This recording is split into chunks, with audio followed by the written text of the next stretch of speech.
Hello, my name is Marcus. I'm the compiler of a collection of therapy quotes entitled 1001 Windmills of the Mind.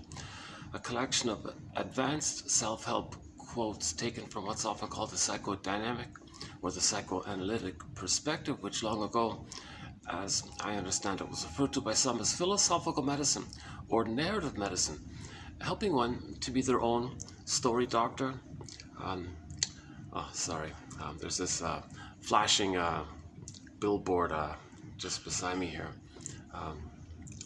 Hold on a sec. Let me make an adjustment here. How's that? Sorry. Is that gonna work? Let's try that. Hold on a sec.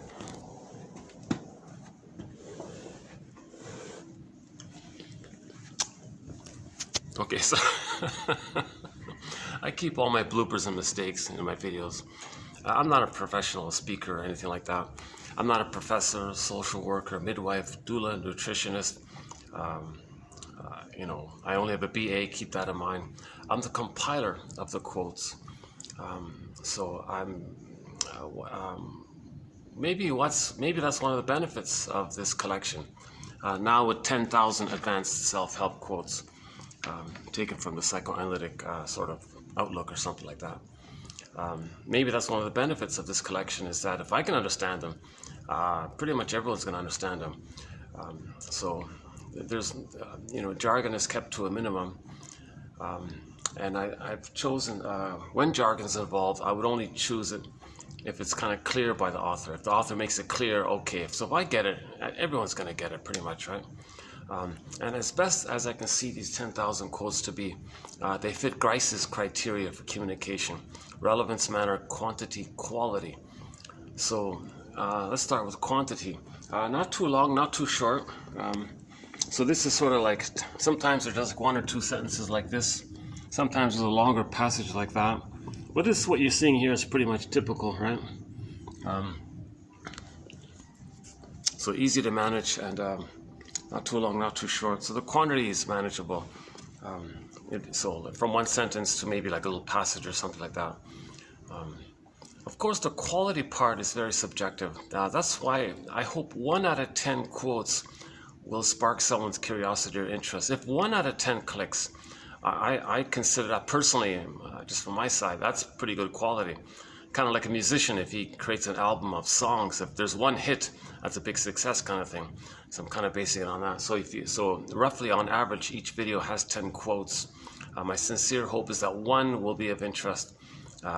You make a note of it, or copy paste it, or write it down or something, or talk it, or use it as a prompt for you associate from, put it aside, let it incubate, revisit it, and so just let it percolate kind of thing. And that cognitive curiosity may lead to some kind of emotional knowing. Like first you get the idea, yes, but maybe that creates a level of safety, a level of recognition, like a little empathy by the author of that statement.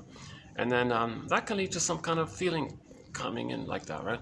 So psychoanalysis looks for an egg in a basket that's missing. So we don't expect to directly find your feelings without some understanding. That's the one basic idea, right?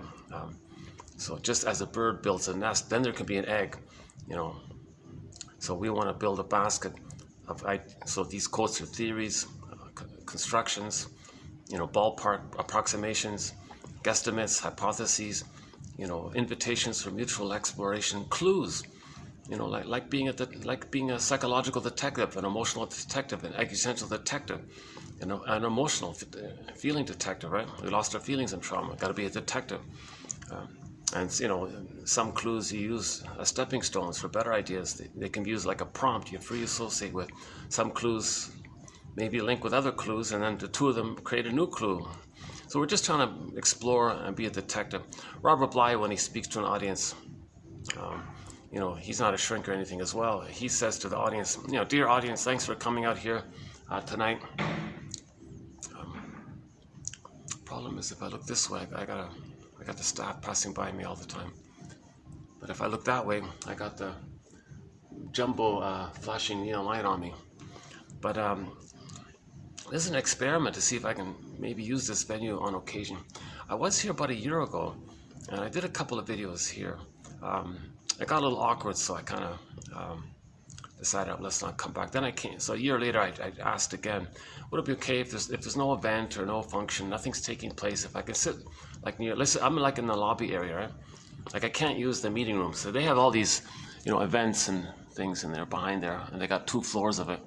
But this is just sort of, I'm just under the stairs here kind of thing. So they said if you're like in the public sort of area, that's okay kind of thing. If there's no event kind of thing. But so we'll see how it goes. Yeah, it's a nice big venue. Not much of a view though here. Just some construction buildings, right?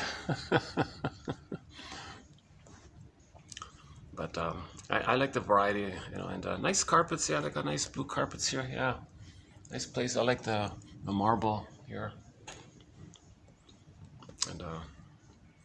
and the breezy feeling that all the staff they're all on the same page. Okay, you can use the venue kind of thing. Okay, enough about my logistics. Yeah, for the past year and a half, I've been bouncing around different restaurants and hotel lobbies, and wherever there's a quietish kind of place. I try to do a video, right?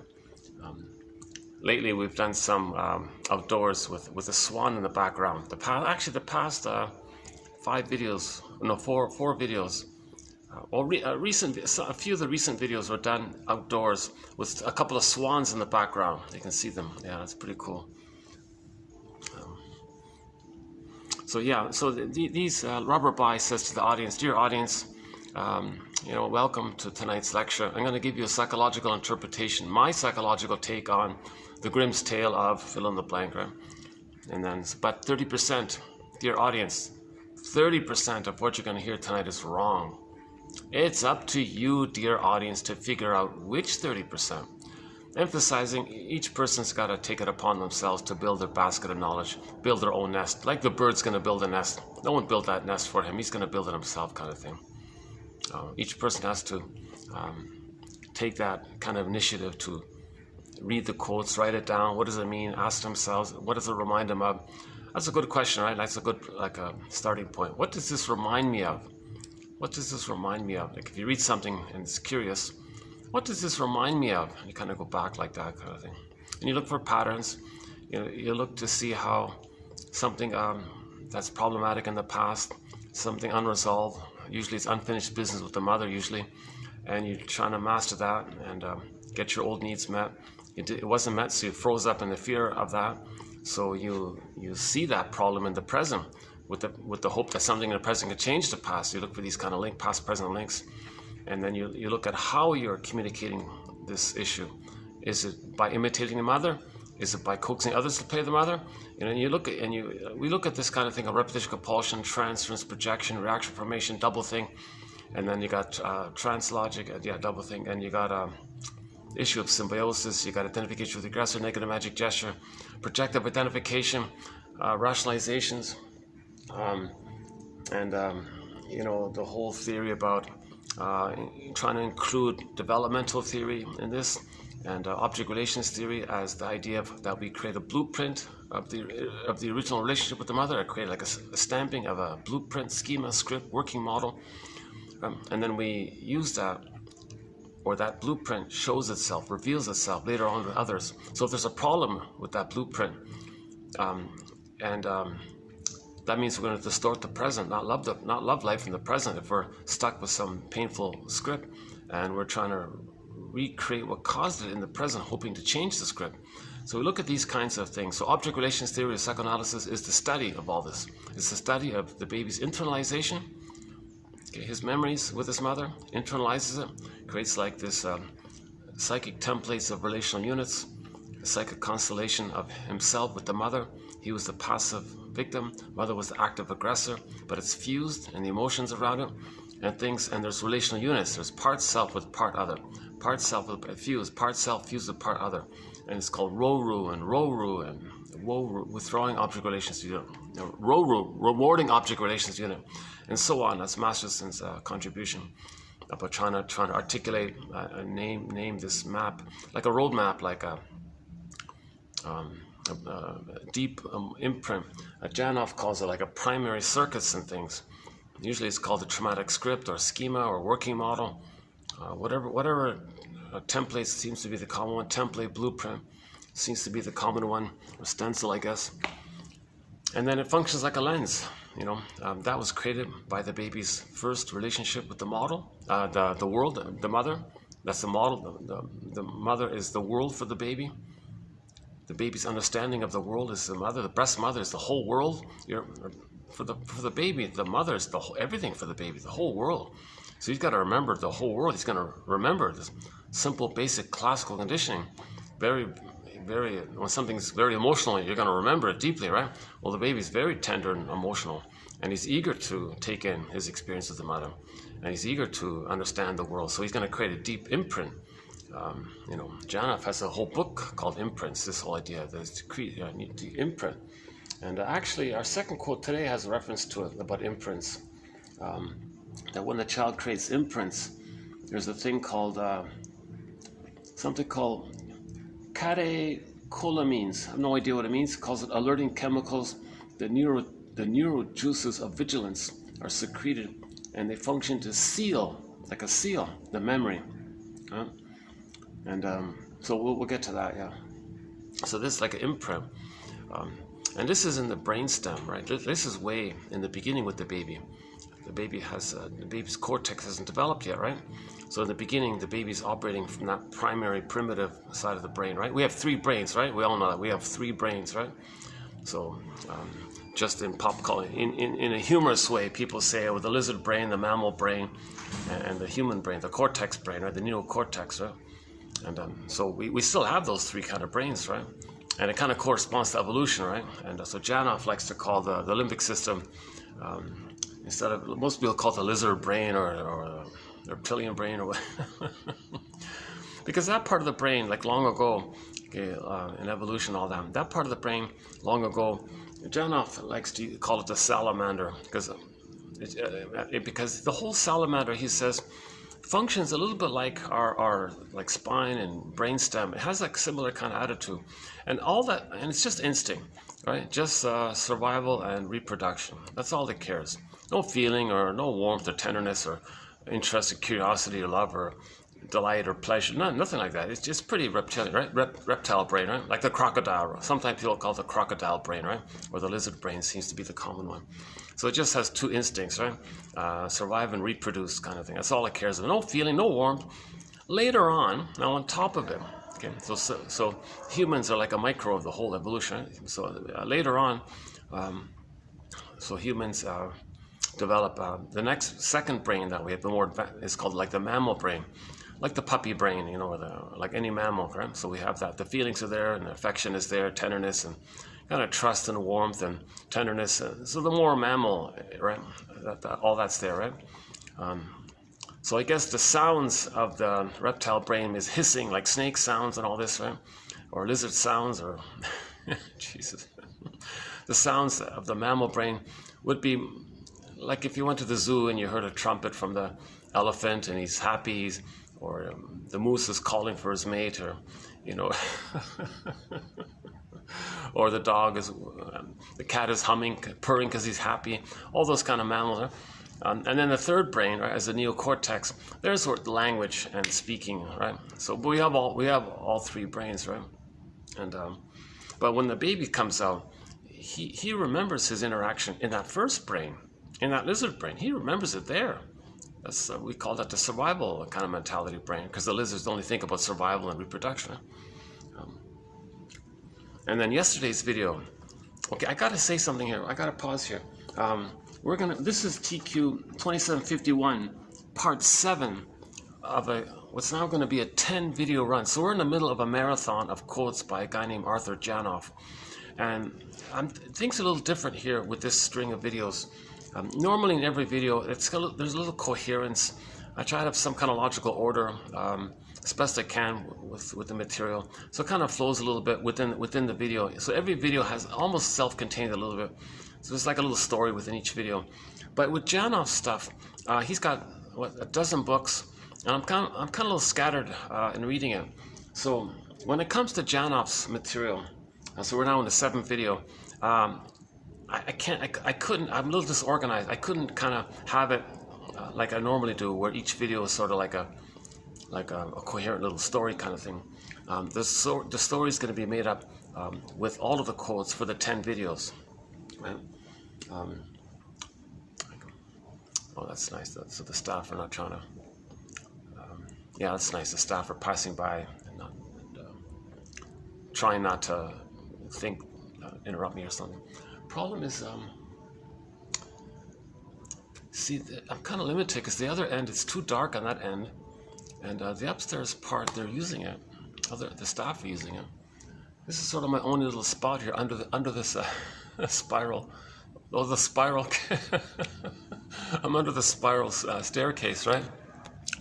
Yeah, it reminds me of in the movie Now Voyager, the shrink came down a spiral staircase. I'm not talking about Betty Davis. There's another spiral staircase scene when the shrink is about to muster up his courage to face this abusive woman who's hurting his daughter.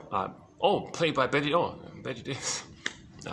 Betty Davis played a daughter who was being treated badly, quite cruelly by her mother. And the mother had this entitlement, well, someone's got to take care of me. I have a right to be taken care of. Someone's got to serve me, take care of me, respond to me, do what I want, attend to me. So she was like treating her daughter like a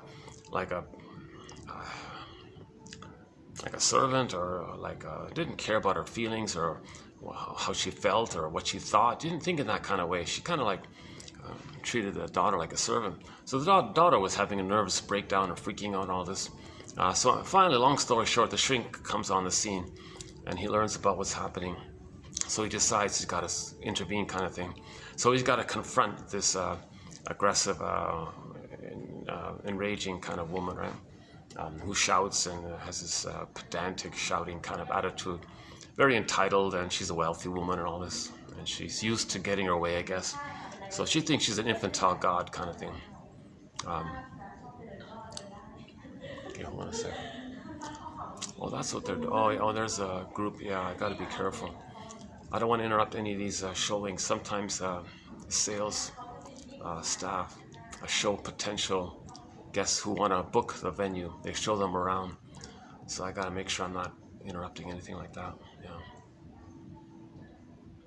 So we're okay under the staircase, right? Okay. Okay. Oh yeah. So the shrink's name was Jackwith. I remember the scene. So he learned about how the Mrs. Vale, the mother, was abusing Charlotte, played by Betty Davis. So finally he said he's got to stand up to her kind of thing. So he's mustering his courage while he's going down the staircase. A very tense moment. He's he's gonna face this a tough woman kind of thing. A very enraged kind of woman, right? So he's got to muster his strength to confront her, because she shouts loudly and she barks loudly and all this. So he kind of has to be careful, right? So so she says, what are you doing here? You're torturing your daughter here. My right. It's my right. Mother's rights. So then he got angry. He says, nonsense. Your daughter has rights. She's a person in her own right. She has a right to have feelings and to know her identity and to know who she is. She has all these rights. And she's meant to, blossom and in her own soil. What are you talking about, gardening now?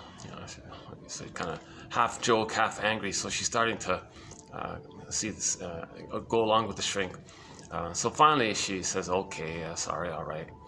So then the shrink hands Charlotte a little piece of paper, Walt Whitman's poem, "Now, Voyager, seek thou forth and find yourself."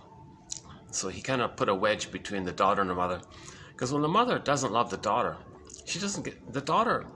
A child needs love with the mother to feel safe, to know themselves, to leave her.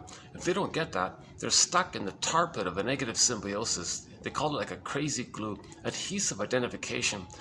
And she's fused there. She doesn't have any kind of sense of inner strength to be on her own, because she never got it from the mother. And the mother would create that trauma bond by abusing the daughter. The more the mother abuses the daughter, the more that daughter clings to her and imitates her. And she's in a hopeless, pitiful kind of condition like this, right? So the daughter had never any kind of inner beingness to kind of any self-reference to go on. She never got that. To that, that's a developmental accomplishment, to have some kind of sense of self, a connection to who you are, and that the experience that mother saw you as a person, and you can see yourself as a person. She never got any of that kind of thing. So when the shrink, told her to back off, kind of thing, then she felt a bit of a relief, and says, "Okay, now go, fly, get out of here, take off, hop on the next plane, whatever. Seek thou forth and find yourself."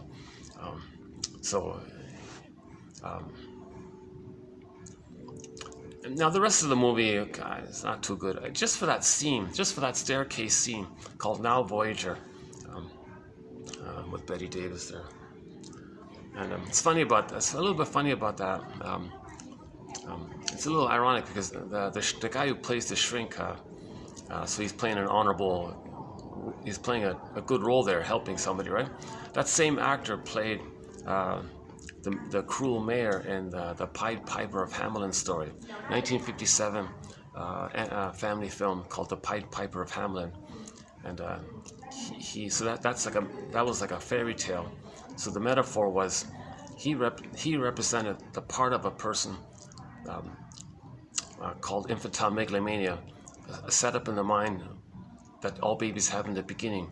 So when the baby isn't loved, he doesn't advance out of original infantile megalomania, so he's always searching for it, right? A little bit like Miss Vale, actually, ironically, right? Yeah, ironically, yeah.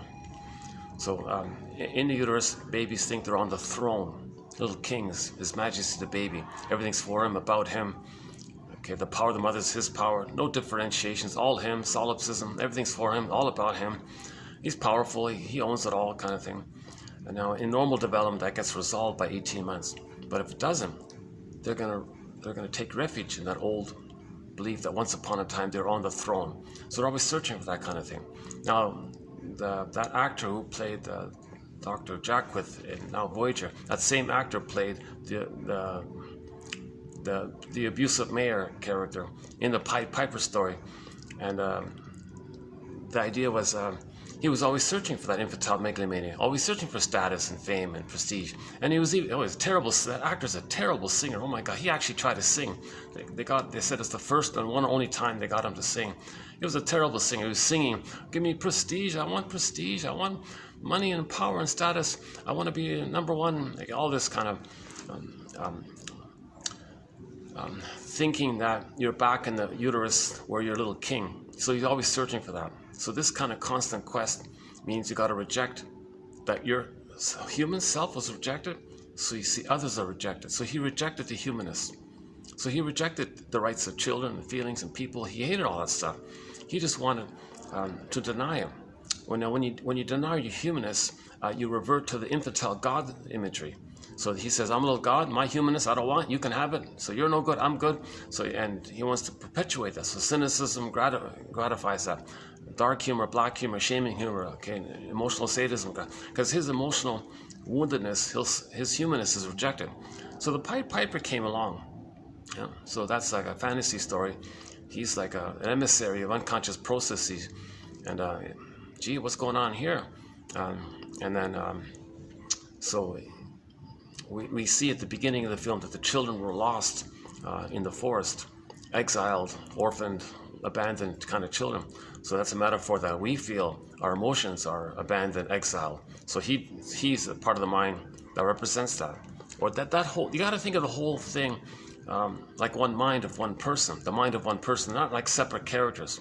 They're just, every character in a myth or fairy tale is like a personification of some inner element. They're not like separate outer characters, just something that's going on within, right? Like one long dream kind of thing, belonging to one mind, right? So in the beginning of that film, Pied Piper of Hamelin, 1957, the image that of the missing soul is the children's in the forest, and they're lost, hungry, starving, tattered clothes, and and nobody cares. And the mayor represents the infantile megalomania of the psyche of a person who was traumatized. So the psyche was searching for glory and fame, prestige, and fame is a fickle. Emily Dickinson, fame is a fickle food, shifting plates. The crow, inspected it. and with ironic caw, flew past it to the farmer's corn. But the mayor took it. He wanted fame, prestige, infantile megalomania. That's a symptom of trauma, to always search for that old, archaic, infantile belief that once upon a time in the uterus you were on the throne. And as you do that, your humanness was lack of, when the baby's needs don't get met, it's too painful. So as a defense against that pain, he attributes his shamed self onto others and say others are no good. So saying others are no good, that maintains searching for prestige and glory and fame and power and money and all this, and rejecting the human side, the quote-unquote more human side of being human. So as he kept on doing this, a symptom of trauma, kind of like Narcissus ignoring Echo, Peer Gynt ignoring Solvig. Okay, a person ignoring their feelings, their soul. Odysseus ignoring, and Poseidon finally came up and got him started, right?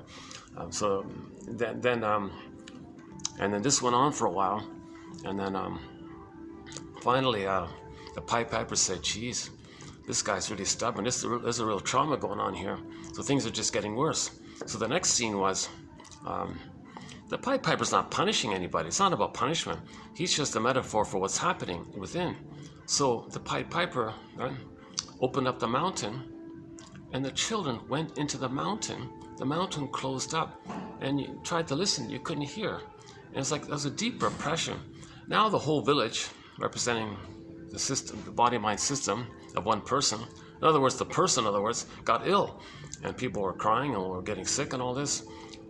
Finally, they said, somebody spoke up in the village and said, we lost our children because the children lost us, never had us. That was sort of the tone there, right? There wasn't respect for treating children as persons in their own right. And the mayor guy, treated the children very cruelly and very badly, represented that. So finally, when they came to their senses kind of thing, and then pushed away the king, kicked out the king, and the guy who said that, Truco, who's telling the people, children are people too, and they made him the true king, right? Actually, it's ironic because the actor who played Truco is the same actor who plays the Pied Piper. So it's interesting. The point there is we live in two worlds. So they use the same actor as a tip-off that we live in two worlds. Pied Piper is the emissary of the unconscious, and Truco is like the land, our present world, right? And then when that took place, the mountain opened up and the children came back. So these kind of magical things, it's not like a literal, these are metaphors for what's going on within in the psyche, right?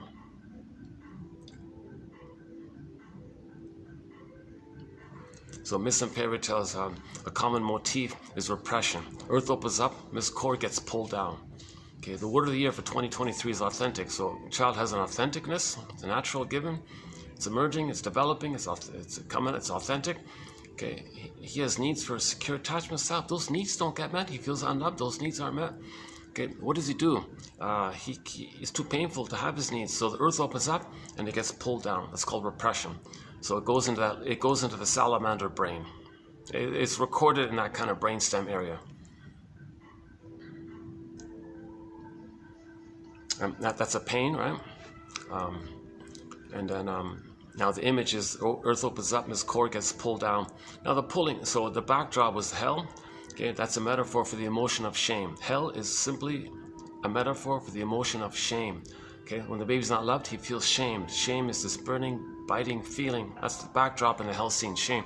Now the guy who pulled the core down, this core down, that's some kind of image the baby makes of his mother. The mother's a breast. Okay, baby's enraged, but he projects his rage onto the breast and says the breast mother's enraged. So the baby thinks in his imagery world, okay, primary process, the Alice in Wonderland, it's all magical.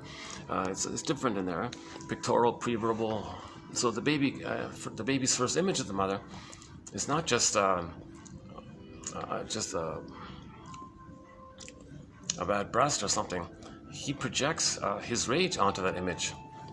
Now the baby's small, helpless. From the baby's perspective, the breast has all the grand power. So now you got this giant that's enraged. The baby's need to take in, internalize. Okay, that basic need turned into oral greed. Says that the monster who's enraged is a devouring monster that wants to eat him. So he's creating this frightening character of like the Cyclops or the witch in Hansel and Gretel. The witch wants to eat the people. And the Boar Queen is Cyclops, eats the people. Or it could be the guy with the horns. Any kind of frightening character. that's threatening, and from the baby's perspective. Now that image of the guy with the horns, okay, it's a metaphor to talk about how the baby had to project his rage and oral greed outwardly to not feel that it's within. So he creates an image like that to trick his amygdala to stop sending him so much adrenaline. So he's trying to protect himself from his own limbic system or brainstem that's sending him adrenaline because the baby's scared. He's overwhelmed. He can't flee. First he wants to flee, can't flee. He's cornered. So he's going to fight. So he's getting more, but he only had fantasies. So in the fantasies, he's projecting, so he's got to do something in his mind. It's called defense mechanisms, tricks of the mind, maneuvers of the mind, operations of the mind, called psychic defenses, psychic, like inwardly, things going on to somehow fool his own limbic system to stop sending him all these adrenal stress hormones, right? So if he creates an image that the bad mother who's hurting him is not his mother, and he'll hallucinate in his psychosis like he's got a goddess, he's safe with the goddess mother, so he hallucinates a goddess and he thinks he's safe by that. If he denies the real mother and hallucinates another one and tells the brain, look brain, we're safe, I'm one with the goddess, we're safe. Oh, okay. So he's kind of tricking himself like this. That's called the splitting mechanism, discussed in the last video as well, right?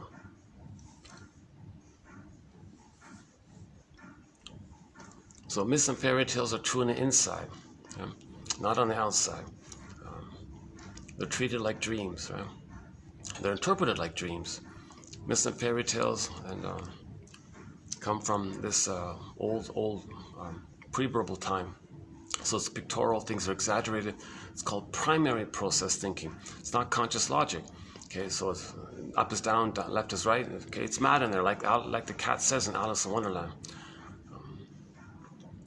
So if the person is traumatized in that early place, that's why you see people in the present saying very confusing things.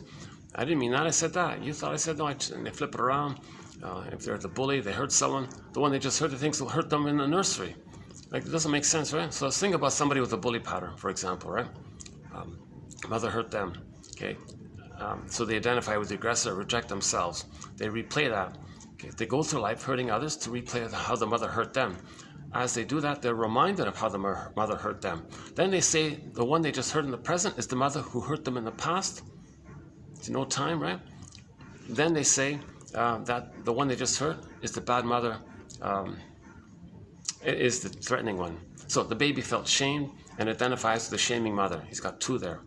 He'll find some non-threatening substitute other and say, oh, they're no good and they're dangerous.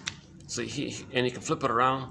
Okay, so the bully pattern will find a non-threatening innocent other because he was innocent once. So he'll, they call it evocation of a proxy. He'll find someone else to play his innocence. Okay, that's the original template.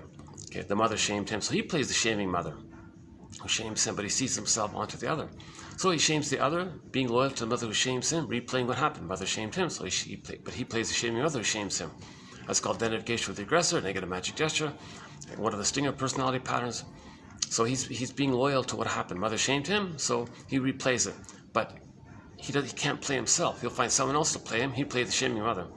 But as he does that, he's going to be reminded of the pain with the mother. So hocus pocus, auto-hypnosis, double focus.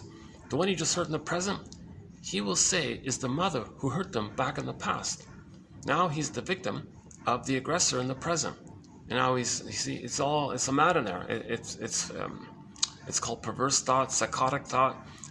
Although it's cloaked over with the cortex that can create rationalizations and excuses and rhetorics and propagandas and tricks to fool yourself and others. So there's a way to kind of appear reasonable, but your motivation is psychotic, right? They call it secret psychotic, right? So when trauma is before 18 months, they have this perverse thinking, psychotic thinking, secret thinking. Although you don't see it superficially. You don't judge things by appearances. You kind of look at their motivations and that kind of area. No matter how charming a person with the bully pattern might be, well, look what's happening. Janov says, yeah, look at all these cult guru things. They're all charlatans, taking your money, and all they did was just gave you some fantasy that one day you'll be saved. So they're playing on your unmet need for love. Oh, you'll be loved one day. Just send me your money. Yeah, you'll be loved one day. Just send me your money. You got to send me your money if you'll be loved one day. Oh, you want to be loved one day? You got to send your money. It's just kind of a trick like that. They don't care that's not helping anyone. Right? Okay, hold on a second.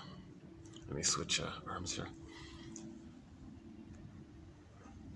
Let me just take a quick stretch. Oh, what is today? Yeah, today's a Tuesday. Yeah, today's a Tuesday. That's why it's nice and quiet here.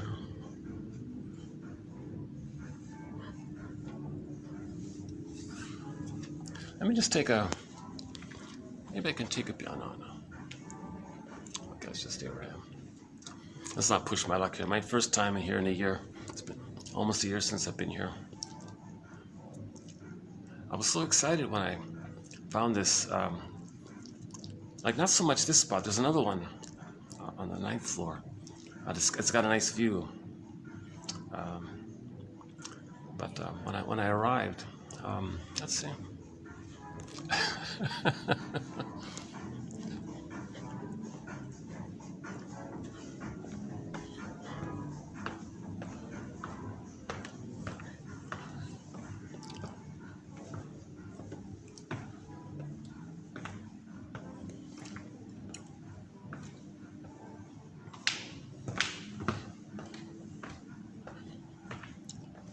There's usually massive functions here, conferences and weddings. There's a lot of going on here. Are they still there?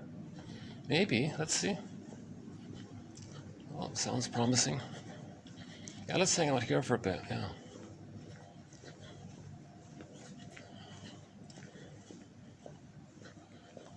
Yeah, it's nice here. Yeah.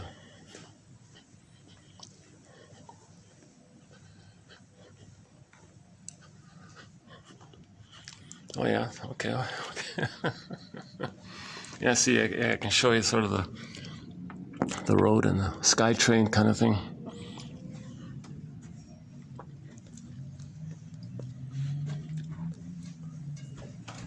Let's try this for a bit. Well, they changed it up here, but that's okay. Yeah.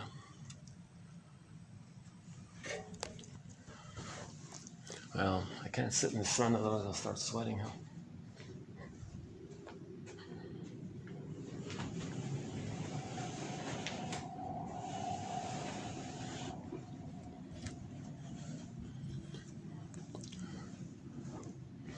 Does this work for a bit? Let's try this for a bit.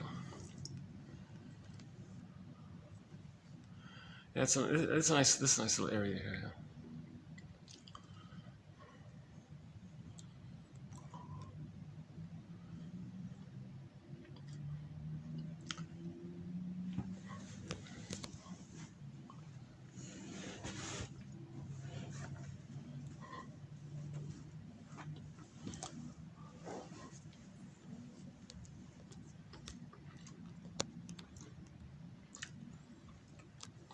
So let's kind of identify the beginning premise here a little bit.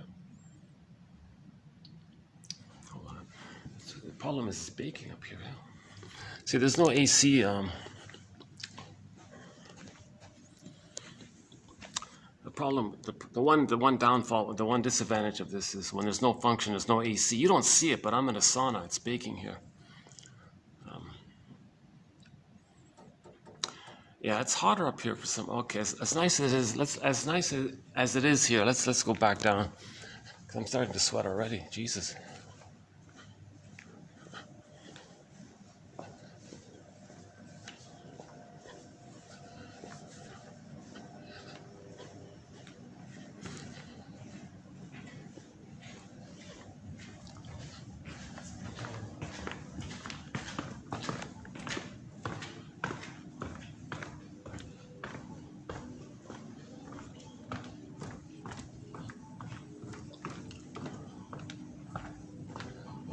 It's slightly cooler here. Yeah, I can feel the difference.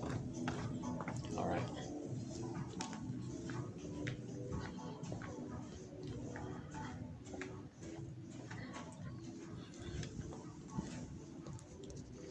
Now let me finish my disclaimer. So I'm not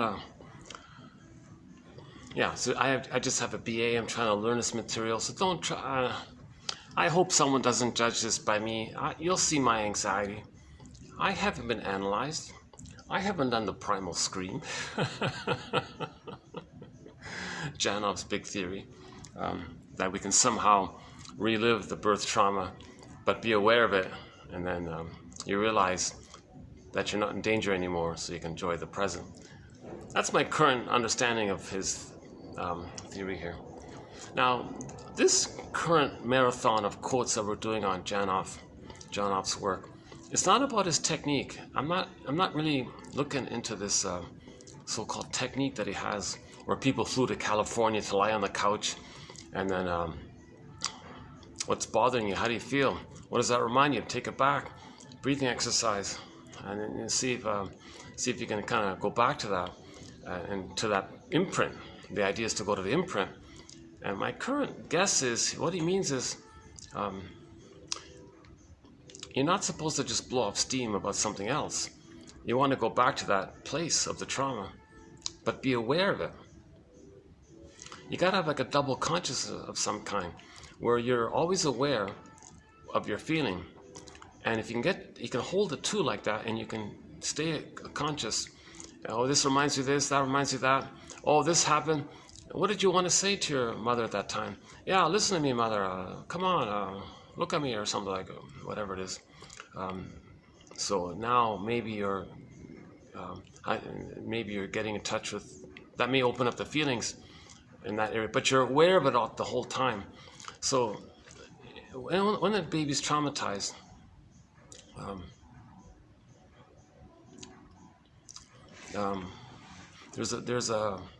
he thinks he's in danger. Okay, there's an electrochemical neon light flashing in his system saying, danger, danger, you're not getting your needs met, you're being unloved here, danger. So unloved, unloved, danger, unloved, unloved, danger, danger. It's kind of like a frozen, timeless frozen thing. So imagine a screen painting, Edward Munch's screen painting, the front cover of his first book, right? And but it's frozen, but it's still screaming, and there's a neon light saying unloved, unloved. Okay. So that's the baby's condition. He can't scream, but he wants to scream. He's too afraid. He's overwhelmed, but it's there. It's frozen, unloved, unloved, and it sends the brain endorphins, endorphins, endorphins, danger, endorphins, danger, endorphins. So there's this constant pain going on, even though it's frozen, but it's still alive, and that it's like an order to the brain pharmacy or something, and then the baby goes in a swoon. The endorphins, the mercy numbing of the pain. Okay, Emily Dickinson, there's a pain so utter it swallows substance up, our soul.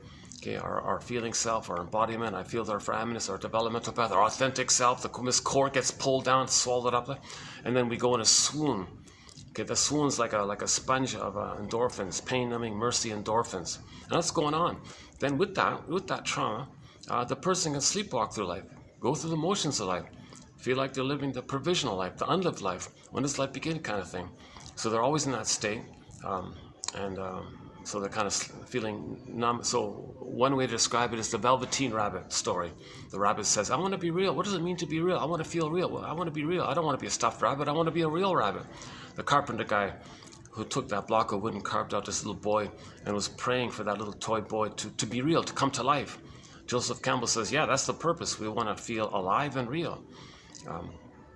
A common image in Myths fairy tales for this trauma, childhood trauma, is that the soul, the embodiment, becomes a statue. Echo becomes a statue. She turns to stone. The Faithful John character representing a person's embodiment, Faithful John in the Grimm's tale, became a statue. Okay, so the juices can't flow, things dry up and stuck there. Or another one is scared stiff, the petrification one. Okay, or another one is frozen. That's a common one. Jeanette Paris calls it emotional hypothermia, emotional coma, emotional catatonia. Okay, the frozen woolly mammoth in a block of ice up in the Arctic tundra somewhere. So that's a metaphor to describe that we feel frozen, petrified, turned to stone, unreal, unalive, flat, wooden. So our whole, that's the trauma, right? So our sense of self, the embodiment, is like frozen like that. And then how does the feelings animate? So that's the golden ball goes down. The golden ball, the radiance of our feelings, needed feelings, appropriate feelings, aliveness of feelings, joy, sadness, ability, tender, wide range of, all that's gone, right? All they got is the sensations of the amygdala, the stress response, fear and anger. So in Disney film talks about this. In Disney film, you saw joy and anger, joy and sadness, and the wide range of feelings from the mammal side, right? And the human side and the mammal side, that's got zooped away, right? And all you got was the limbic system area, the fear, the stress response, fear, anger. Disgust was mainly about distaste and dis-smell. You see also in that limbic area, right? Animals scared like smell and taste and all that survival idea, right? That's a sign of trauma if the person's operating from the survival attitude like that. And that's why people joke, you know, if you know someone with a narcissistic pattern, people will often say to them colloquially, gee, this guy's like a reptile, he's so cold and unfeel like people with a narcissistic pattern, bully pattern or psychopath, all these other kind of cold kind of patterns. So they'll say they're cold or like cold, yeah, cold-blooded, right? Like people are taught that people kind of, what they're referring to unknowingly is that person has trauma, and they're operating from this primary circuit of being traumatized very early on, either in the uterus or at birth or shortly afterwards, and everything else is frozen up. So they appear kind of unfeeling, unwarm, immoral, or whatever like that. They don't have that quote-unquote more human side of being human. That's a symptom of trauma, to be stuck in that survival mode. So the first brain that's there is that. You don't want the baby to be traumatized when he only has that first brain, because that cycle, if the bridge, the feeling part is damaged, so it goes circuitously to the cortex, and now the cortex is going to search for symbol for mother's love. So the person is going to spend their whole lives searching for symbolic mother and not be aware of it. That's the thing. So now you got beliefs. Now you got like eating cookies and drinking beer and anything that's symbolic hope or symbolic mother, something symbolic of getting the love that was needed back then in the nursery. Because in trauma, there's repetition, compulsion, repeat to see if you can get that love. Okay, but in the present, it isn't the past, so you're transferring the past into the present. The present is sometimes called the presenting past, or you transfer the past into the present. Masters calls the transfers acting out. You transfer the past into the present, and you act it out like actors, like a theater thing. And what are you acting out? You're acting what caused it, hoping to change it. But nothing in the present, no time machines, no morphing machines, you can change it. It happened. The baby created a primary circuit in his brain. And there was a prototype of the first trauma, and then there's a prototype of the response, and there's a circuit like that. And the flashing unloved, danger, unloved baby, the neurochemical sign inside is saying you're unloved, your needs were met, your needs for secure attachment style, for reverie, attunement, mother's love, mother's soothing, mother's comfort, that wasn't met. That's danger. Baby must attach to the mother. No baby's going to make it on their own. They got attached to the mother. So that attachment is convoluted, it's painful, danger. So he freezes up and then sends the endorphins. And then now he's going to go through life recreating, reliving that problematic interaction, that unfinished business with the mother, with others in the present. Others are going to be symbols of the mother. It's not going to work. So the danger is still flashing. But it keeps you attached to the trauma. It's a trauma bond. So you're repeating, you're still attached to the trauma bond. So now you're kind of addicted and dependent on it, because the addiction part is the baby was one with the mother. So there is that kind of blissful quality. It's a paradox, because the baby has a blissful quality with the mother. But if the mother hurts him, so to have the connection to the mother, he's got to accept the hurt. That's the connection to the mother at the same time. That's called emotional masochism, psychic masochism. Bergler says it's the pleasure and displeasure phenomena. Emotional masochism, that's a very painful kind of thing like that. So that's when we were in the passive place. So as a defense against that painful feeling, we imitate the mother and others can play you. That kind of thing. So that's a trick to not feel the original masochism. The trauma bond with the mother. The pleasure of the attachment, the blissful attachment, but the pain of being traumatized by her. that's too much. So it's there, but to trick yourself that it's not there, you project or you hallucinate and attribute your unloved self onto others, and say others can play the emotional the victim, passive emotional masochist. I'll play the active emotional sadistic mother, and that's a defense against feeling. Now, although you do that, it's still within. It just tricks you to not feel that it's within. So a shortcut is the superiority complex. It's defense against or trick to not feel the original true inferiority shamed complex within. It doesn't mean the person's generally more advanced or superior, nothing like that. It's the illusion that once upon a time in the universe they were a little god on the throne, little king. That's what they mean. It's a superiority, self-sufficiency idea, right? So 2 videos ago we saw the catwalk, and yeah, not this hotel, the other hotel nearby. We saw the catwalk ladies, right? They had this air of superiority, self-sufficiency. I don't need anybody, and I'm above it all. So they were playing that. They were playing the infantile god. Those catwalk models. I don't need anybody. I'm self-sufficient. I've got it all myself. And then the voyeurs are saying, geez, yeah, I kind of want that too, right?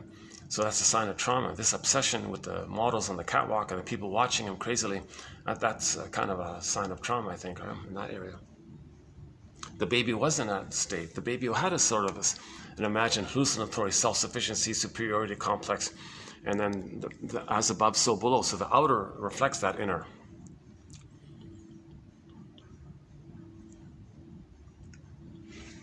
And it's addictive because the baby has a blissful ecstasy with the mother. Okay, it's called oceanic feeling, oceanic bliss. Okay, unico mystica, this blissful oneness with the mother. That's a blissful oneness with the mother, right? So there's that kind of pleasurable side of it, but it's repressed. We forgot it. We don't remember it. But when we imitate the mother and treat ourselves the way the mother treated us, even though we see ourselves into others and act like her, we get that kind of narcissistic blissful quality because the narcissist dynamic is named after that little white flower, the little white flower called the narcissistic flower. It gives people illusions, and so people are replaying that blissful thing they had in the uterus with the mother. So the baby had a blissful thing going on with the mother, okay?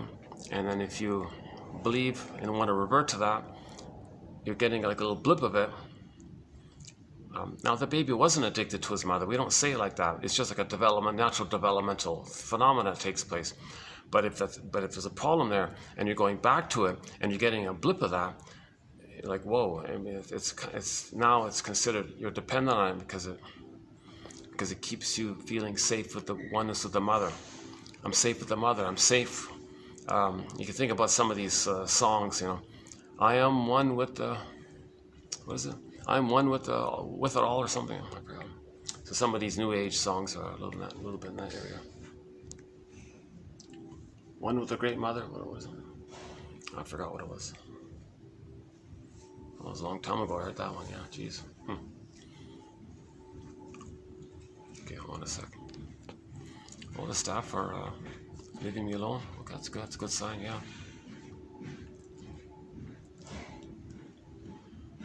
Yeah, this time around they were friendly. They said, "Oh yes, sir, you can use it. It's okay." Yeah.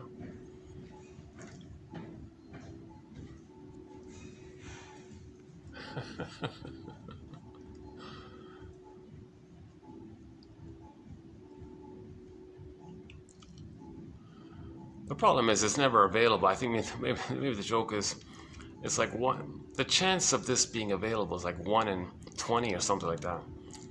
So I usually don't even bother checking if there's a venue going on. Just randomly once in a while I'll poke it. Is there a venue? Oh yes, sorry. So is there another one? Yes. I keep thinking maybe they're just saying, I don't even know if it is or not. They just kept saying yes.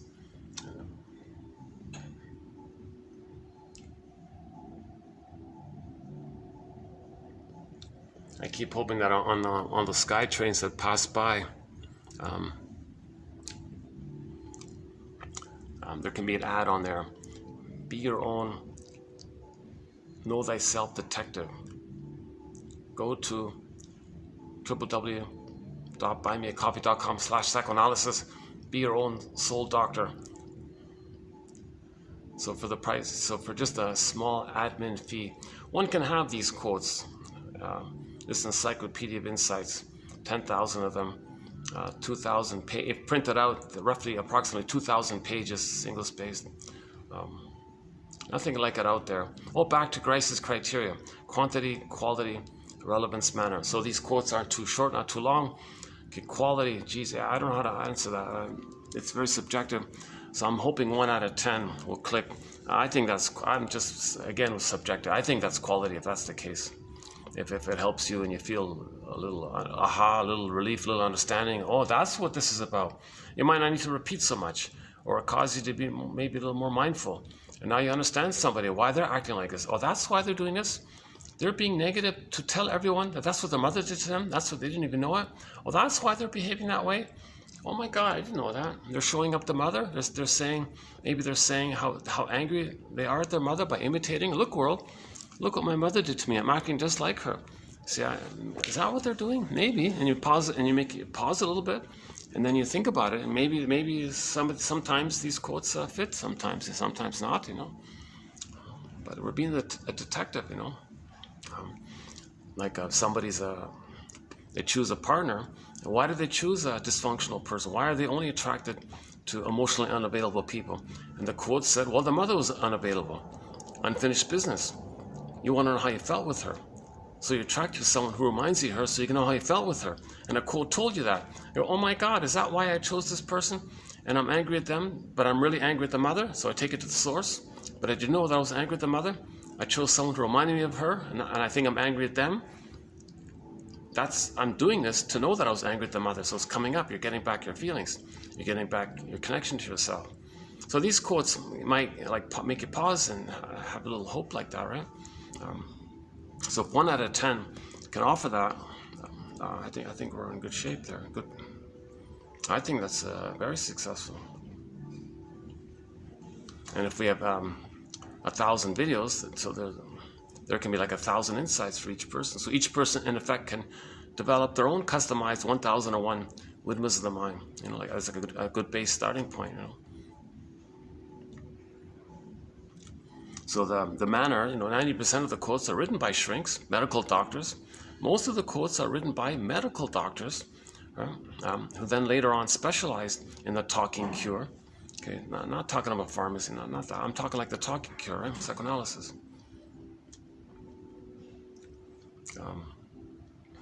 Another roughly 10% are written by psychologically minded self-help authors who have been through the analytic process, and they have that gift of clarity in their writing. So, and they're passing on what they learned on their experience. Those are very helpful, some of these self-help books. I'm talking about self-help books written by psychoanalytically oriented or minded authors who have been through the analytic process, although they themselves are not medical doctors. Someone like Tina Gilbertson, she was an actress, you know, so she did the therapy process and wrote about her experience in her book called Constructive Wallowing. You know, Jeanette Paris wrote a book called Wisdom of the Psyche, and so on. Yeah. So we have a thread. We have an exciting thread in our collection called Psychologically Minded Self-Help Quotes and Exercises. And there's some good stuff in there. Yeah, there's some very helpful stuff in there. The most recent self-help exercise was is from Janov. The last video, he said, the thing you're complaining about to the person in the present. So the example was the guy was complaining that his girlfriend never listens to him. She never listens to me. I'm talking to her. She doesn't listen. She never listens. Okay, stay with the feel. How does that feel? Stay with the feeling of that. And follow it back. Like, who didn't listen to you before? Who didn't listen to you before? So it may go back to them. Maybe the mother or the father didn't listen to you. That's the real issue. You're attracted to that person because you want to know and you want to repeat and recreate and relive and re-experience that thing in the past. So you chose them for that purpose. So you're attracted to a woman. He was attracted to a woman who wouldn't listen to him. His unconscious made him do that so he can feel the anger, the original anger at the mother who didn't listen to him. So that's one self-help exercise. A variation of it is this one here. Yeah, so a continuation of this is here. Our first quote here. in today's video, 2751. So in this, so in a minute I'll do a continuation of it. Well, why don't we just do it now here? So let's do the first quote here. Okay, ideas follow feelings. Ideas follow feelings rather than vice versa. The feeling sensation areas of the brain are in force long before ideas. Yeah. So that's what we said, that we have three brains. The baby first has the limbic system, then the mammal brain, then the cortex. So first is the sensations, and then feelings. So sensations from the limbic system, feelings from the mammal system, okay, and then the ideas from the cognitive cortex system, the three brains, right? So if trauma takes place during that sensation time, the lizard time, right? So those are first, put it that way. The ideas that you have are code for that, are symbolic of it. Hide it, but express it. Whatever ideas, beliefs, theories, philosophies you have, they're made by those pain in the past. So the pain in the past is looking for hope. So the ideas and philosophies you have in the present is some kind of hope that you'll get mother's love in the past. So your philosophy of hope in the present, whatever form it takes, is in reference to a symbolic mother, symbolic hope of symbolic mother, or the hope of getting mother's symbolic love. Because the baby was trying to get mother's love in the beginning, disappointed.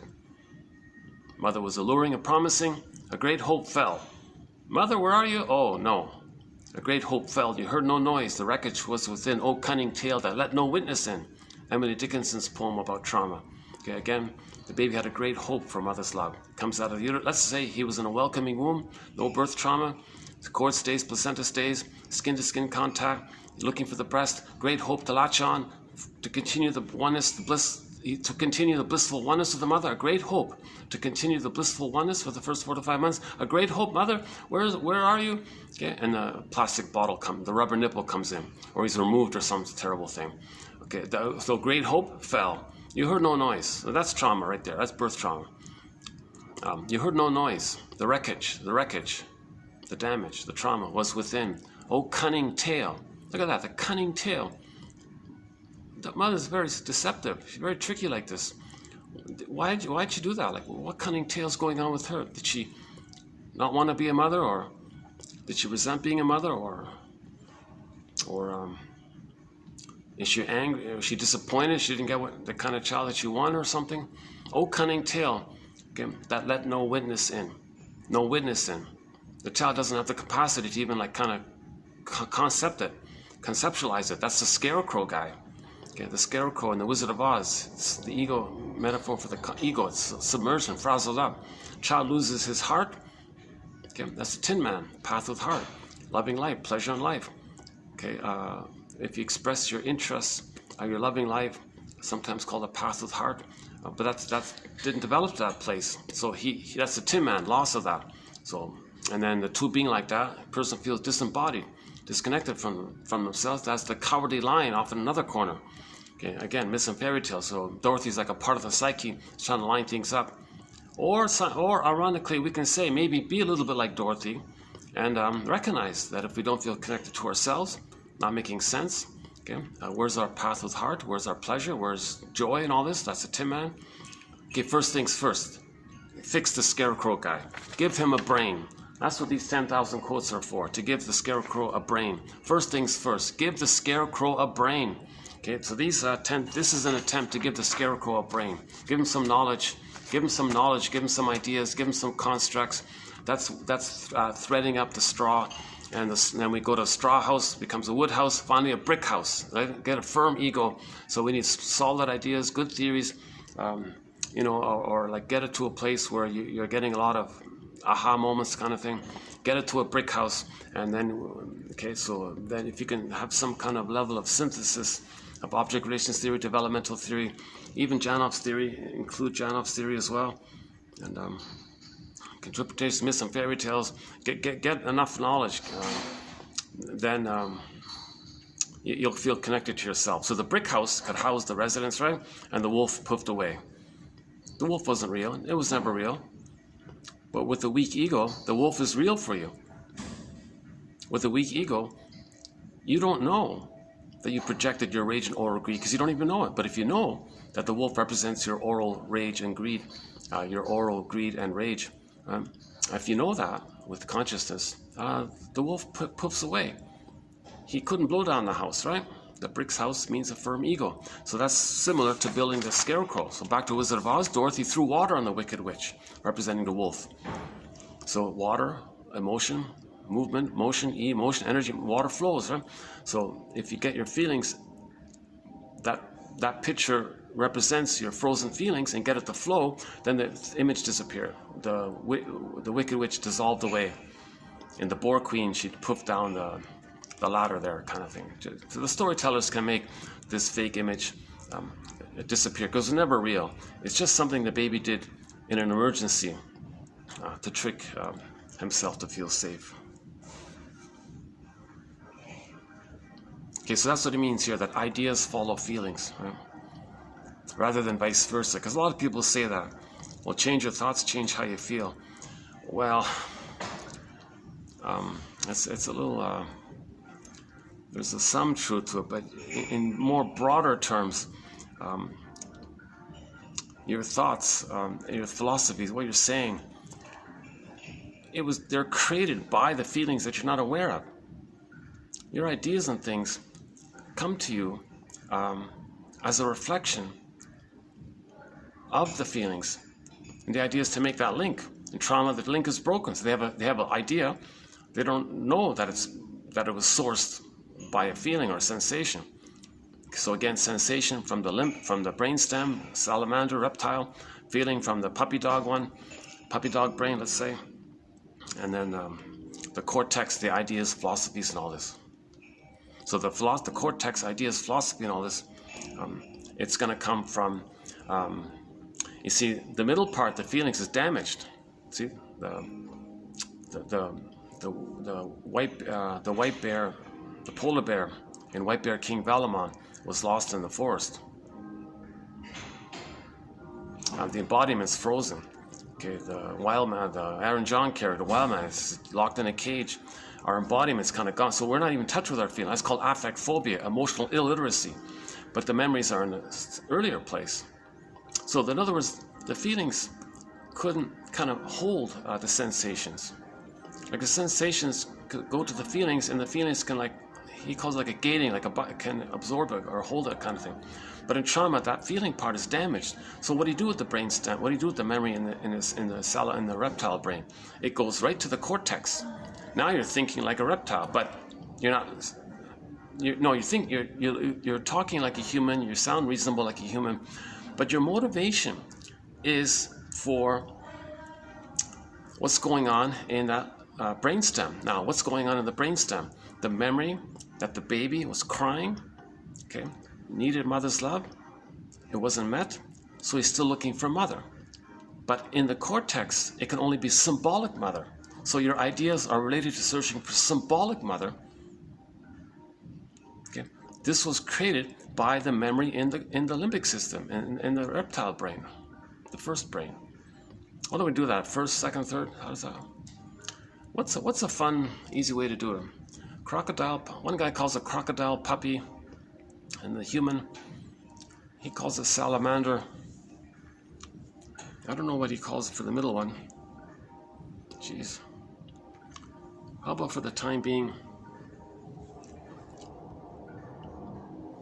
See, he keeps using salamander because he reported that someone told him that the whole salamander thing, it's very similar to the human brainstem, right, and spine, that whole kind of thing, and that whole part of us, okay, it's just it's the raw instinct of our long ago we came from, the evolutionary thing, right, before we developed the mammal and the feelings.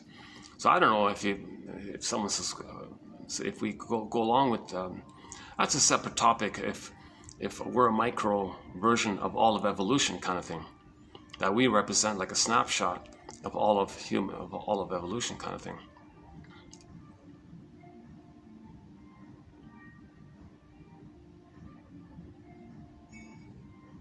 But no one disagrees. Everyone says, yes, we have three brains.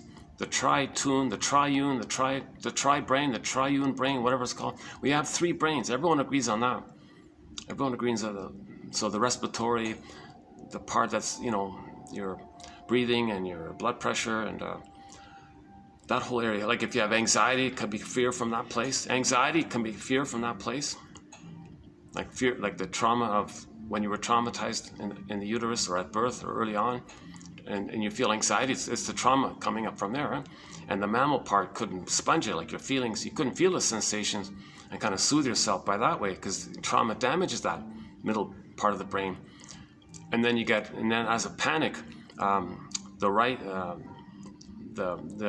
an elaboration of the thinking side, so there can be an exaggeration of the cortex in this area. Okay. Normally, I quote Robert Bly, 30% of what you're hearing is wrong. It's up to you, dear audience, to figure out which 30%. But when I'm talking about Janov here, it's 50%. It's 50%, because I'm kind of cloudy on this. I'm not too familiar. I have no knowledge about the brain structures, and he talks a lot about the brain's, the neuro-brain response to trauma. So new jargon here for me. So 50% of what you're hearing is wrong. And that applies to the past 6 videos as well. For the other videos, let's stick with 30%. I feel a little better about those.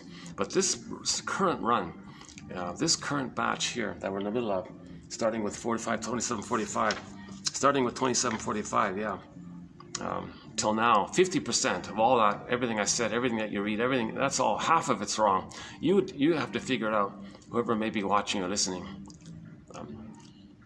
So that's why it's taken, okay, let's finish the first quote here. Ideas follow feelings, rather than vice versa. So the feeling or sensation areas of the brain are in force long before ideas. Moreover, the feelings militate upward and forward to create resonating ideas, thoughts that, quote, rationalize the feelings. That is why we can take an idea and help the client follow it down to early feelings. Quote, somebody said, oh yeah, they don't like me. Well, this can lead to how mother detested the child, which can lead to, quote, oh, please don't hate me, mama, please want me. I was going back, right? So the idea was, oh, they don't like me. Underneath it is the emotion.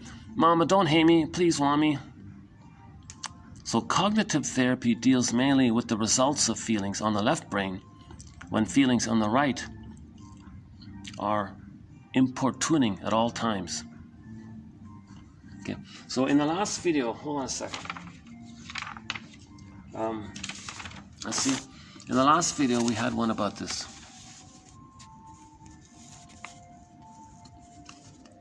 Okay, hang on.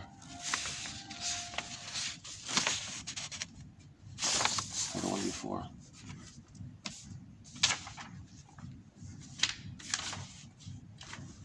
Hang on. In the last video, yeah, here, this one here. Hang on.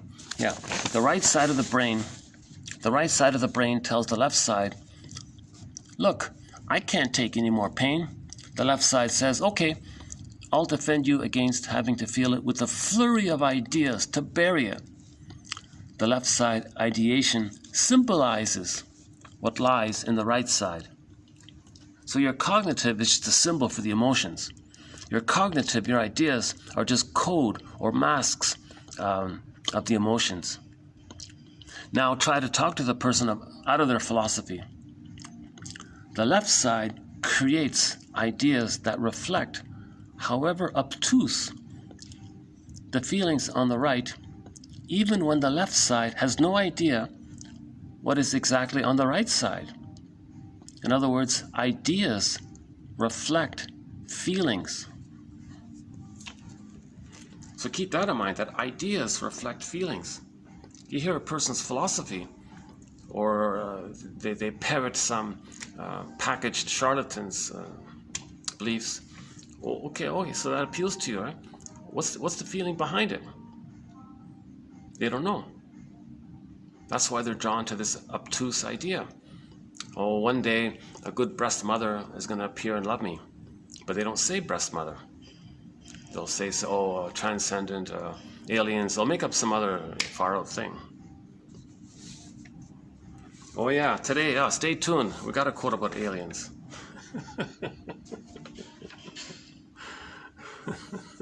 Why don't we jump to it now? Let's do the alien quote. Let's get that out of the way. Let's see here. Now here it is here. Okay, so if you're interested in aliens, check out this quote. Okay, there are many ways to imprint the feeling of not being loved. There are many ways to imprint the feeling of not being loved. For instance, in a situation where the child is not attended to just after birth, not held or soothed or caressed, he may be imprinted with, "I'm all alone," a feeling not articulated until years later. Sometime later, a girlfriend leaves and he tumbles into depression. Why? Because she set off the imprint. The imprint of, "I'm suffering from terrible aloneness from just after birth." Okay, hang on. We create an original imprint, whatever it is. Something in the present can just trigger that. That's neurosis. So the girl leaves. He feels the depression he felt with the mother, with her not being around. So he's transferring the past into the present. So that's Janup's take on neurosis. That originally the child felt very sad that mother wasn't around. Baby was removed, put on a scale. Where's mother? He's very sad. Mother's not around for a while. Mother's hormones dissipated. Baby was returned. Mother couldn't bond anymore because the love hormones went away. Very alone. He felt very sad by this. Deep imprint. Something in the present of a micro loss, like a secondary loss, or some mini loss, may trigger the original repressed, forgotten, deeper feeling with the mother. So something in the present can trigger feelings in the past, in other words. Sometimes, so why did this happen? Sometime later, a girlfriend leaves him and he tumbles into a deep depression. Why? Because the girlfriend was a trigger. She has set off the imprint of the man's, "I'm suffering from terrible aloneness right from after birth. When I came out of the canal and no one was around, I'm feeling this now." If he has no idea what is wrong, he may suddenly feel alienated in a crowd, for example. The feeling of total abandonment can overcome someone who is left alone, even for an afternoon. Right, so he can be triggered in other little daily experiences. He's alone in a restaurant. Maybe he feels, he's triggered of the baby time when he was depressed or something, when he was abandoned. So he cannot feel the primal aloneness, which was and is devastating.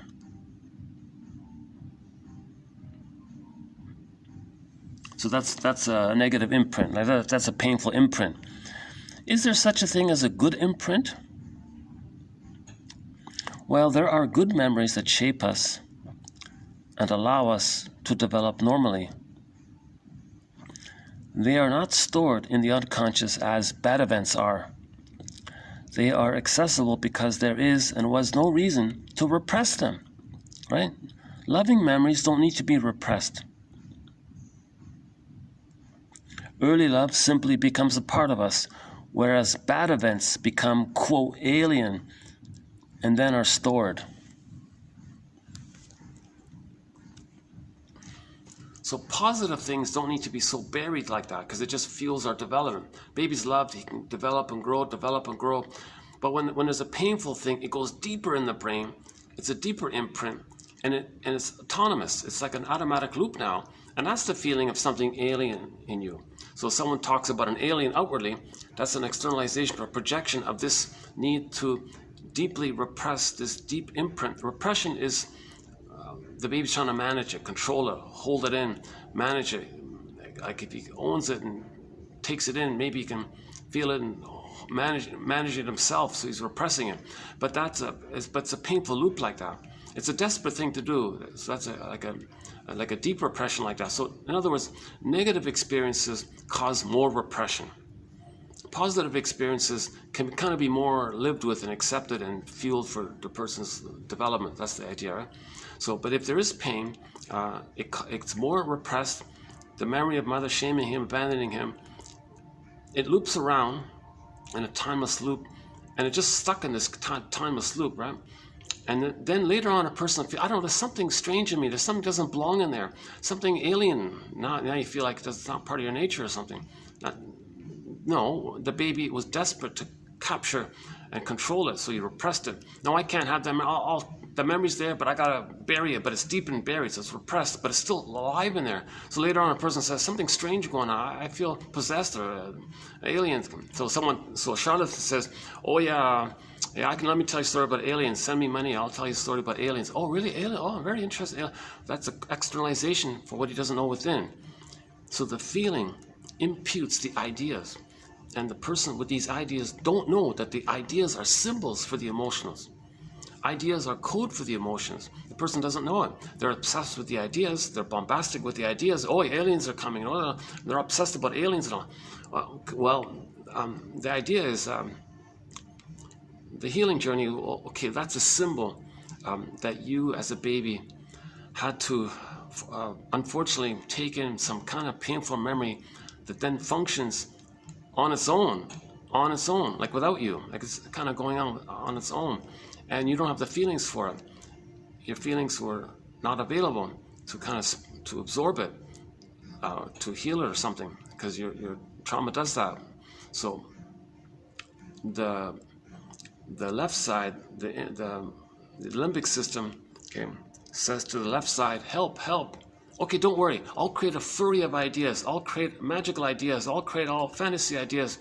I'll read fantasy. I'll believe prepackaged stories about aliens, and I'll create a flurry of fantastical ideas. I'll listen to a televangelist. I'll do this or that. Don't worry. Right? So that was the earlier one now. Do we have it here? Oh. Where was it?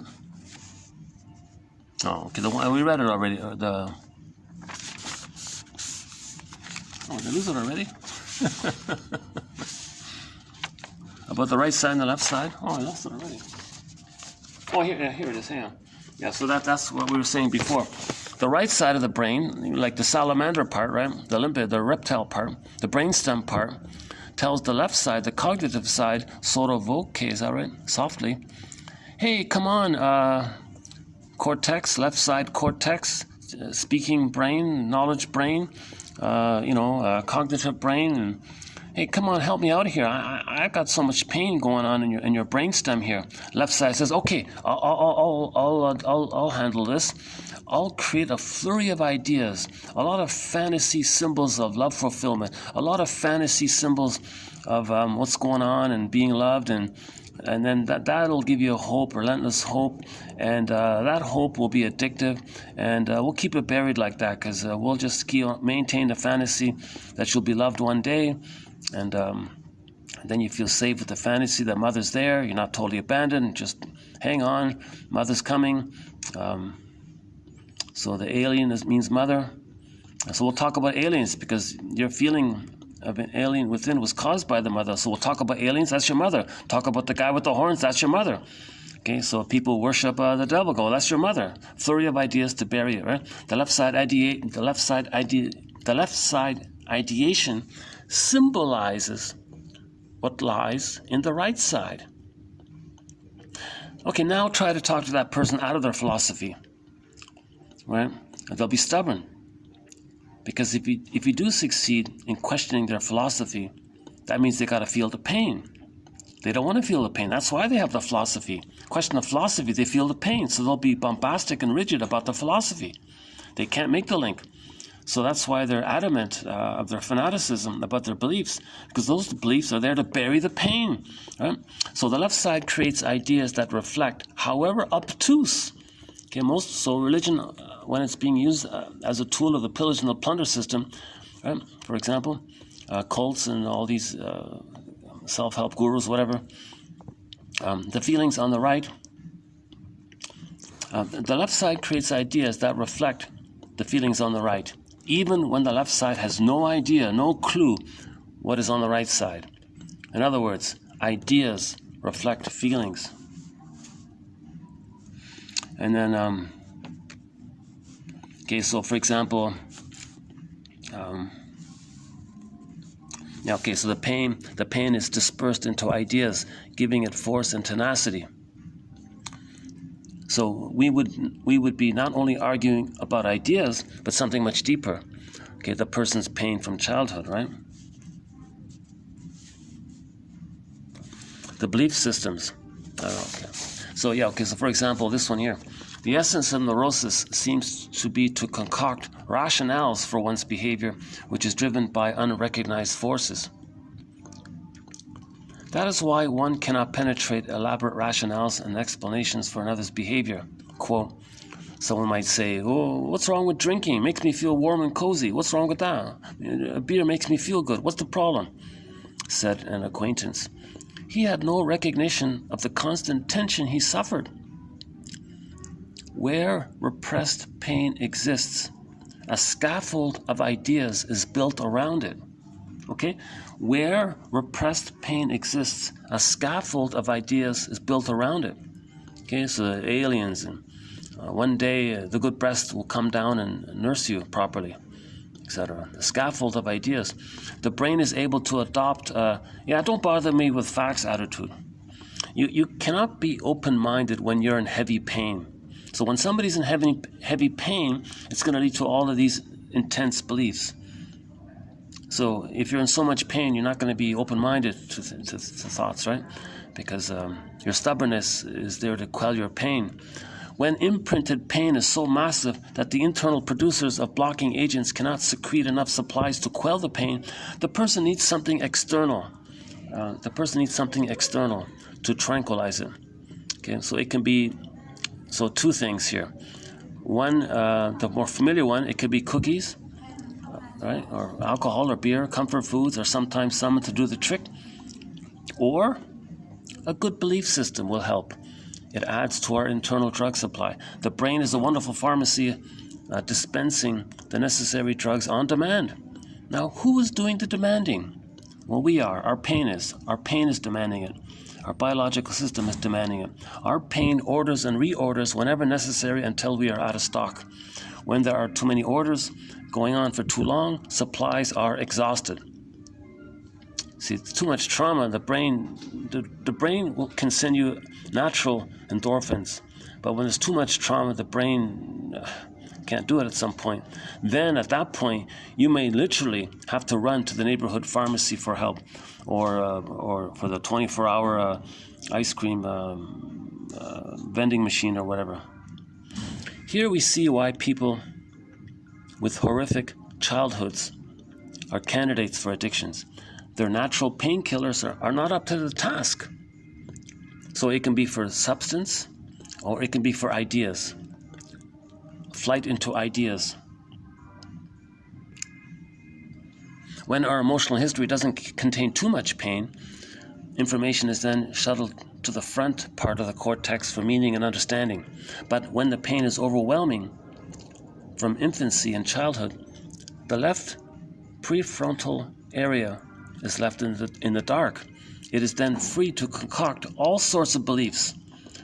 At the same time, the person becomes vulnerable and a receptacle for the prepackaged beliefs of charlatans, and televangelists. And one day you'll be loved. Hold on, someone loves you up in the sky. Send me money.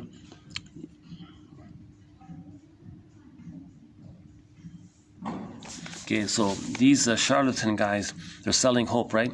Merchants of hope, selling the dope of hope. Dope stimulates, so we're talking about when hope is used as a defense mechanism to trigger endorphins, right? Hope stimulates the production of serotonin and endorphins, natural opiates manufactured precisely in those areas where pain and feelings are processed. It is then possible to become addicted to beliefs, i.e. hope, not only psychologically but physiologically. Janoff calls it the dope of hope. Again, we're talking about the fantasy of replaying, getting mother's love. Oh, something's beeping on me here. Oh, the exposure. Hold on a sec. Okay. Okay, so the one cult charlatan guy does something crucial here.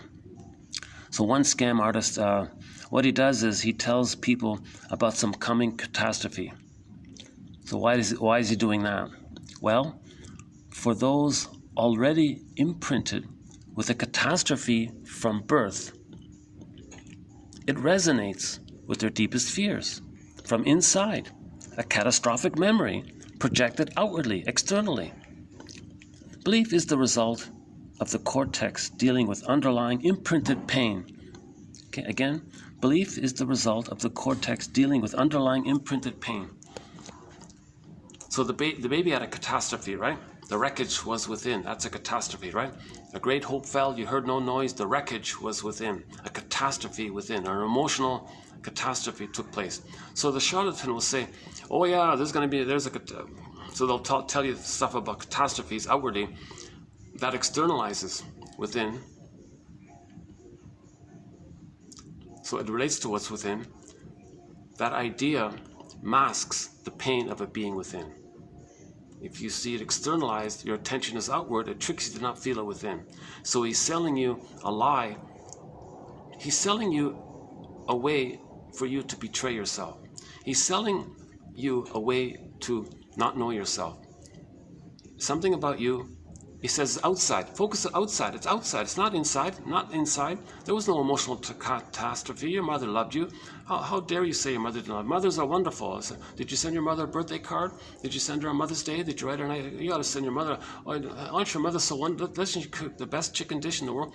So they're tricking you. They're helping you to not find yourself. The pain of being unloved is yourself. That's the real you. The truth, okay? The pain is the real you. The hope of externalizing a symbol of that pain gets you away from yourself, so you see what's within externalized. That tricks your mind outwardly, selective outward attention to distract you from the inward pain. So he's selling you that hope or symbol of what's of the pain. So he's distracting you from the pain within. So you're drawn to that, and you're hooked on it because now you're dependent on it. Because every time you look outward like that, you don't feel the pain within. So now you're addicted to this, the charlatan said, oh yeah, I got a new book telling you about new aliens and new catastrophes. Oh yeah, okay, it's out. He's never telling you that what he's talking about is a symbol of your birth trauma, your prenatal trauma, your trauma in the nursing time, your trauma with the mother, crying in the crib, right? Parents say, let him cry it out. Oh, come on, that's a catastrophe. Okay, using the bottle, well, catastrophe. Putting the baby on a scale, catastrophe. Okay, CIRC, another major catastrophe. That's over the top catastrophe.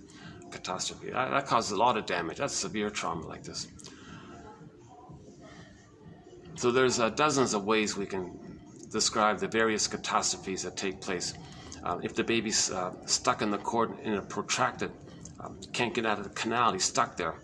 His bronchioles might constrict. He can't breathe. Might need to asthma later on. If he's stressed out in the present, he does what he did originally, constricted his bronchioles, but later on it's asthma. If the person always feels stuck in the canal, he may just have that feeling all of his life that he feels stuck. That's a catastrophe. If the cord was twisted around the baby and the baby got to a point where, oh boy, don't move, I can't move, I can't. He was trying to untwist the cord. He was trying to get more oxygen. It got worse and worse. Finally, I don't move. So all of his life, anytime, in any situation, he constantly has this pattern. Don't move, don't. He's in a bad job. Don't move. bad this or bad that. Don't move. He always has this attitude, I cannot make a move kind of thing. Because so the prototype was originally in the uterus, the cord was strangling him, and he was afraid if he moved anymore, he would get less oxygen here. Hold on a second, let's take a 1 minute break here. Let's let these people pass here. Meanwhile, let's dig up that quote about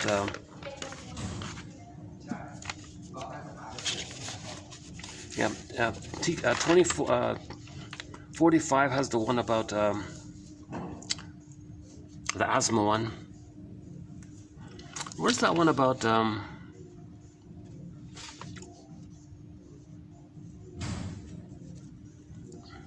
hold on a sec.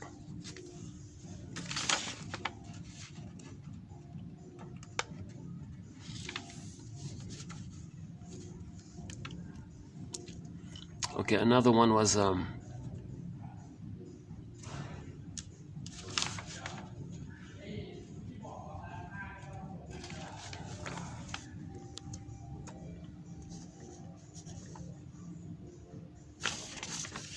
if the person felt overwhelmed, like the baby in the... So what we're talking about here is this. Okay, what we're talking about here is this. The initial birth experience may be prototypic of how the child will respond to stress later on. The notion of prototypic trauma and prototypic defense. Okay. Plus, okay, and whenever a pain is engraved into the nervous system, the response to that pain is also stamped in. The pain and the response are a unity, which becomes prototypic, so that under any later stress, the original response pattern is automatically triggered. Okay, again, whenever a pain is engraved into the nervous system, the response to that pain is also stamped in. Get it? Okay, so it's so the pain. So that's pain defense, right? Pain response, pain endorphins, basically. Or pain don't move, or pain feeling stuck all the time. Okay, so the pain and the response are a unity which becomes prototypic, so that under any later stress, the original response pattern is automatically triggered.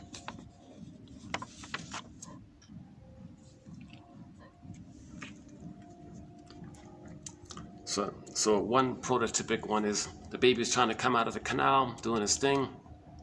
Whoosh, the mother took endorphins, massive anesthesia, painkillers. It went into the baby's brain.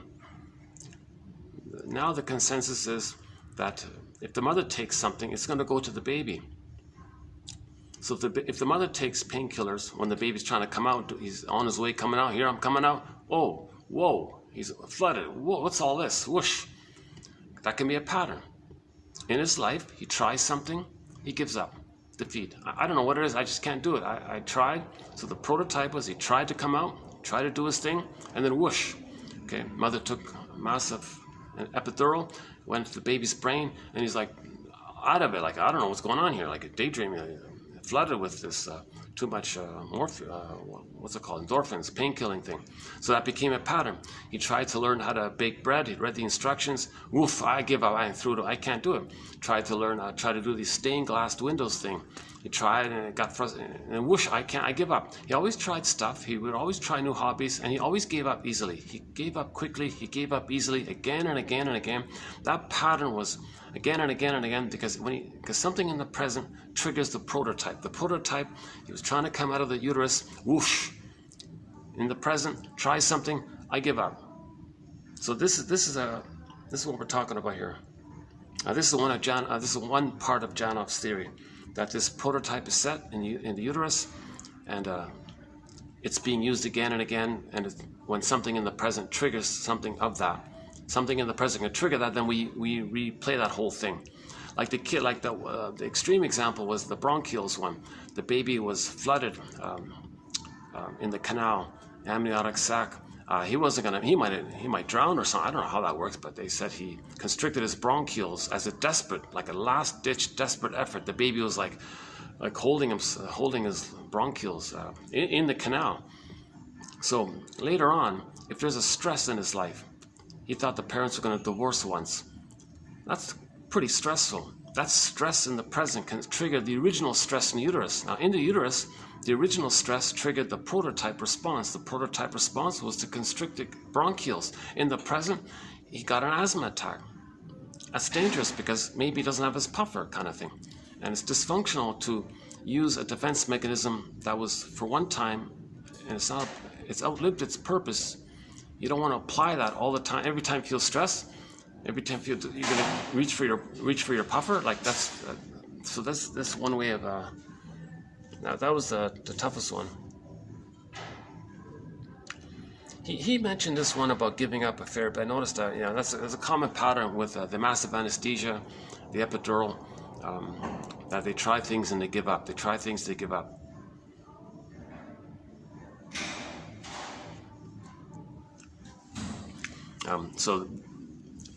Another one was the woman, the overwhelmed one. So she always felt overwhelmed. So originally she felt overwhelmed, very stressed. Right? So she got a lot of cortisol.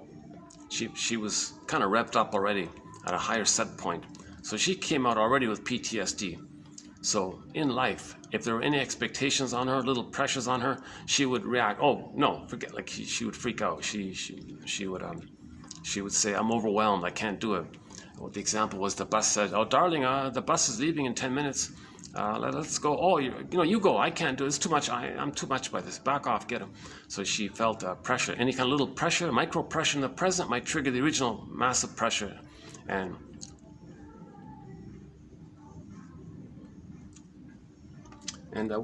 throughout these past videos, I went through his examples, like the don't move one, and stuck, overwhelmed one, giving up easily,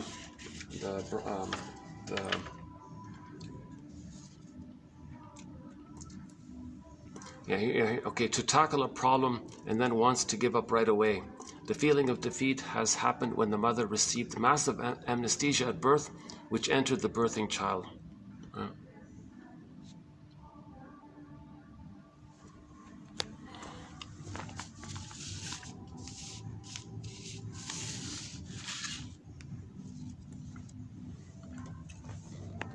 A traumatic birth leaves us vulnerable to even the slightest stress later on.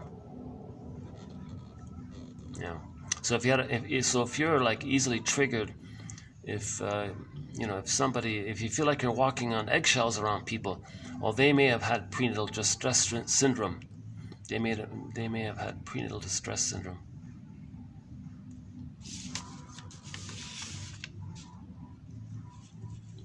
And then you're a prisoner of your pain, he calls it. That's the name of one of his books, Prisoners of Pain.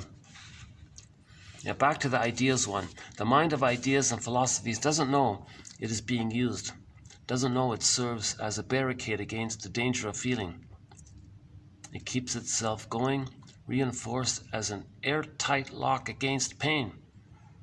It is why no one can convince the person out of her ideas.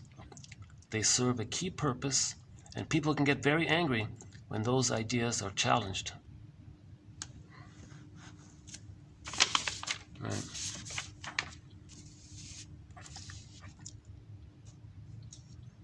Yeah, again, feelings become converted into ideation.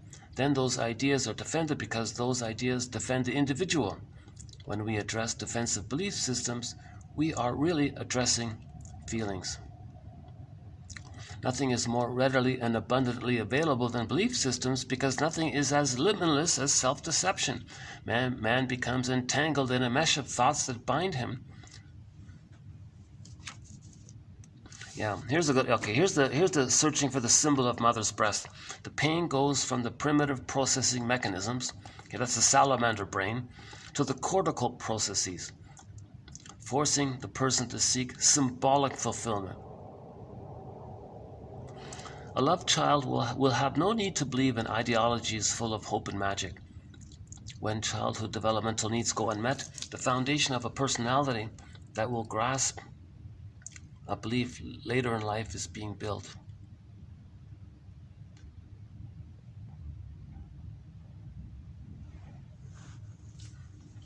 Yeah, in terms of the symbolic breast, okay, we talked about the fame and the fortune one last time, okay.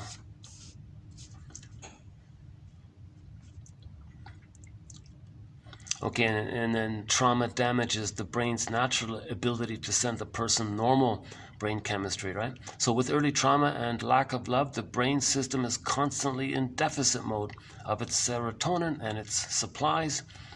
It is no wonder that later tranquilizers, whatever form, it could be like over-the-counter tranquilizers, like ice cream and cookies, may be sought to boost those supplies artificially. Long before we discover cookies to numb the pain, our bodies produce endorphins. But cookies aren't going to do anything but keep us unaware of reality. Same like the merchants of hope, the dope of hope, right? They're just keeping you unaware of your personal reality. That it is not and cannot be an end in itself.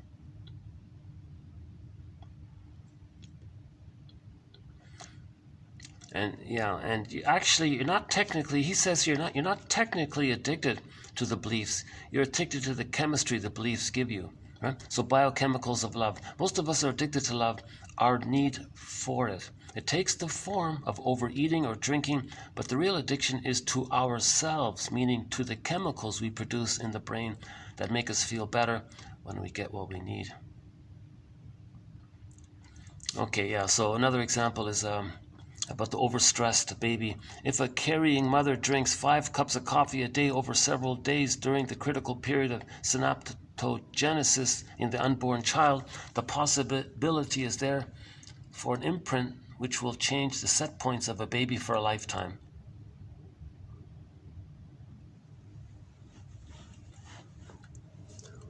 So the baby already has PTSD when it comes out of the uterus, in other words. He doesn't say it like that, but... Yeah, there's the overwhelmed one, a trigger for the old intrauterine trauma hidden in the unconscious. She carries around, quote, overwhelmed with her every day of the life. With deprivation, the system remains continually under stress because there is an electrochemical sign inside that flashes unloved, beep, beep, beep, like it's forever, right? Unloved, unloved. That sign gives a string of orders.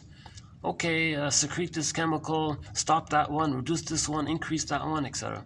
These deviations are the compensating mechanisms. Now, the natural order of things is love. The lack of love is unfulfilled need that sets off the alarm. Okay, so when we talk about love, we mean the baby's needs for secure attachment styles weren't met. Oh, the one about the rhythm, yeah.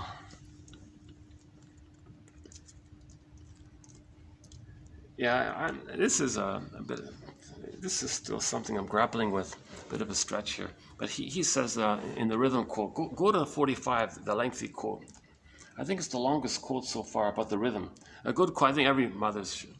Oh my God, every young mother should read John Off's books. It'll make her more mindful. So one prototype was there's supposed to be a rhythm between the baby and the mother, right? Some kind of affective communication. Mother knows what's going on with the baby. Baby recognizes that mother knows that, and the mother knows the baby knows. So there's a kind of like natural back and forth because they're one, right? Baby's one with the mother. Mother plays that role, and she knows that she's functioning as a symbiotic object for the baby. So she's in tune. She's totally in tune with the baby. But let's say the mother's drinking, smoking, and she's disconnected from her own body, and the rhythm is broken. The rhythm is broken. So the baby's trying to communicate to the mother. Hey, mother, I feel like you're not hearing me. I feel like I'm trying to communicate to you, but you're not there. Mother, don't you understand me? I'm here. I'm saying this. Where are you? How come you're not understanding me? So that's a problem because the baby needed that rhythm to go through the canal, right? Properly, smoothly, normally. He needed that kind of natural rhythm. If the mother's clenched and tight and anxious and ignores the baby's communicating, mother, oh, come on. Okay, let's say that's the prototype. The person may go through life feeling, recreating in their life that scenario with others. So, and the person said he finds himself, or she, a woman or whatever, the person said they find themselves constantly in that scenario, where they feel like no one understands them. And I'm speaking clearly. How come you don't understand me? Gee, why don't you understand what I'm saying? I'm saying it kind of easily or clearly or something. How come no one understands me? And the person in the present was saying, gee, I'm not getting through to you, am I? So the idea was, if the person in the present can understand them and they got through to them, then that was the original wish, that if the mother understood, then he can get through the canal. Just like a little play on words there. The baby wants to go through the canal. The baby wants to be born properly. He needs the mother to understand him. If the mother understands him, he can go through the canal. Mother didn't understand him. Trauma, we recreate, in the present, the past, hoping to change the past. But the present isn't the past. The present is just symbolic of the past. So we create a symbol of the past by orchestrating our lives, rearranging it in our lives. Maybe the person unconsciously would associate people who they anticipate wouldn't pay attention to them or listen to them, or maybe they're passive aggressive, or find people who are in a bad mood, or whatever it is. But they would manufacture a situation in their life where they would be like that. How come you don't understand? You don't seem to understand what I'm saying. I'm not getting through to you. So they're still in the past. They're trying to master the past. They're trying to recreate the problem in the past. They're dwelling in the past, lingering in the past. It's frozen there, it's flash frozen. Okay, you're carrying the present, recreate it. Right? You recreate it by finding yourself feeling misunderstood, not heard by others. That's the original thing. Now, in the original thing, you want a mother to hear you so you can go through and have a happy birth. In the present, you're stuck again with those people. You don't understand. You're stuck in the canal. And so you're trying to change the past. So the fantasy is we relive in the present something symbolic of the past, hoping to change the past, undo the past, correct the past, get the love that was needed in the past, get the proper birth canal experience in the past, whatever.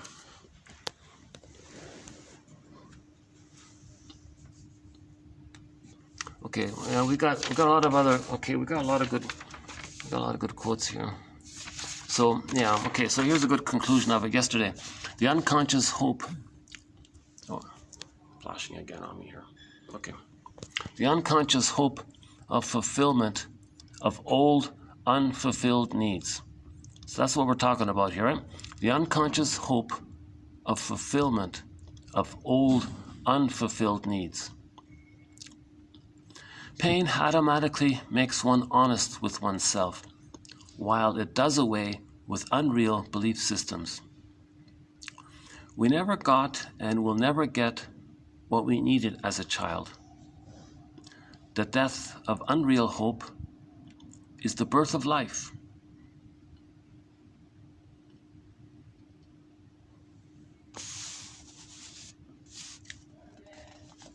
Okay, back to the belief systems. Okay, the symbols of pain, right? The client's belief system functions as a sort of life vest. Take it away and he fears he will be in danger of drowning in pain. Another way of saying it. That's why he's rigid in his dogmatic belief, because he doesn't want to dwell in all that pain.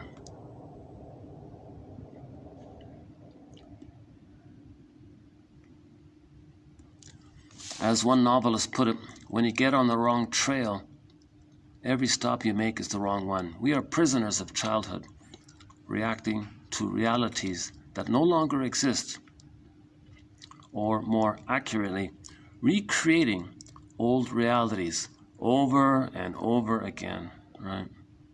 Repetition compulsion. We repeat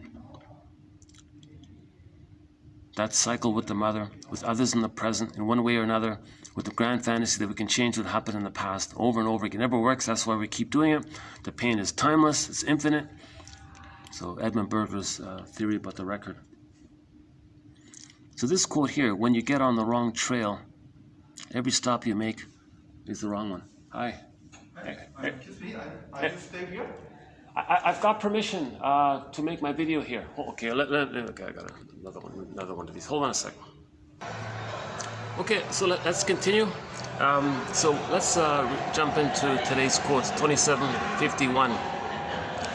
The first one we read already, so let's jump to the second one here. Okay, guy named James McGaugh points out how heavy emotion catecholamines, i.e. alerting chemicals, or the neurojuices of vigilance, some kind of chemicals in the brain, are secreted, right? And these alerting chemicals, or neurojuices of vigilance, called heavy emotion catecholamines, they have the effect to seal in the memory, in effect, inscribe it in the brain. And it becomes, in my terms, the imprint. It means that extreme emotional trauma is locked into our systems as a psychophysiological event. It is not just psychological or physical, but rather both at once, and it can last a lifetime. For example, one imprint was, no one wants me. This can endure because it was too much to feel and integrate that pain at the time. And he's got a whole book on this whole idea of imprints. And that's what we're trying to heal. So this reminds me of one quote.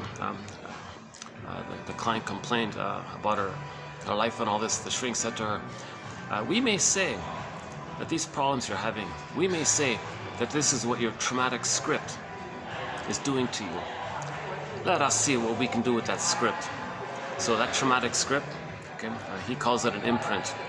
So our added point here is that this imprint is due to the sealing effect of these chemicals called the neurojuices of vigilance, called heavy emotion catecholamines. Creates this sealing kind of thing. That's the traumatic script. So the trauma and the response. It's a neural circuit. It's set in there like an imprint, and stresses in life can set it off, and we relive it and apply that response that we did in the past to the present situation. But the present situation isn't the traumatic one in the past. The traumatic one in the past was way more overwhelming for the baby. Something in the present might be minor. So something that's minor may trigger some the past trauma and the response to the past trauma.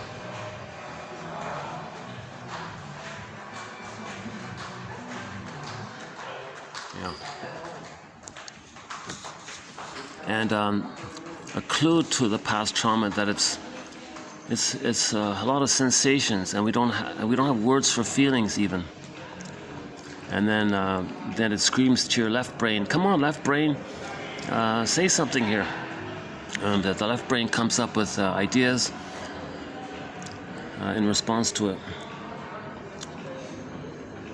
For example, if a person's desperate need for his mother in the first months of if a person's desperate need for his mother in the first months after birth is thwarted, he may forego any chance of love as an adult because he is still stuck in the needing mother mode. Yeah. No woman can make him feel fulfilled because the imprint is feeling unfulfilled. So there's an imprint called unfulfilled. So he will go through woman after woman, never feeling satisfied, always thinking that another woman will be the ideal one for him. After all, what is a womanizer? Someone who needs one woman after another, and it's never enough. Okay, so the Pure Gains and the Don Juans and the Playboys and all these things, the ones who are always next, whatever it is, looking for that woman's. So psychologically, we would always say that they're looking for the symbol of mother, but no person in the present can be that perfect mother in the past. Now this adds the added element that underneath there's an imprint called unfulfilled, unfulfilled, unfulfilled, always unfulfilled. Now past that critical time, you can never fulfill it. Nothing can fulfill it. So that's why they're a womanizer. It's endless. It's insatiable. A person can have 20 lifetimes chasing, you know, endlessly. It'll never match him. Now the one exception was we had a quote where the guy married what was considered to be in the eyes of the world the #1 top beauty of the world. So she was a symbol of womanhood. She was like the #1 supermodel or something like that. And in that mode, that was the exception, where if she symbolized the top woman, and all women admired her, then in the unconscious he may attribute her that if she represents all women, well, for the baby, the breast mother was the one and all woman for him. So that's like the one exception. If someone's ranked like #1 woman or something, he may marry her thinking, okay, well that's, I can't, close enough kind of thing. It's still a mistake. Even the guy, even the playboy marrying the supermodel, whatever it is, it doesn't. Oh yeah, where I was, there was a function. They were preparing for a function, so they booted me out to the lobby area. So in the lobby area, it's always awkward doing it in the lobby area because you got all kinds of guests sitting around, you know. So yeah, you might see me pausing a bit here and there.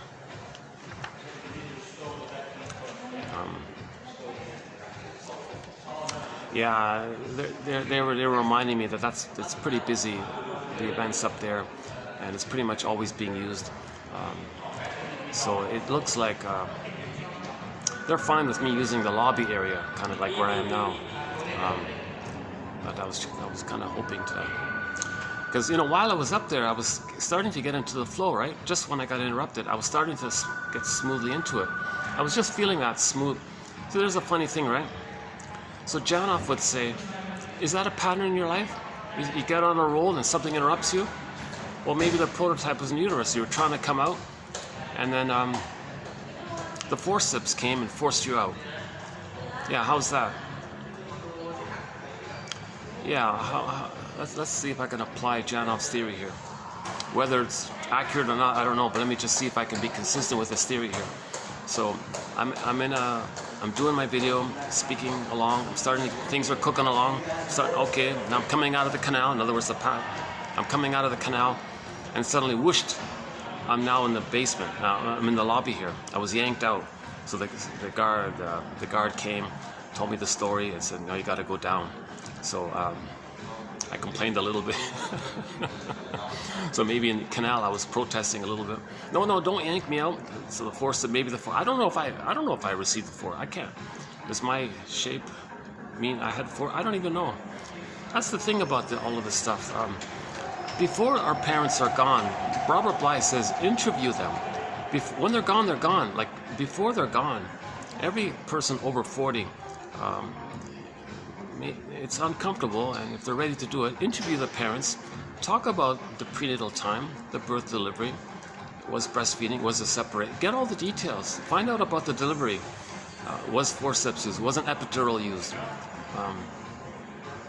was there protracted labor. See if you can get some of this information. Like now that I know some of this stuff, I wish I could just pick up a phone and call she passed away a long time ago, right? I said, what was forceps? I don't even know if she knows.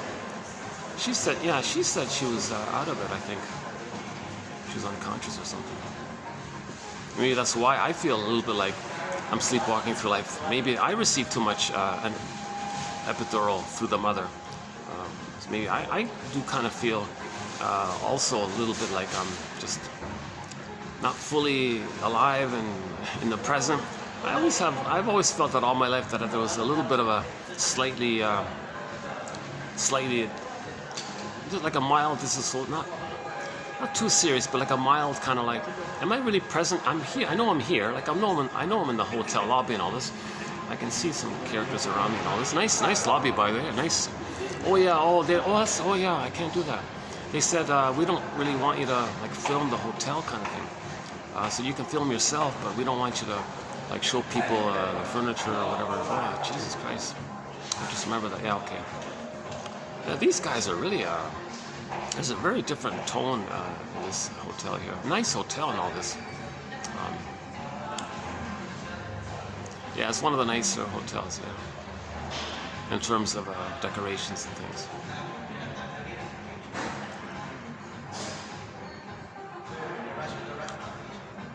Yeah, so I won't show you. I won't show you stuff. I won't show you the lampshades or Jesus Christ.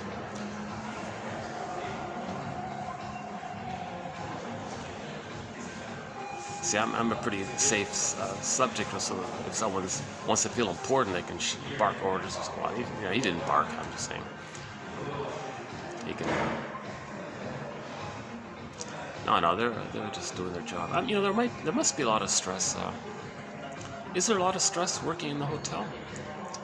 Maybe there's a lot of interpersonal stress, right?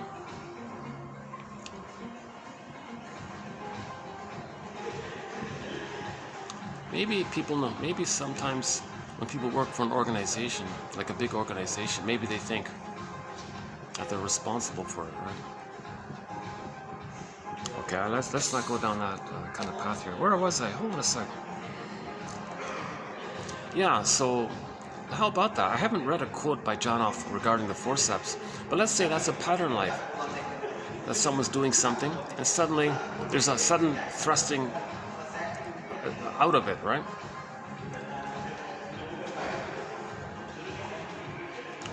At the same time, I have this kind of memory how a lot of people like to fit things into their theories.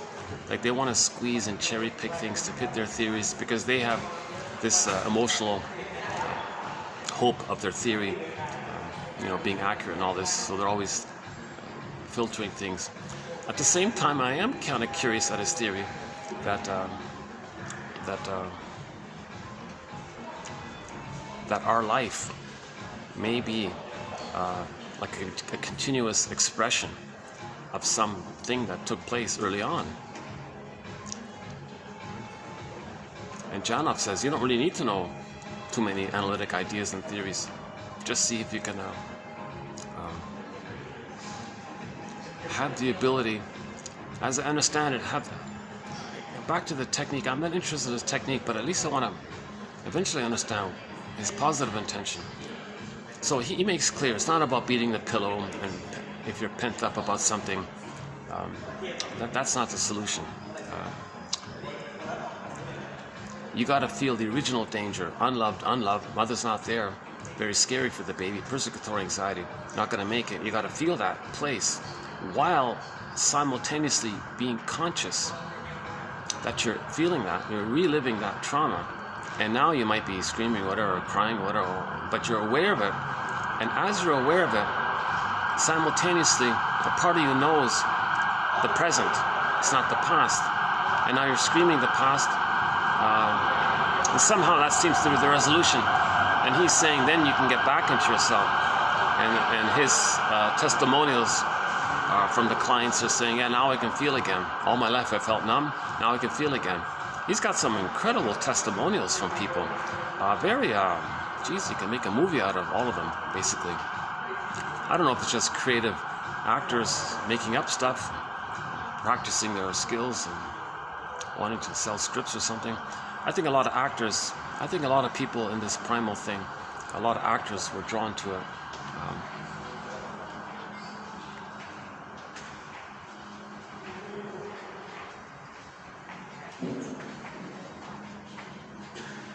Let me check something here. Hold on a second. Yeah,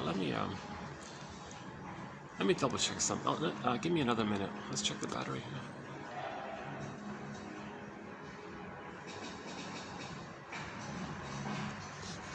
Or should I just run through the quotes here?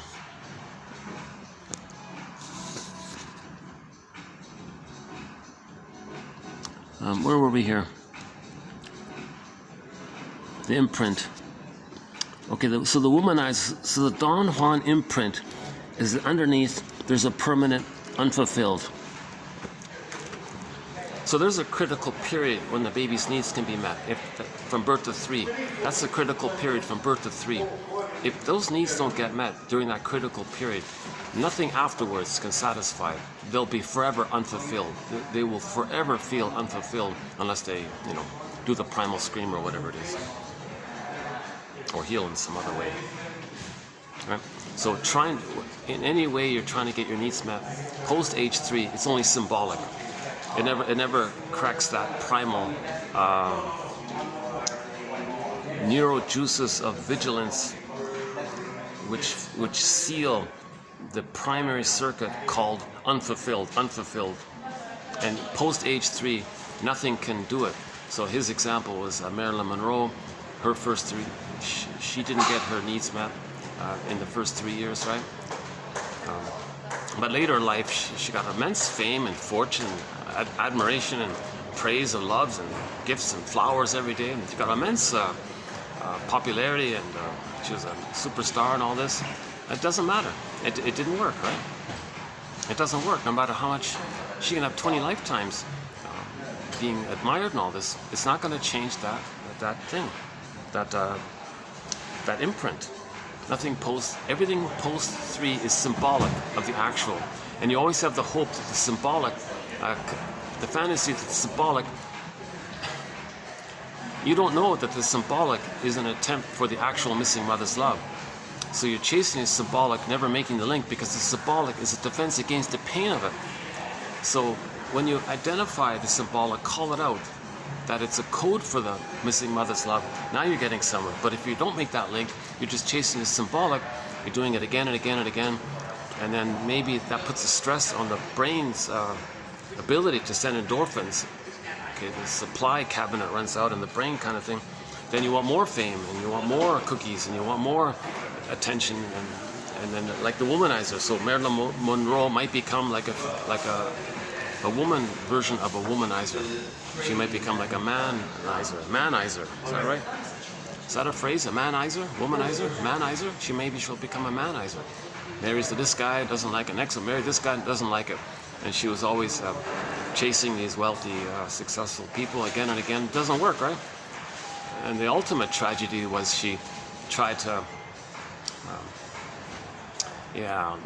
So I discussed it in previous videos. There's an interesting story about her in a book called Hollywood on the Couch.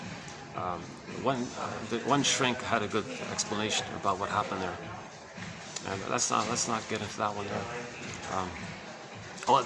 In a nutshell, the shrink actually tried to fulfill it, tried to give her an actual childhood home. Huge mistake, because she's just being re-triggered of what she didn't get again and every day, being re-triggered. Pain. She's getting more pain and more pain and more pain, living in there. Okay. And then the shrink and his buddy kept pumping more pills into her or something. Finally, it just got too much.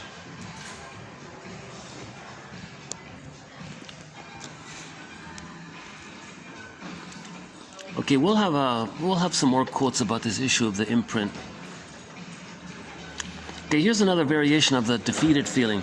Anesthesia to the mother, therefore to the unborn child.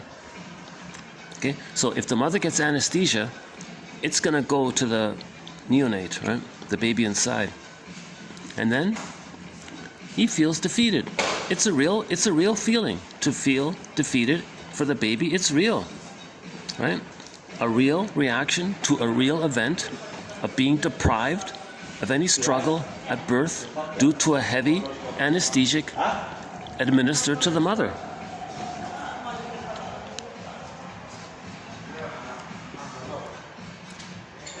So the guy was trying to learn how to bake bread with the bread machine or something, and he felt defeated. You might question, why do you feel so defeated? What's the problem here? Well, his frustration, his attempt to learn something triggered the original time trying to go out of the canal, when at the prototype, the original prototype was he was doing something for himself, and then whoosh, the mother took on a massive amount of anesthesia, and that means it goes to the baby. So the baby was defeated. I'm trying to do something, I'm trying to come out of the canal, and The baby can't control it. Boy, there's another one there. Yeah, another one about this. The baby always felt like nothing he can do about it. He felt defeated. So he went through life saying, nothing I can do about it. This happened. Nothing I can do about it. Nothing I can do about it. It's a sort of variation of this defeated thing, right? But his added point was here. Let's keep this in mind, that it's a real. The baby truly was defeated. He was like crushed in his self-initiative. He was like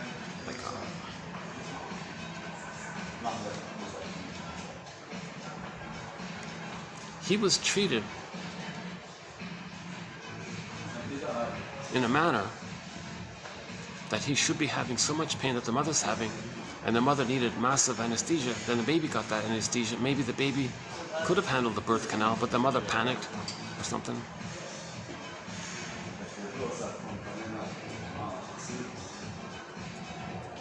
So Janoff is saying the greatest gift a mother can give is to give the baby a welcoming womb. Give the baby his paradise in the uterus. Give the baby his paradise. And give the baby a proper birth if possible. And then give the baby an extended paradise, 4 to 5 months, skin-to-skin contact, natural breastfeeding, mother's loving gaze. That's the greatest gift a mother can do. Step 1, paradise in the uterus. No smoking, no alcohol, no arguing, no bad moods. Or make sure the baby is in a welcoming womb.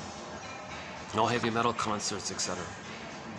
Have some connection with the baby so that he can have that experience that he can achieve the developmental byproduct, being born, right? That sets the template for future transitions, right? If that first transition is problematic, he'll always have problems in his transitions. And he may be forever a playboy, like the womanizer. He can't grow up. Trying to grow up, felt defeated, can't do it. So he stays a Peter Pan all of his life.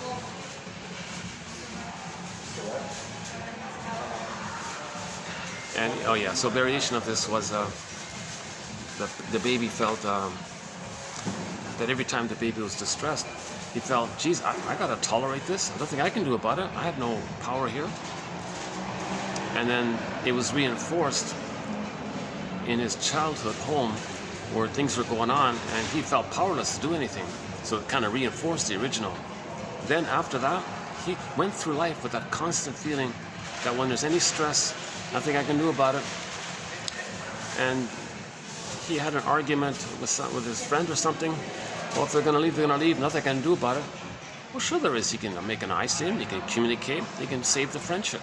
Nothing I can do about it. He always had this premature, so that's neurosis. You're applying something in the past into the present, but the present isn't a past, so you're not enjoying the present, and you're missing things in the present because you're assuming the present's the past. So he can save the friendship. There was a misunderstanding with a friend. Oh, if they're going to leave, they're going to leave. Nothing I can do about it. But it's simple. All he's got to do is apologize or clarify. But no, he didn't get that idea because the prototype was nothing I can do about it. Nothing I can do about it.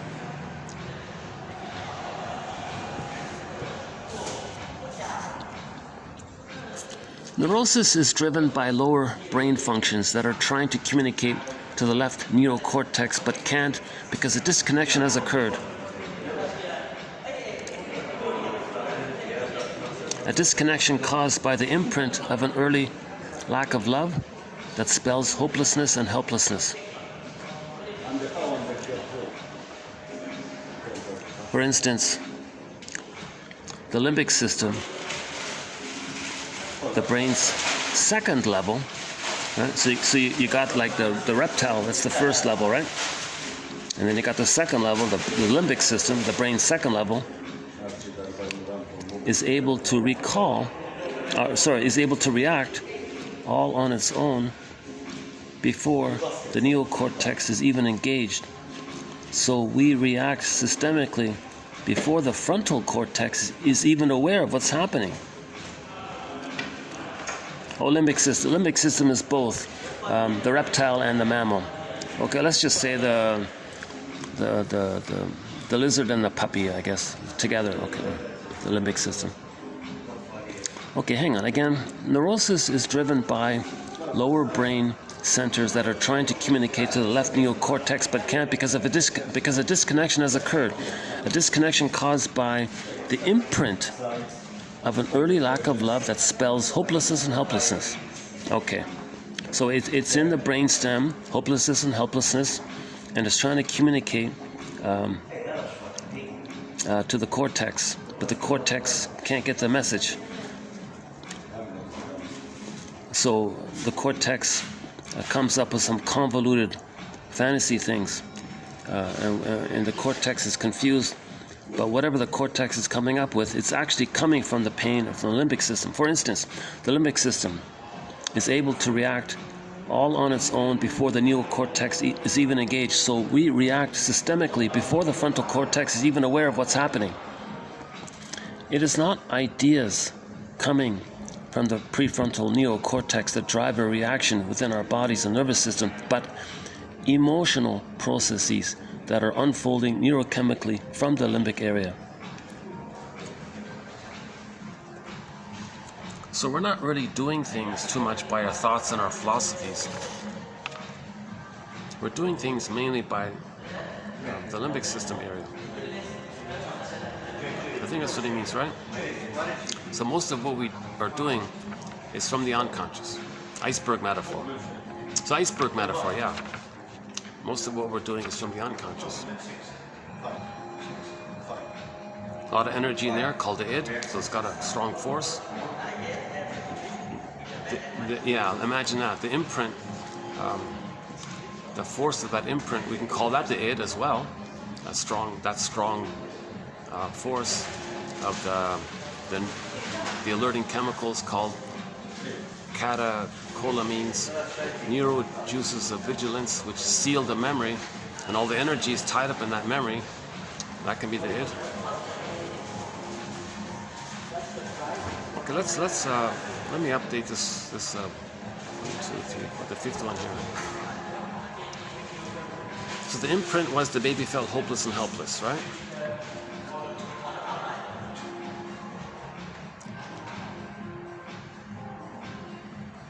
So they're going through life feeling hopeless and helpless. The cortex comes up with fancy ideas of symbolic help and hope. Hope and help for the nerves. Claire Weeks' book. Yeah, she's a bit of a charlatan as well, right?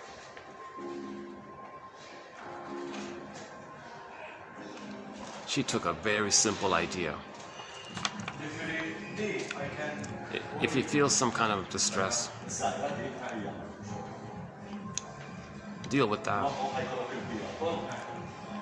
But if you feel some distress and then have some ideas around it, and then believe that those ideas around your distress and use those ideas as them being the cause of further distress, now you're compounding the problem. So in other words, most of your fears and worries are symptoms. Don't treat them as the cause. So worry, yeah, he says it here, Janov says it somewhere. I think it's in the next video. He says, like, if you worry, don't think that's like a primary thing. That's just a symptom of something from the limbic system. But if you worry, don't think that's the cause. And now, from the cause thoughts of the worry thoughts, now you're reacting to that. Now that's stress on stress. So she wrote all these books just telling you this one simple point. Right? I think a better book is called Unwitting Your Nerves. Yeah, by, what's her name again? Oh, Jesus. One of the earliest self-help books that I came across is something called Outwitting Your Nerves. Oh, I forgot her name. 1917. I think that's the one. 1917 or 1921, something like that. Outsmarting your nerves, outwitting your nerves. It's all in there. And Miss Weeks just paraphrased it and became famous with her book, Hope and Help for the Nerves. It just says the same thing that was said earlier. Yeah, I'm not a fan of her. Although we do have a couple of quotes in our collection of it. Okay, sorry about stumbling here with number 5 here. Okay, let's go to number 6 here. Okay, there are many ways to imprint the feeling of not being loved. For instance, In a situation where the child is not attended to just after birth, not held or caressed, he may be imprinted with, geez, I'm all alone here, abandoned. Sometime later, his girlfriend leaves him. He feels sad again. Why? Because she triggered the imprint from babyhood time. And he has no idea what's going on. Maybe he's in a crowd, it's triggered. Maybe he's got to be alone for the afternoon, it's triggered. He cannot feel the primal aloneness, which would be too devastating. That's the imprint. Like a curse, right? Okay, so change the topic here. Is there such a thing as a good imprint? Well, we can say it this way. There are good memories that shape us and allow us to develop normally. They are not stored in the unconscious as bad events are. So good events are not too deep. Like, they help us to grow, right? But bad events or hurtful events, they go deep in the brain. And if they go deep in the brain, it's as if it has a life of its own. Hence the idea of feeling something alien within us. Early love simply becomes part of us, whereas traumatic events become, quote, alien, and then are stored. Now back to the alien one. Okay, continuation. When early trauma during the critical period of development is great,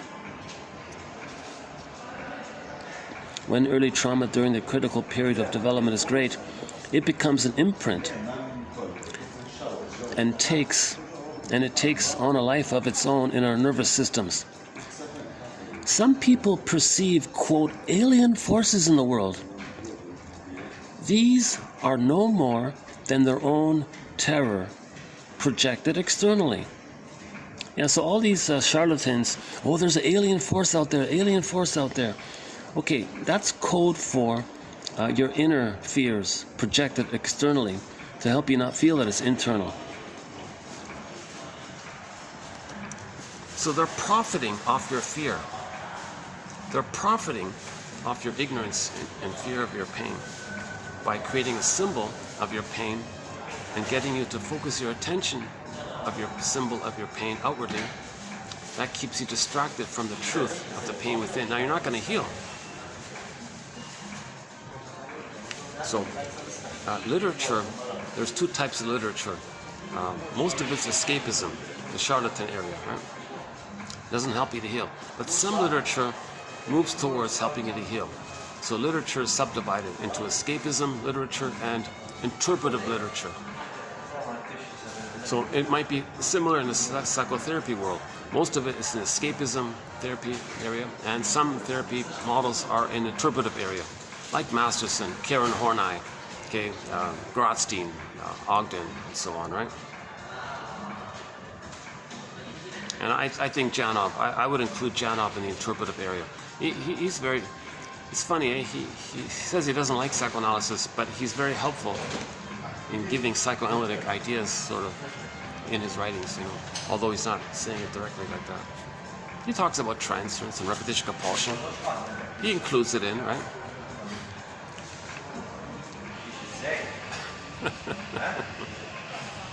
But this is a fun quote about the alien one, right? So this is our first quote about this. So I'm glad it was spelled out. So self-help cult guru. So the tele-evangelist will do this, right? Oh yeah, there's evil forces, there's dark forces out there, alien forces out there. Okay, that's code for trauma. The imprint that's deep in the brain, repressed, and it's functioning autonomously. And it feels like, what is this? So it feels strange to you, so it's alien, quote unquote. But it is yours. It is an actual experience, but it wasn't supposed to be like that. The baby was betrayed, so the baby being betrayed, well, that's like an alien thing. It's not supposed to be like that. Okay, let's create stories about aliens to deflect you from the alien feeling within. But the alien feeling within is code for the mother failed the baby. The mother betrayed the baby. The baby didn't expect it. The baby expected mother's love. Again, a great hope fell. You heard no noise. The wreckage was within, the alien. That's alien. It's not supposed to happen. Strange, alien. It's not supposed to happen. The wreckage was within. Oh, cunning tale, alien. tail, right? Cunning tail. That let no witness in. Now we don't know it. So the charlatan comes along. I know it. I know it. Listen to me. Listen to your stories. Send me money. Buy me, etc. Okay, one more here. All right, if the hippocampus is overtaxed,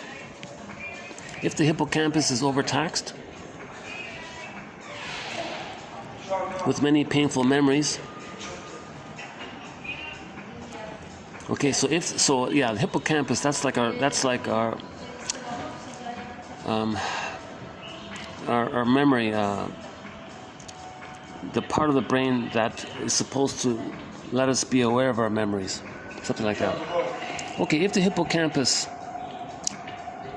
like our ability to be aware of our memories, the part of the brain that lets us be aware of our memories, I think. Okay, if the hippocampus is overtaxed with many painful memories, then it may be helpless to inform the hypothalamus, whatever that is, to soften the amygdala's output of feelings. The amygdala has direct connections to the cortex, so that feelings can also directly affect our thought processes, and it has direct connections to deeper levels of the brain function.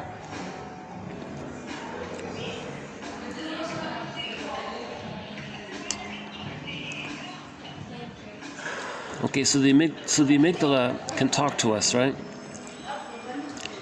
The amygdala can say, hey, cortex, help, I got too much pain here. And the cortex says, okay, I'll come up with all these convoluted ideas and theories and philosophies to numb the pain. The prefrontal cortex may label all of this painful memories an anxiety attack, and the individual is then aware of great discomfort. A cognitive psychologist might try to deal with that anxiety as if it were a cortex-only phenomenon and attempt to control it through logic, ideas, thoughts. For example, you are overreacting here. There's no reason to be upset. Yet, reactions tell us what's really happening on lower levels of the brain, even though the original context of how they were imprinted may be unrecognizable. So it's unrecognizable, right? So you feel anxiety, we don't know why, right?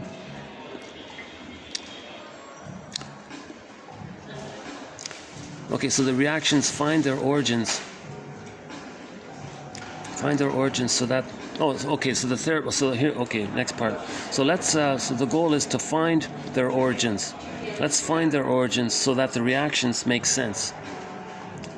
Without access to our feelings, we would be forced to conclude that some current behavior is irrational because we are unaware of its antecedents. So he was getting into the idea of a little empathy here. If somebody's doing something, it's because of some past pain. So if you keep that in mind, somebody's negative behavior, it's code for their past pain. Narcissistic pattern, bully pattern, even the Don Juans and the Peer Gynts and the womanizers or the manizers. Okay. It's coming from the past pain. So there's some sense. You can think of it that way. Well, it makes sense. If you were traumatized at birth, it makes sense what you're doing in the present. If you were given a flood of endorphins and you always give up easily, well, that makes sense why you give up now. So just make the past present link kind of thing. Otherwise, you just simply label them as nuts. Right? But if a person's acting nuts, the idea is that at that moment you're not aware that there's some antecedent to it, that there's some trauma behind it. So acting nuts is a code for childhood trauma, put it that way. Acting neurotic, acting dysfunctional, acting nuts, that's a code for there's some imprint that we're not aware of. Does the imprint say unloved? Does the imprint say unfulfilled? Does the imprint say unseen? Does the imprint say all alone? Does the imprint say abandoned? Does the imprint say fill in the blank? Oops. Hold on a second. Okay, let me make sure I'm not distracting these guests here. Why don't I, maybe I should, what's the time here? Let's check the battery. Hold on a second.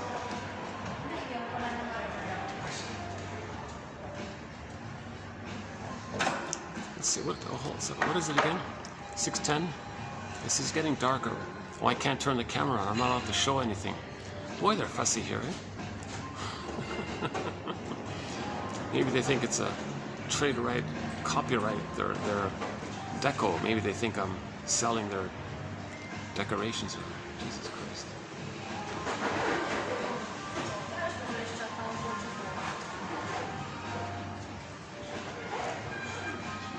And the ironic thing is, if there's considered such an upscale hotel here, they don't have really much of a lobby here, right? Like just this little area in front of the concierge, plus the little sort of deli coffee shop section. Yeah, oh yeah, they serve food. They serve food there as well. That's it. Yeah, there isn't really much of a lobby. There's just like a few little chairs in front of the front desk. You can't use those, right? This little side area. But funny, eh? For such an upscale hotel, there's not really much of a full-on lobby here.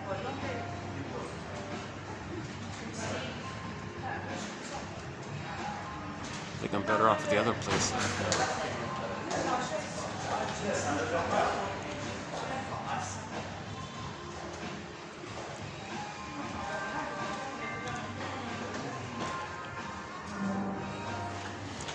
These staff here, they had mixed feelings about me. Some of them were very trying to be helpful. Yeah, oh sure. Some of them say, oh, come on here.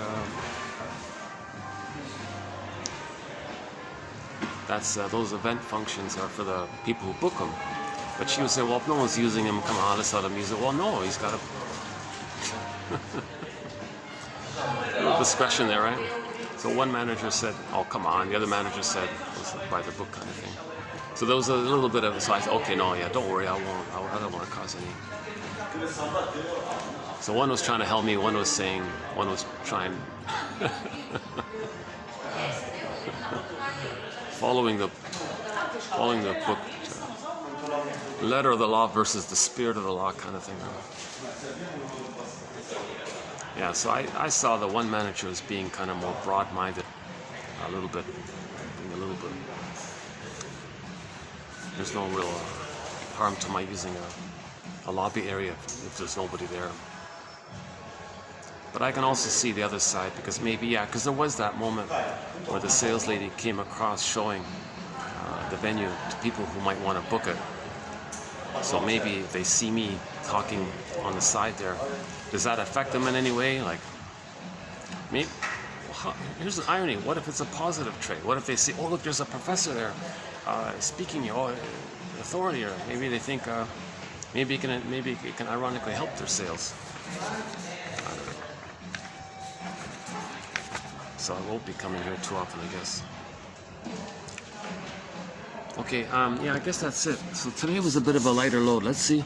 1, 2, 3, 4, 5, 6, 7, 8. Yeah, so only 8 quotes here today. I'm kind of tempted, just for fun. Let's count how many quotes. So we just did 7 videos of Janoff's work. I'm thinking it's going to go to 10 videos. I first thought let's do only 5, then I thought okay, let's do 7. But I still have question marks, so let me stick with it for a little while longer.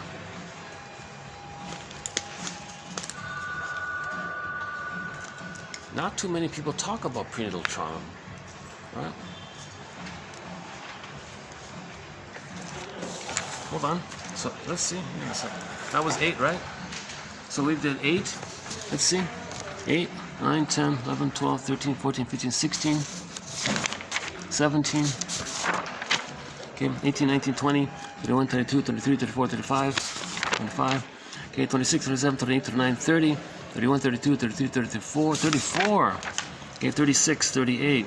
Okay, 40, 42, 44, 46, 47. Okay, 47, 48, 50, 52, 54, 56, 56, 58, 60, 62, 63, 63, 64, 65, 66, okay, 68, 70, 72. All right. 74, 76, 78, 80, 82. 82. Well, that's part of 82. Okay, 83, 84, 85, 86, 87, 80, 89, 89. Okay, 90, 92, 94, 96, 97. Look at that, eh? 97, 98, 99, 100, 102. Look at that, eh? Look at that, eh? We just did 102 quotes.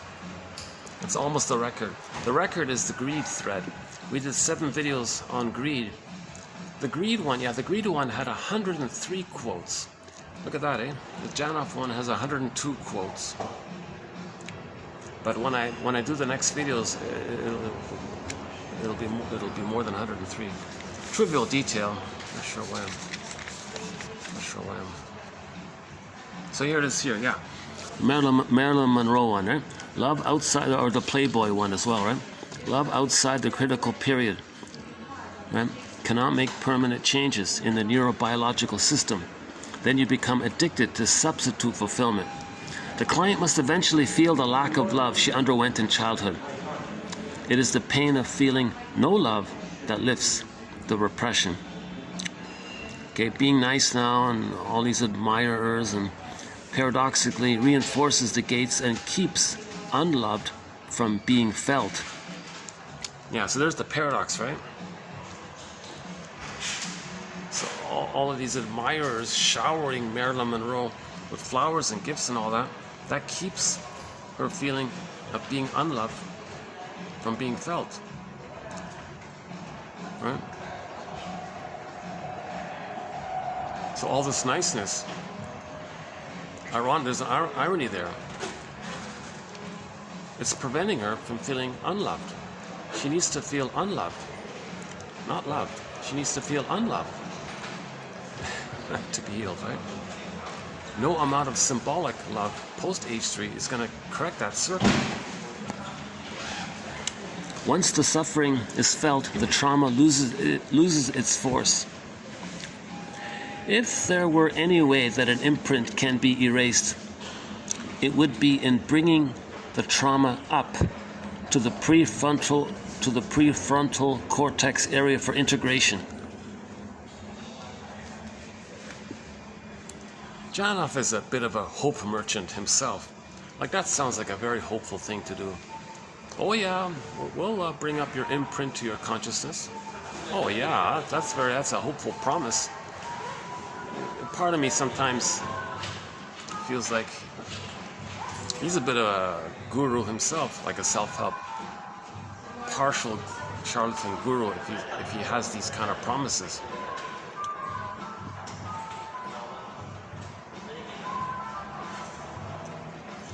Really? Going to a dark, padded room or something so you can relive your trauma, at the same time be aware of it,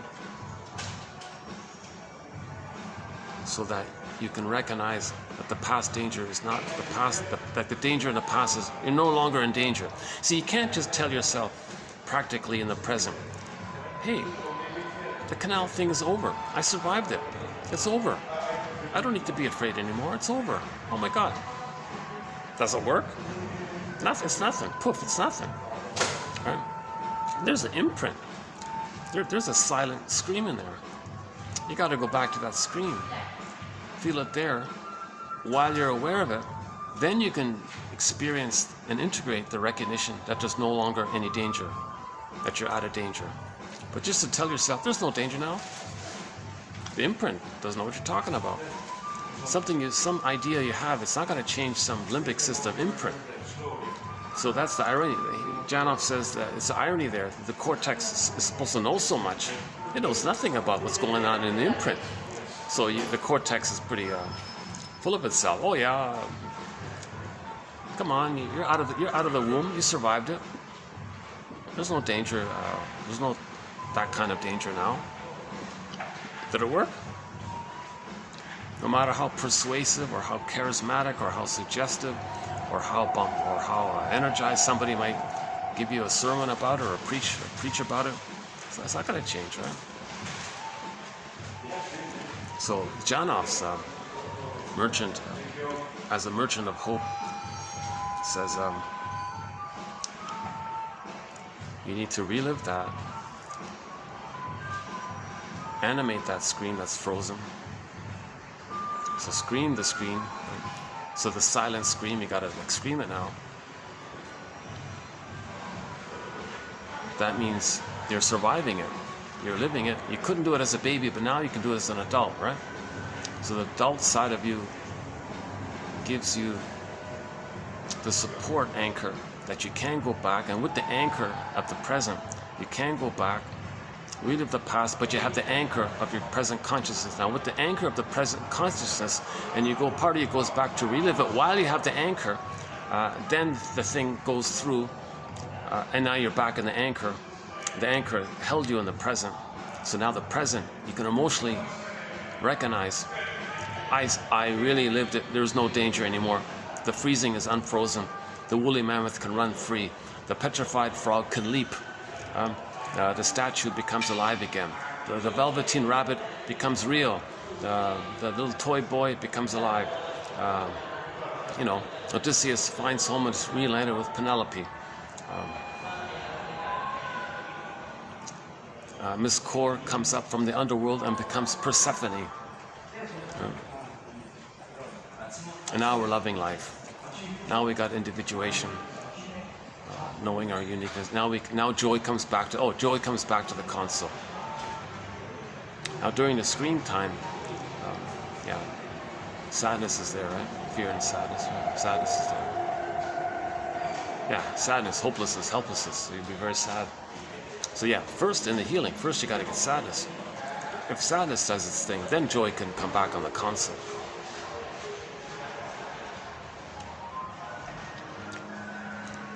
Luckily, this section here is not too busy at the moment.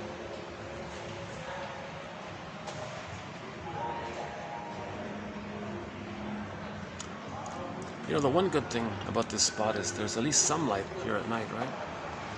Yeah, that's something to keep in mind. I have a hard time getting light at night in these hotels and things.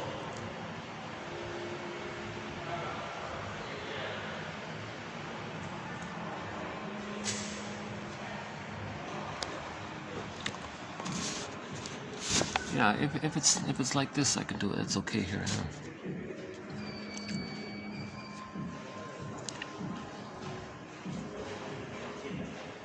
Okay, just a little bit on the lighter note here. This one here. Idyllic and watery surroundings have always been accepted as possible symbols of the blissful state of oneness with the mother's womb. For example, the frequent use of the word blissful. For example, in the expression of blissful oneness. Follow your bliss, blissful this. Is not bliss, how blissful. Blissful oneness implies general belief in the capacity of the baby for actually experiencing this bliss. Oceanic bliss again. So the baby had oceanic bliss.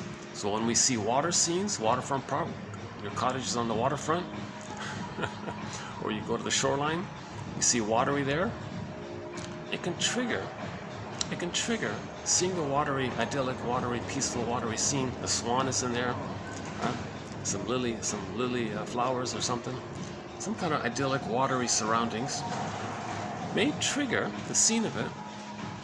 Back to triggering, right? May trigger the time in the uterus when we were in this oceanic, blissful oneness with the grand, powerful mother, and we're one with the mother and felt in bliss, had our feelings, felt alive and real. So that's why we're so crazy. That's one theory. That's why we're so crazy about, water view properties or waterfront properties and all this.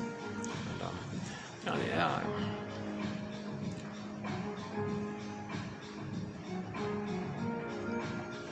and some music in the background is similar, related to this image, related to this quote, is the idea that when we hear music in the present, it may trigger the prototype of music we had in the uterus, or this heartbeat, pulsating of the cord, and some kind of melody via the blood flow in the cord, three veins in the cord, one straight down, two spiral up, and it's considered slightly melodic, Francis Mott theorizes.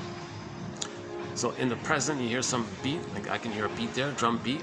Okay, a bass line, beat, bass. Okay, there's a drum, there's a bass, they're kind of together. And now the fluty melody, right? So the fluty melody I'm hearing, this flute thing, okay, it may remind the melody of the blood flow. Okay, the bass is for the pulsating chord, and the drum is for the mother's heartbeat. So when I'm hearing this music now, maybe unconsciously, I'm reminded, I'm comforted, I'm triggered up, I'm experiencing some triggered up feelings of when I felt comforted in the oceanic oneness.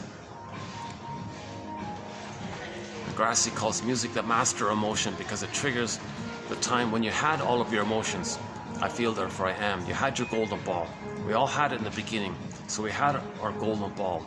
Wide range of feelings, needed feelings, appropriate feelings, aliveness of feelings, radiance of feeling, like the sun, a radiant.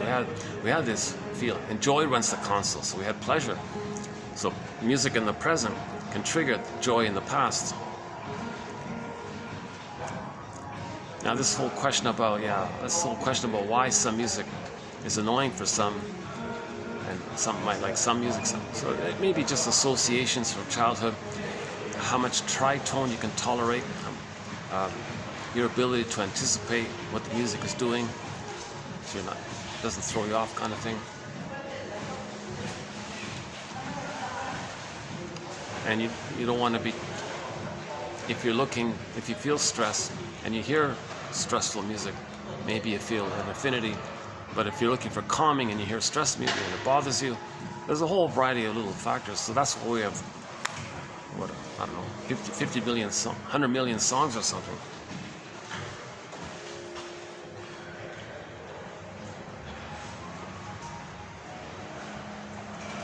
That's not an important. I don't think that's an important topic.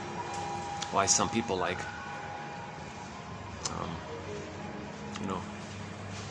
why some people like.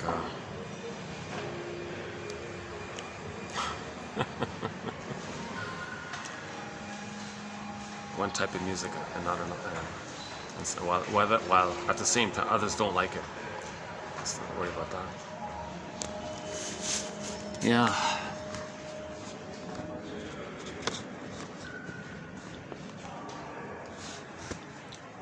Yeah, similar to the Marilyn Monroe one. Once a person has been unloved,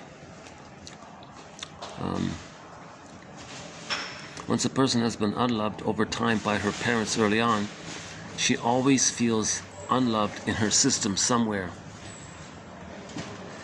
This feeling is what most people are tranquilizing with alcohol, overwork, fame, prestige, cookies, etc. So why do people do this, even if now they have a loving, things are good in their life now? Why are they still acting like in the past? Well, answer your history, your personal history, the imprint. You got to face this imprint. Okay, we had a few quotes here about if mothers have babies for a dysfunctional purpose, the children will become dysfunctional, chances are. So we had a few quotes in that area. Here's one example. This one here. This is a dramatic one.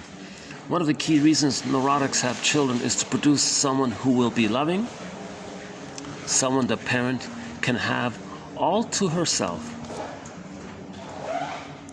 So one day the child didn't pay attention to mother. She screamed at the child, "Look at me when I'm talking to you."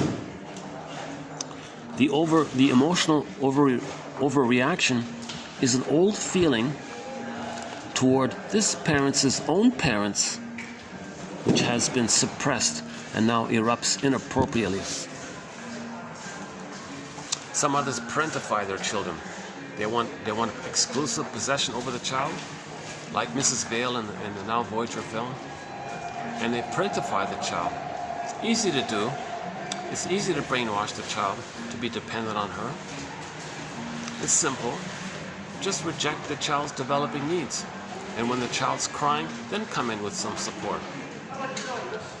the more the mother's love is unavailable, the more that child will cling to the mother. The mother may want that, because then she knows that that child is stuck to her. That allows her to never feel alone,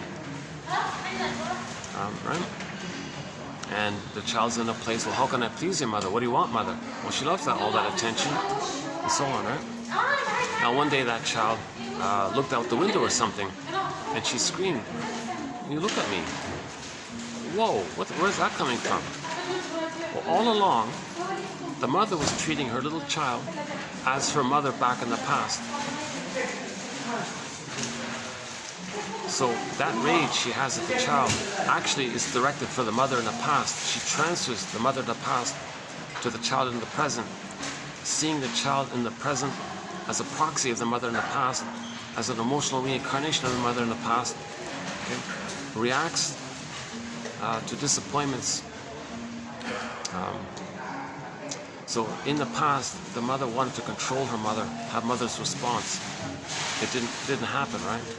So she's trying to change her mother. Come on, mother, meet my needs. See me, respond to me, be there for me.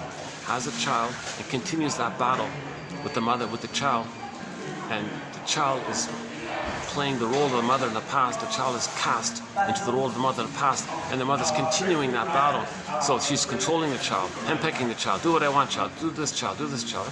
One time the child showed signs of, I can't do this anymore, and lost control. So she enraged at him. Oh, look at me when I'm talking. Huh?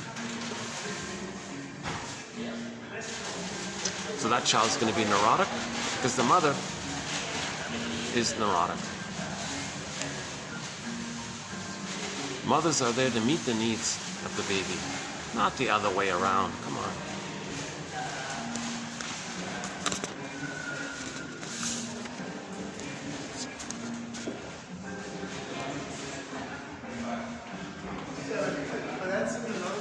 Okay, there was one about the idea that placebos. So his idea that if you have a placebo, that's a kind of a belief, right? The doctor says, so take this, a placebo, it'll do such and such, and you believe it. The hope is there. And sometimes the hope does the trick. Okay, so the brain didn't distinguish between real medicine and phony medicine, i.e. ideas, the placebo, ideas. It couldn't distinguish between an idea about medicine, the placebo, and the real chemical thing. That means that ideas can be opiates. Ideas can be opiates, the dope of hope. We can believe in something to numb our childhood pain. We can believe in something in order to numb our childhood pain of emotional deprivation.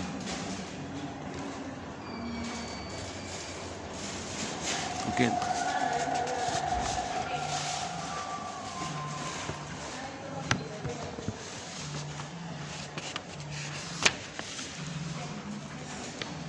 Yeah, a variation of this feeling overwhelmed and the unborn child getting PTSD is this one here. A high level of anxiety in the mother will contribute to stress for the unborn child.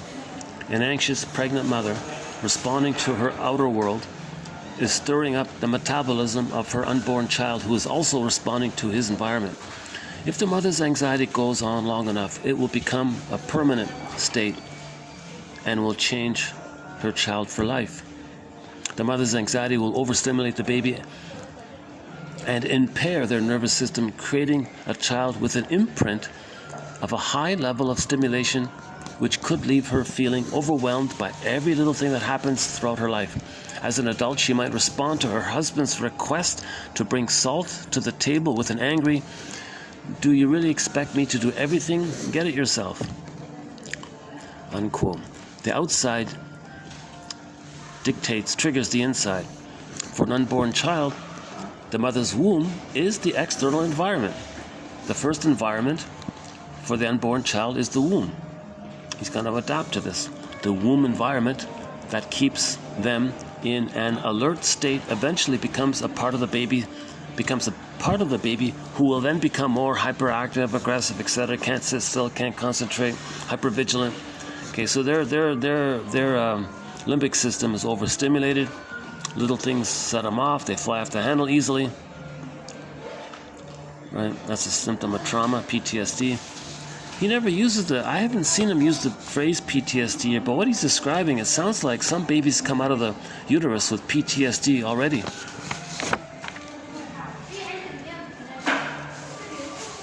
Whenever a pain is engraved into the nervous system, the response to that pain is also stamped in. The pain and the response are a unity which becomes prototypic, so that under any later stress, the original response pattern is automatically triggered.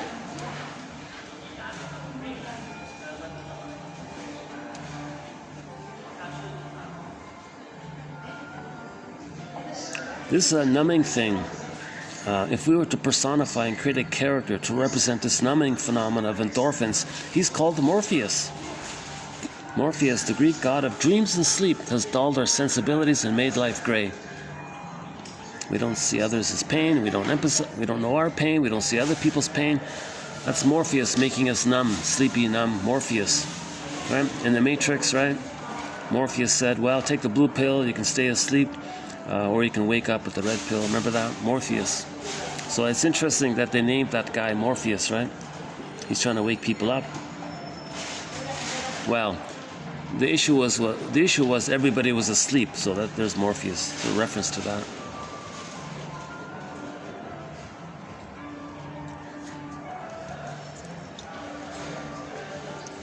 Yeah, here's that feeling about where the child feels like he can't do anything. Right?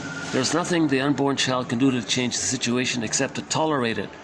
But when growing up in a household where one really cannot change anything about one's life, the sensation, limbic system, and feelings, puppy brain, merge to form a powerful force.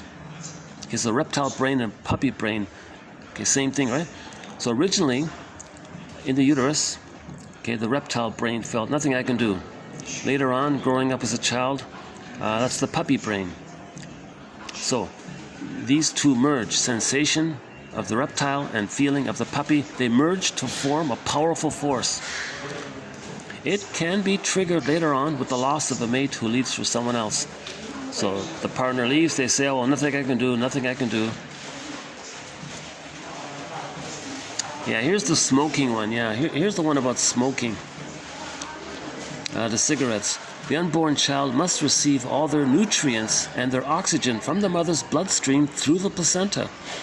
What this means to the unborn baby of a smoking mother is 5 minutes of suffocation and poisoning each time the mother smokes a cigarette. Assuming that the average length of time it takes a mother to smoke a cigarette is 5 minutes. Tobacco robs the blood of oxygen, so that the mother's blood is forced to take up the gases in the tobacco at the expense of needed oxygen.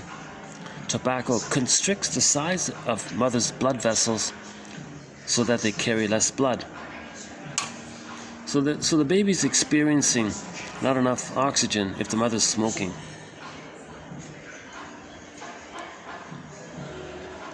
And if the mother's very distressed, if there's an emotional burden while she's pregnant, the child will feel it.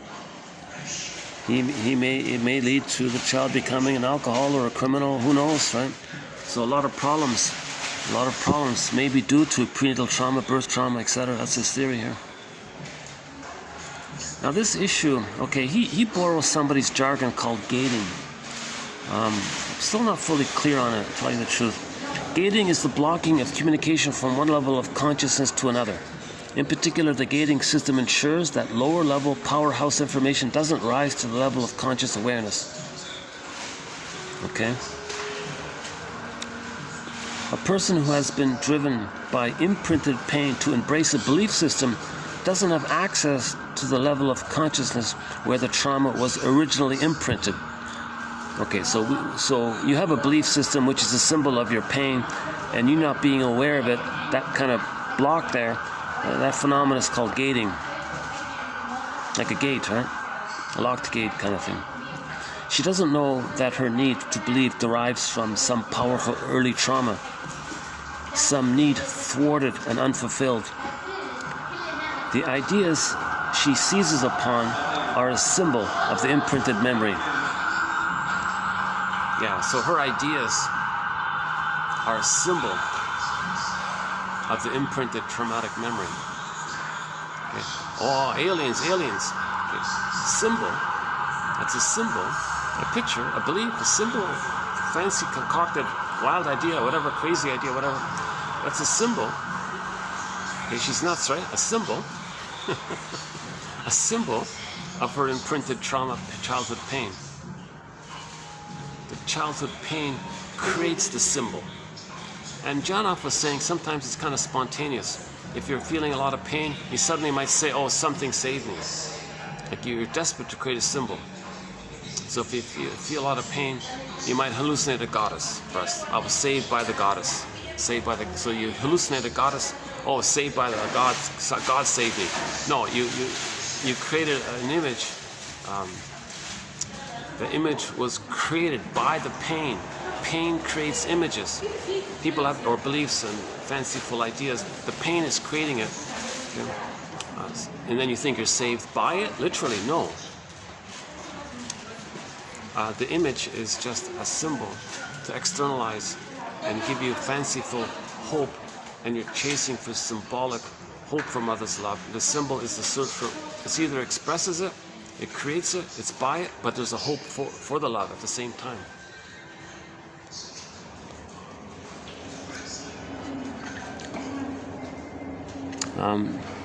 So she doesn't know that her need to believe derives from some powerful early trauma, some needs thwarted and unfulfilled. The ideas she seizes upon are a symbol of imprinted memory. But due to gating, there is no connection between the two. Why? Because connection would mean pain. If she understands that her belief in aliens is a symbol of pain, then she would feel pain, right? If she makes the connection, then she would feel pain. Doesn't want to feel the pain, so she keeps on believing in aliens, okay? So, instead of pain, she believes in fill in the blank, the comfort of a guru, the guru's slogans, or the warmth or the smooth talk of the charlatan guru, charming, smooth, handsome, smooth-talking playboy guru, right? That warmth is always palliative, symbolic, because she doesn't know what the origin is. For example, she might believe in a loving God, okay, meaning a symbol for the breast mother, but she doesn't know that she's in pain of not getting mother's love. So believing in a loving God in the sky, good breast in the sky, that's a symbol of the pain of not getting the good breast experience back in the nursery, back then at that critical period of time. So, yeah, and the symbol promises love and protection.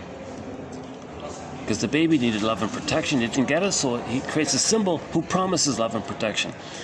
So in our therapy, in our primal, okay, in his therapy, we take the belief and allow the system to convert itself into the feeling and need it really is. Once we remove the origins, okay, once we remove the origins, the imprints, once we face that kind of thing, the symbols fall by the wayside. The symbols were only there as a mask and an expression of the pain. Face the pain, the symbols fall away. Okay, the hungry wolf goes away, etc.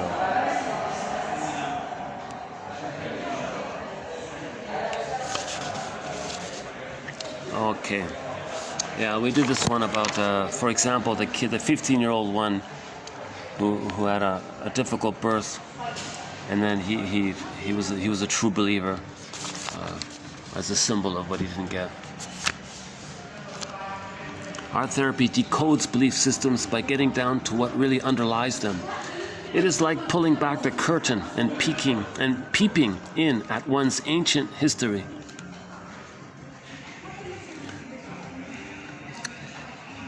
Yeah, so if he's not feeling his feelings, i.e. to live in one's mind in flight from the truth about our childhood stored in our body, once a person finds himself, he has found all the meaning there is. We're looking for ourselves. Once we find ourselves, that's meaningful. If we feel connected to our bodies, have our psychic soul castle in our home, have our feelings come back to us, express our real self-interest, that's meaningful. Loving life, a path with heart, that's natural pleasure. Joy runs the console, there's your meaning. The meaning is you're expressing your real self capacities, your real self-interest, not at somebody's expense. It's just a natural, joyful expression of your uniqueness. There's your meaning. You don't need fanciful beliefs of symbols of first needing to get mother's love. When you face the pain of it and get back yourself, you found. So we're looking for ourselves. So put it this way: we are running away from ourselves. Once we get back ourselves, we're okay. Right? We're searching for ourselves. Right? Okay, so again, he says a lot of people stole his idea of primal therapy to do kind of a mock version of it or a pseudo version of it. So some self-help scam artists say, "Oh, just hit the pillow." Well, beating the pillow, that's not going to help. You gotta operate from the imprint. You gotta get to that imprint. If you just beat the pillow without the imprint, you're BSing yourself. It's not going to work. So, for example, a lot of these weekend seminars, what they do is get people to act out, okay, beating the pillow. So maybe they release some kind. Maybe they let off some steam, kind of thing. But they don't even know. But they don't know, is it just from some recent upset or is it the past? Hence the attraction, seduction, and beauty of all this stuff. The problem is beating the pillow doesn't heal. Anger is an expression of unmet needs.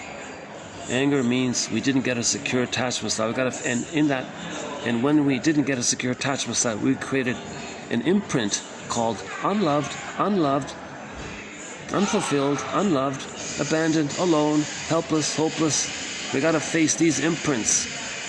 The anger is due to those imprints, those painful imprints. Face those imprints, the anger will go away.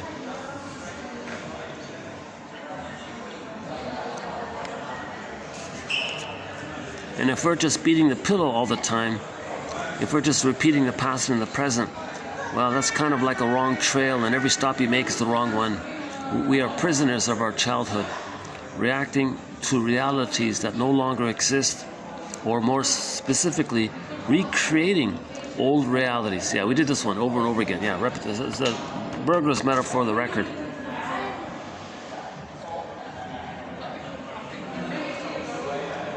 Yeah, and sometimes people are very addicted to their beliefs, and if you don't have the beliefs, they would feel withdrawal symptom. So they don't want to feel the pain of a withdrawal symptom, so they're stubborn on their beliefs.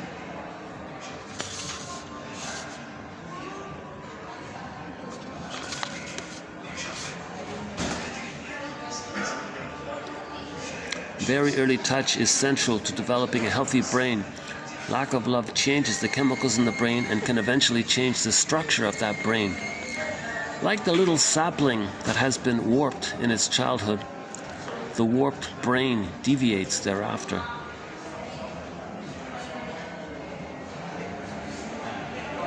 Yeah. So the child doesn't feel sane when the mother's smoking. Researchers have described prenatal distress syndrome or fetal stress syndrome. It is a battle to stay alive for the unborn child who is choking and suffocating against the smoke a mother inhales. And it is not possible for them to remain, quote, sane and in comfort when the mother is taking in alcohol, which changes the brain of the developing child.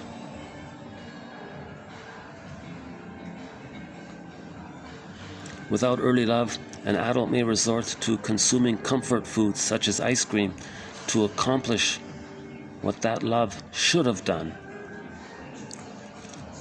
Ice cream, for example, ensures adequate serotonin in the synapse, exactly what early hugs would have done. Loving eye contact and plenty of hugs and kisses and caresses and tenderness in the first 3 years of life create a chemical bulwark that endures, so that emotional eating is not needed. My guess is that most people who smoke and drink never really realize the connection between pain and their habits. Neurosis is a paradox. It is enormously strong, a force that one acts on every day, yet a force that eludes awareness.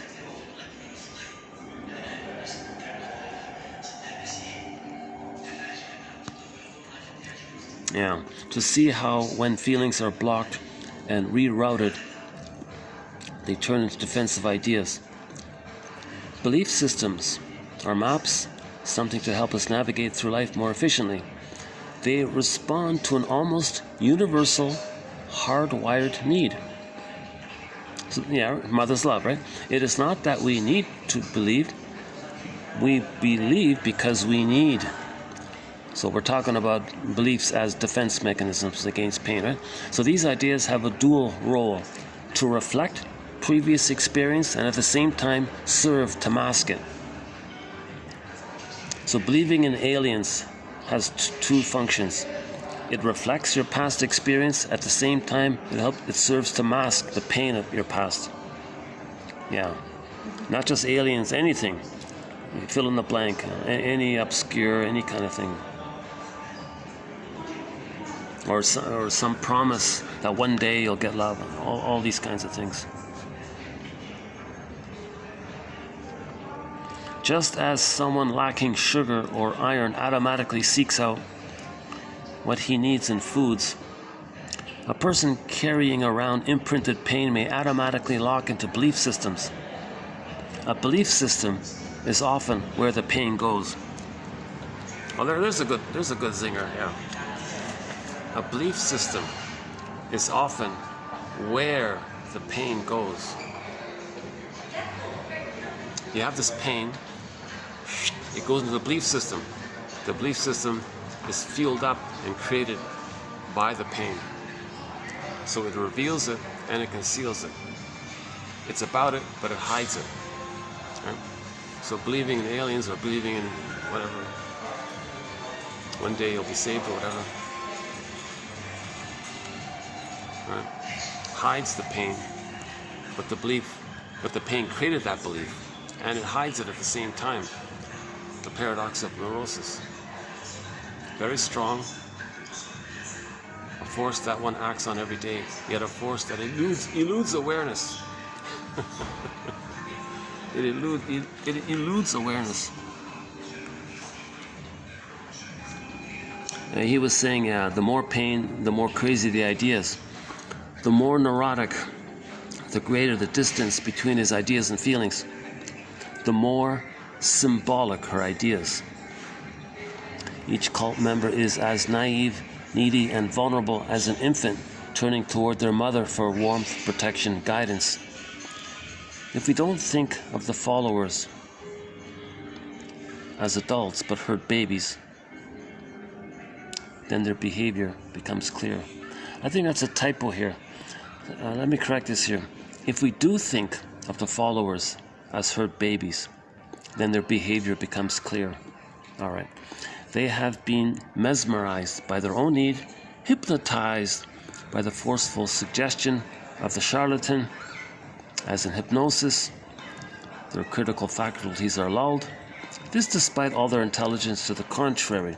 This is because of a primal axiom that no one is smarter than his need, no one stronger than her need, and no one powerful enough to conquer need. In brief, we are all, in one way or another, victims of early, unfulfilled need.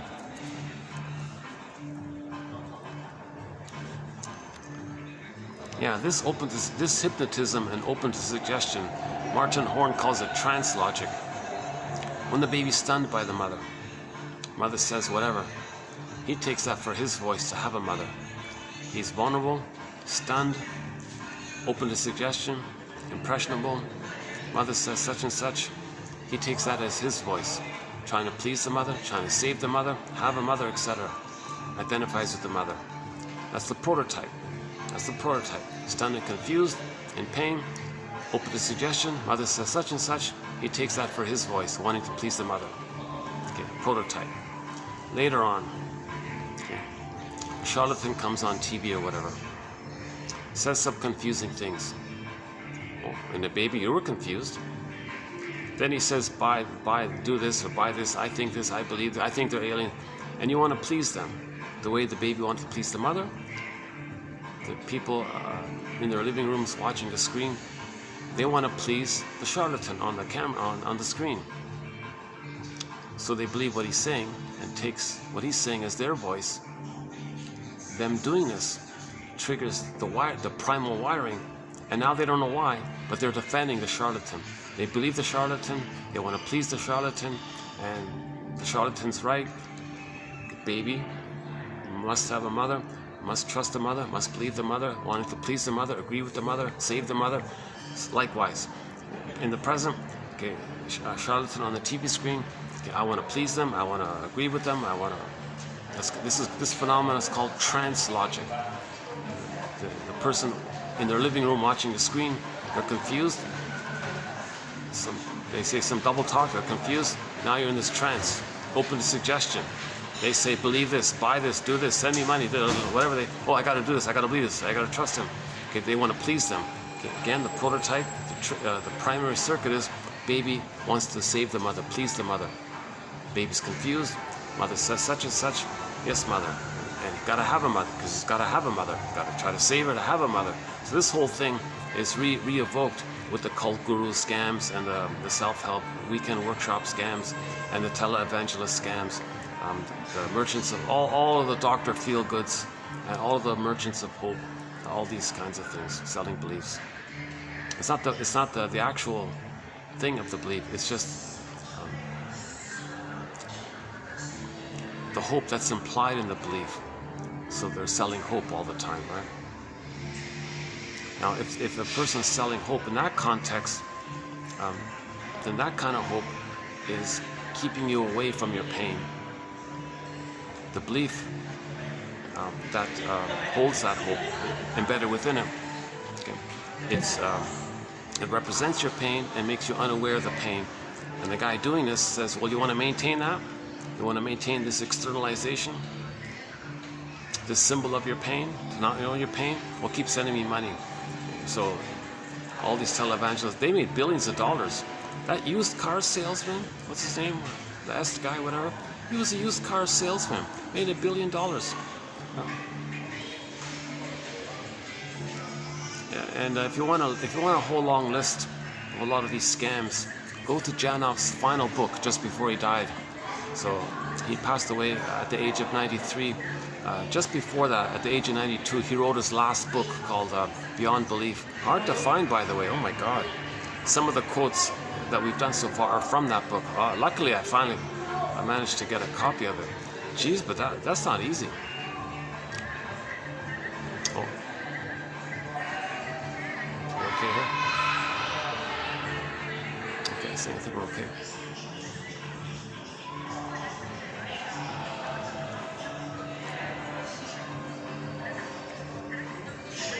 Yeah, I gave a lot of examples. Geez,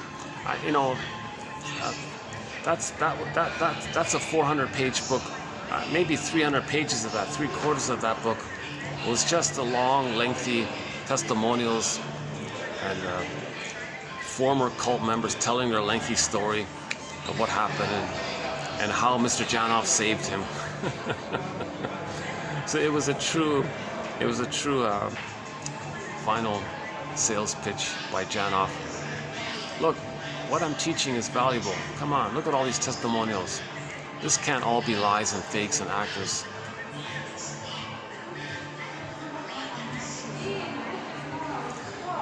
Immensely, I've heard of Janoff long ago. I just brushed it off like a lot of people.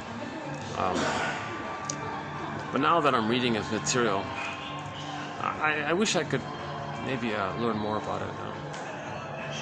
If it is possible.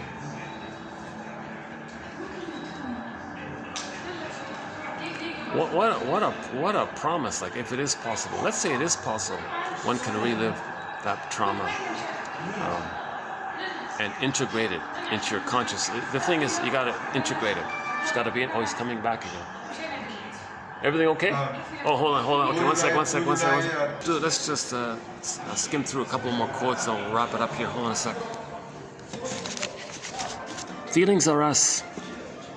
Feelings are us. I feel therefore I am. So feelings are us. This is the ultimate meaning of finding yourself. If we discover, for example, that we were unloved as a child, well, we are finding our true self. The aim in any therapy is to give the client back her real self. So we're looking for ourselves. Got to stop running away from ourselves. Got to find ourselves, right? Yeah, it's not very fair that a trauma which lasts perhaps minutes or a few hours at the beginning of life can ruin the rest of one's emotional life. That is why care of the unborn child and infant are so important. Breastfeeding, an absolute essential for a healthy child. If we don't get it when we need it, we can spend a lifetime looking for symbols of mother's breasts in a vain attempt, unconscious fulfillment. Okay, this crying, letting the baby cry himself to sleep, that's trauma. Putting him in the crib before 4 to 5 months, that's trauma. Okay, and then he's alone in the crib and you throw the bottle at him, that's trauma. Okay, John says a lighthearted thing. Come on, think of it this way. No one likes to dine alone. Don't leave the baby alone in the first 4 to 5 months. He's meant to have continuous skin-to-skin contact for the first 4 to 5 months, and he nurses on his timing, on his schedule. The baby should be sleeping with their parents and not in a separate crib in the first 4 to 5 months. Parents are anxious about the baby being crushed and so on, but all evidence controverts this notion. There is no security to match a feeling of being next to a parent's body, the feeling of warmth, protection, emotional closeness, caring, full attention, and proximity.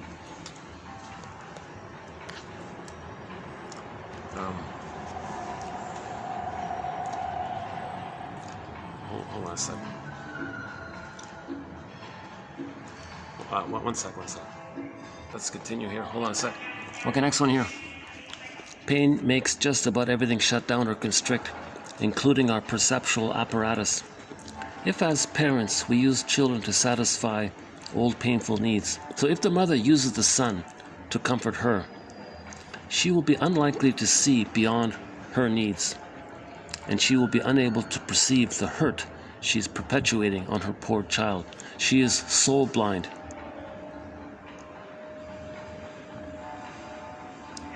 So long as the feelings are inaccessible, we remain prisoners of belief. More accurately, prisoners of pain, prisoners of childhood. That's sort of he does a play on Alice Miller's book, Prisoners of Childhood, which leads to being prisoners of pain and then prisoners of our false beliefs, which are symbols of the pain or codes of the pain. So the belief is code for the pain. So we're prisoners of these beliefs, when beliefs are code for pain.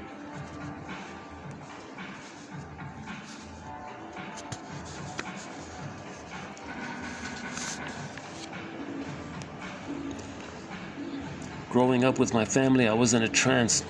I wasn't myself. I was not the center of my existence. And then I was with the guru. That was another trance. She had little connection with what she felt. Like so many prisoners of belief, her unfulfilled childhood needs resulted in her quest for a symbolic parent. The pain goes from the primitive processing mechanisms to cortical processes, forcing the person to seek symbolic fulfillment.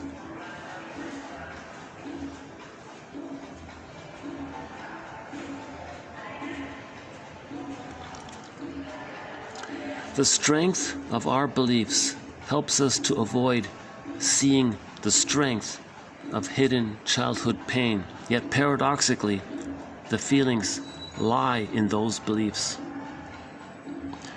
What do you call it when the central truths of an individual are avoided in favor of some theoretical construction, i.e. a belief?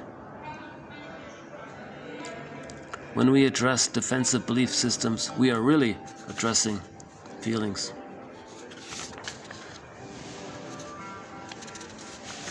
Okay, I think maybe we'll just leave it here for today, and we'll continue in part 8. Okay, so self-help exercise. Okay, so let's say you have a complaint about somebody in the present. Well, feel the hurt.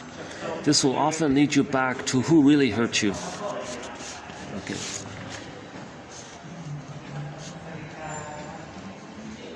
Yeah, beliefs rush in because of the pain. Okay, that one there.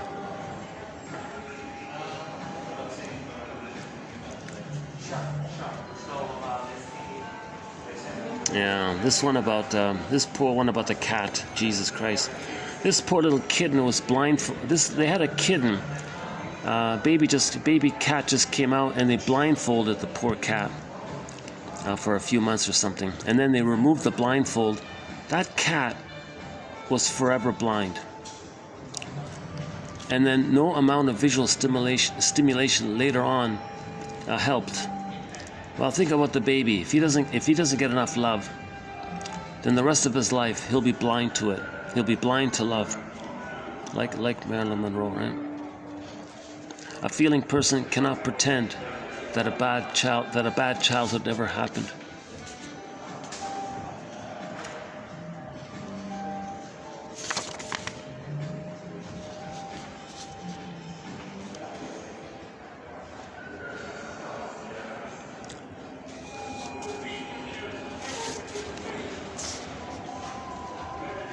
Yeah, we did the alien ones today. Okay, one minute. Okay, hold on a second. Okay, so let's wrap it up here. 1 second.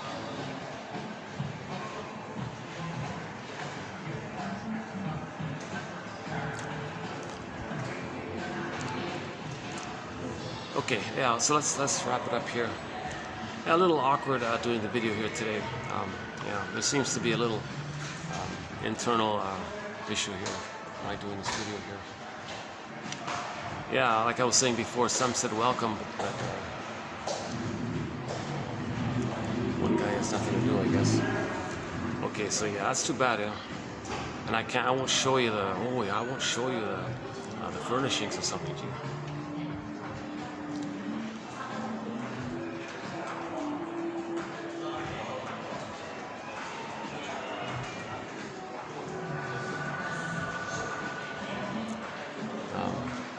Promised the guy I'd wrap it up and get going, so let's just wrap it up here.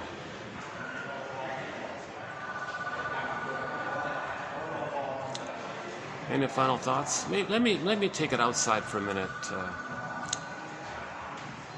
Close it up. Let's close it up outside. Yeah, let's do that. Okay, hold on a second.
Lighting here, right? There's a bit of light here. I'm still technically a guest here. I can use this outdoor park. Awfully noisy, yeah. Okay, now things are making more sense to me. The location of this hotel is sort of right in the thick of a lot of things around here. Yeah, I see. Maybe that's why he's so vigilant. Yeah, okay, now I have a little more empathy, appreciation, understanding. Actually, he's doing a good job. The other managers being a little kind of strict or something. The other ones were easygoing. But I kind of get where he's coming from now. Now that I realize where I am located, This is really one of the busiest. This is one of the busiest sections, and it's right at an intersection. A lot of things going on. Okay, I get it now. All right. I might be able to get some lighting.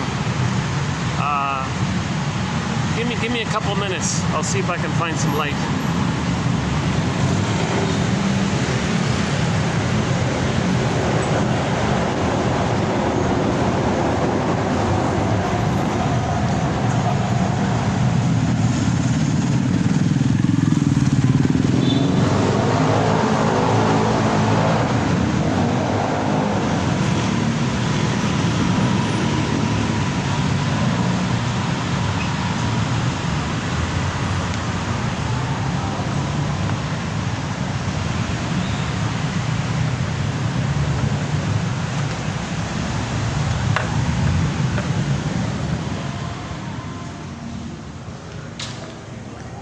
I'm so much more relaxed at this place, yeah.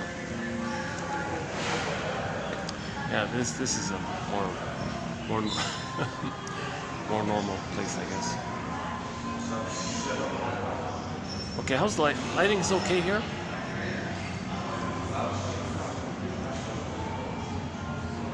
Yeah, let's try those fancy chairs for a second. Hold on a second.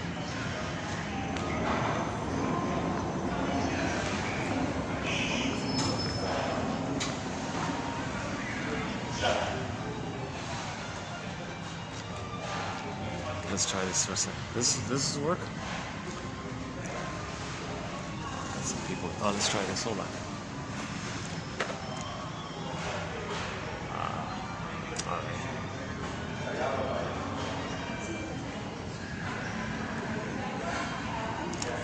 Let's see. What if I do this? Okay, we got a bit of light here, right? So I figure I got about a few minutes here. Just to wrap it up. I want to see if I can wrap up the video on a lighter, happier note. Yeah, a little awkward today with the video.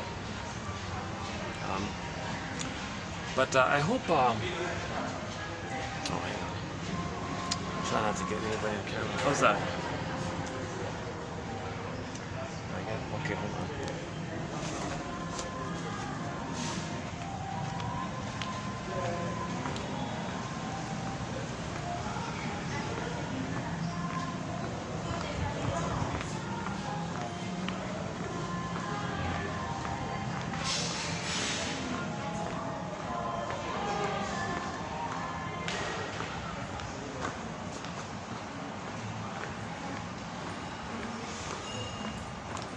You know, these guys are closed. There's one place that's closed on Tuesdays, so I might be able to use this one.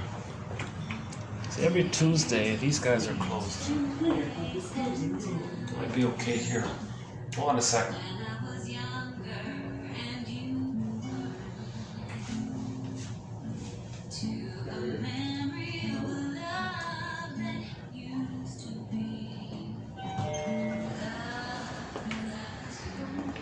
Yeah, okay, yeah. Yeah, see these guys are closed on Tuesdays. So the lobby area is pretty good here, yeah. Yeah. Today's Tuesday, right? Hold on a sec, what day is today? Let me check. 7 o'clock? Let's see, hold on. Yeah, Tuesday. Okay, good. So I can hang out here for a few minutes, I think. Yeah, okay, good. Forgot about that. Sorry to bog you down with my little logistics.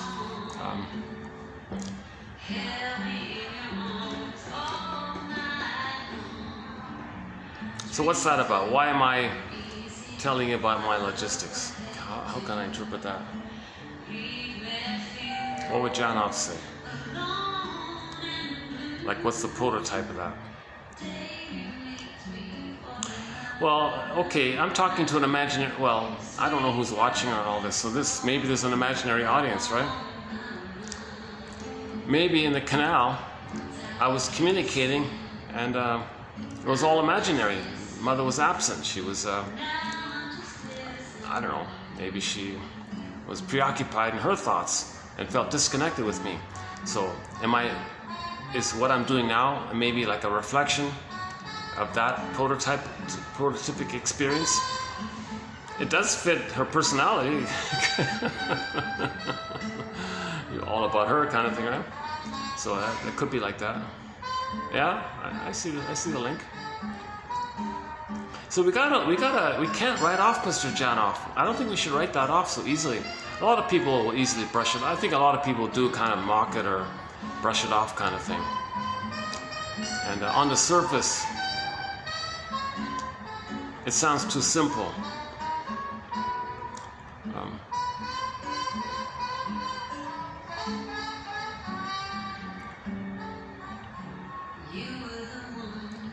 Oh, this is probably copyrighted, right? Oh, Jesus, this is probably copyrighted. You know, yesterday's video, done outdoors, at the very end, they played the song "We Are Family." Luckily, it wasn't loud enough for it to be blocked on the copy, so it got through. Yeah, that's great. So that was a fun little moment. So, check out the last video at the very end. I was struggling to find some nice thing to say at the end, and suddenly, "We Are Family," the song came on, and I was talking about. Oh, that's a nice note to end on. That we're all a traumatized family. We're all Earth family. Okay, we're all.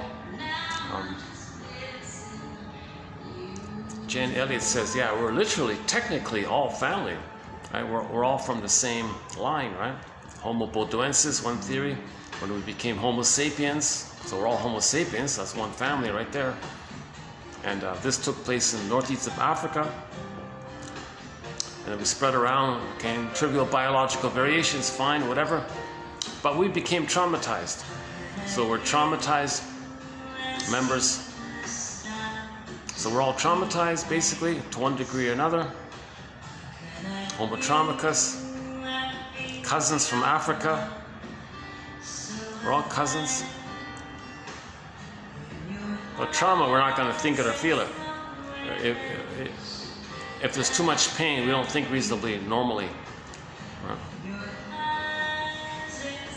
So that's the issue. We're homotraumicus. TQ 2725 part 3 of 3, we ran through a 48 list of the symptoms of homotraumicus.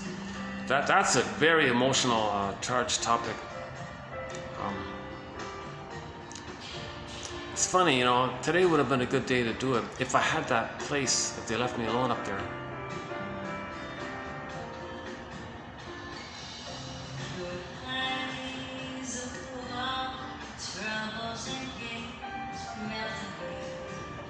No, they were telling me that they're preparing for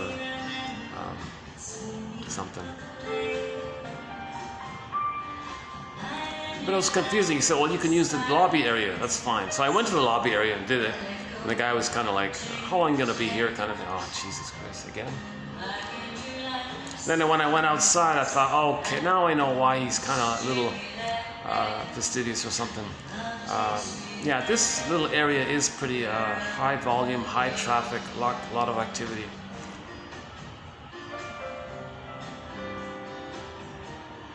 So he must know what he has his reasons, you know. I'm sure you know. If I think he's being unreasonable, how's that?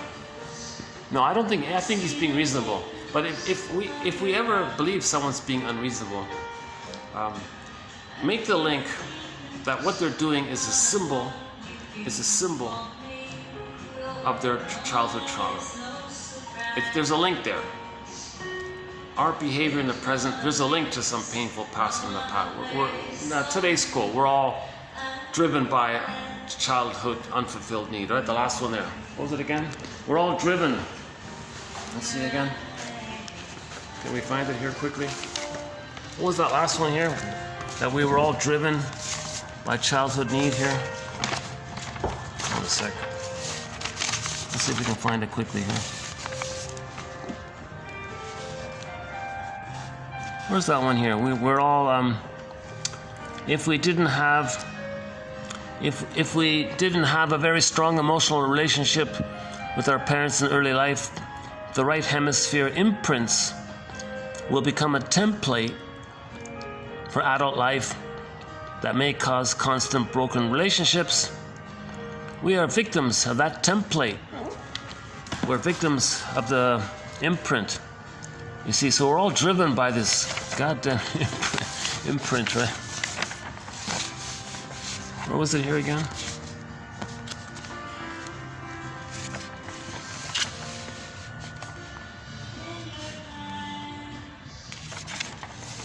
Okay, it's in here. If one were to go through these 102 quotes now done between TQ 2745 to the current video 2751, you'll find that one in there.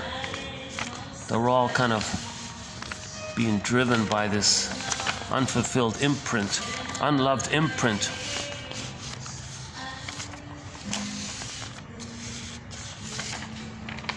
And the symbols are code of it. The symbols represent it. Our beliefs represent it. Our search for symbolic mother represents it.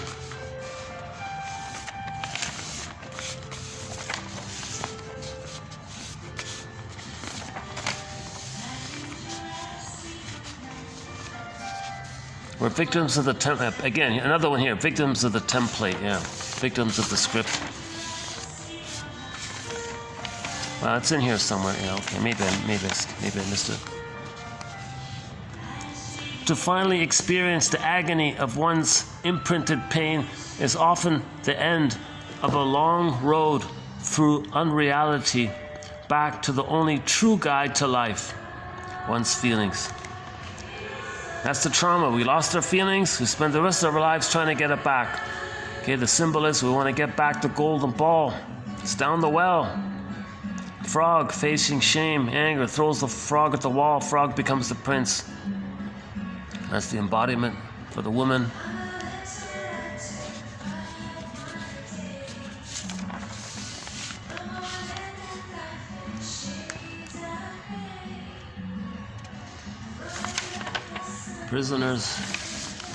Prisoners of pain. So his books, so these quotes come from the books Prisoners of Pain, Imprints, The Feeling Child, Beyond Belief, The Biology of Love, and Primal Healing. So a couple of his other books, I don't have access to them, and it costs a fortune to buy them and ship them. So unfortunately, I don't have access to his other books. So I'm sort of missing a fair bit here.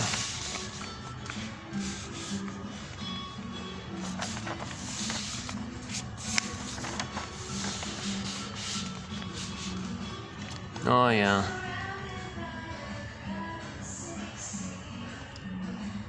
If we didn't have we did this one, right? Yeah, there's the one about the cat. Look at that, eh? So the metaphor is the cat was blindfolded for a few months. They removed the blindfold, but then the cat could never see. The eyeballs were working. It wasn't about that. It's just that the child didn't have the experience to develop the pathways, the visual brain pathways. It was prevented. Well, just like babies, if they're not loved, they don't have the pathways for love. Without the pathways for love, later on, we never recognize love, see love, know love. We can't see it in front of us, just like the cat can't see in front of him. So that quote there is from TQ 2750, the second last one there. Corpus callosum. Yeah, in 45 we did the list of reasons why mothers have babies. That one there, that's a tough one, yeah. Yeah, see, the paradox is that the most evolved part of our brains often knows the least about the rest of us. Yeah, that's due to trauma. The bridge between the different parts of the brains are broken, or it's a dirt road. Got to repair the bridge. When we feel the bridge is repaired.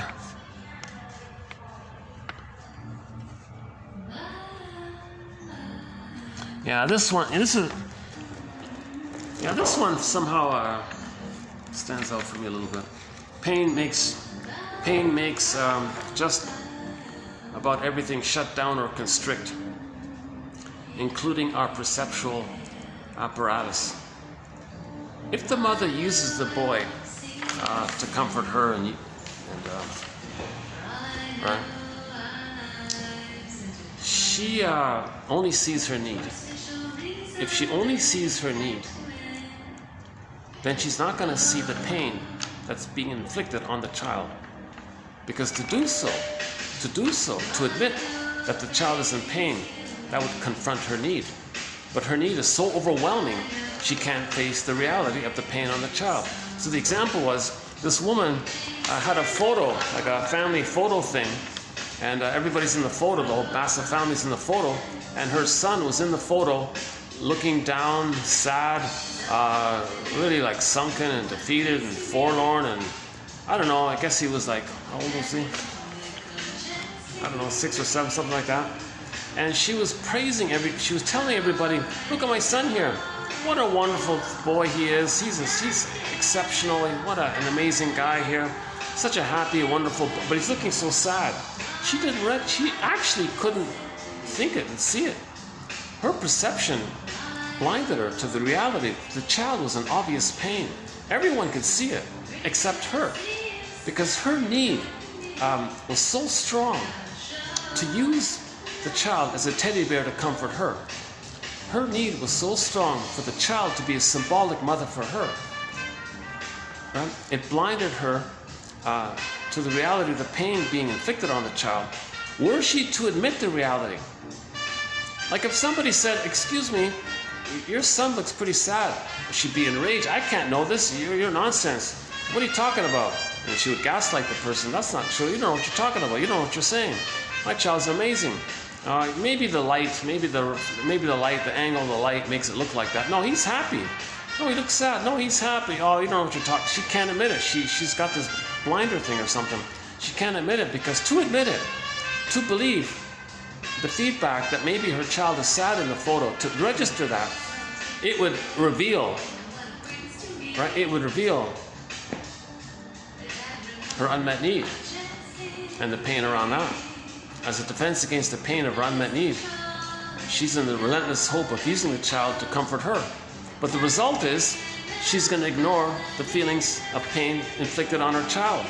So if she admits the pain on the child, it opens up the mother's denial. Again, pain makes just about everything shut down or constrict, including our perceptual apparatus.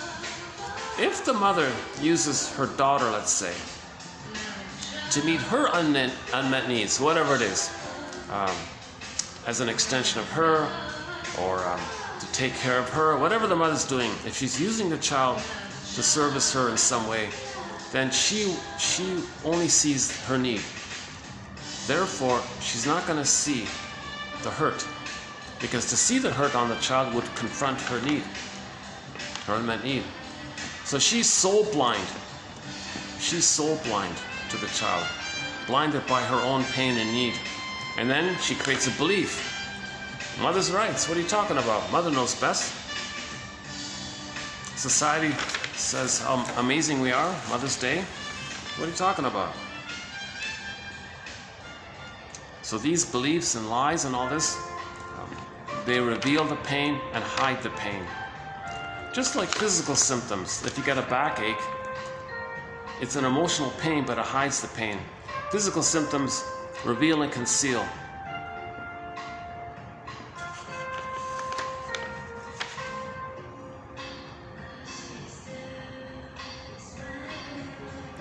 So she doesn't see reality, she only sees the projection of her needs. She sees the child as the needed good mother. She only sees the projection of her needs. She can't see the reality that the child is a child. What are you talking about? Of course I know my child's a child. Emotionally, no. That child is her mother. Got to take care of her, mother's rights, etc. Back to Now Voyager. Now Voyager, seek thou forth and find yourself. Yeah, Walt Whitman. I think that's the only quote we have of his, right? Yeah, oh, I gotta come here on Tuesday. This is great. Yeah, Tuesday. I gotta remember that. I've tried it on other days. It's just too much traffic in front of me, like with in front of the elevators and the washrooms are there and the restaurants on the other side. It's just constant traffic here between the washrooms, the restaurant. I couldn't do it here, but on Tuesdays they're closed, so it's kind of cool here. What a difference, eh? These two hotels are side by side. These guys are friendly. Those guys are half friendly and half...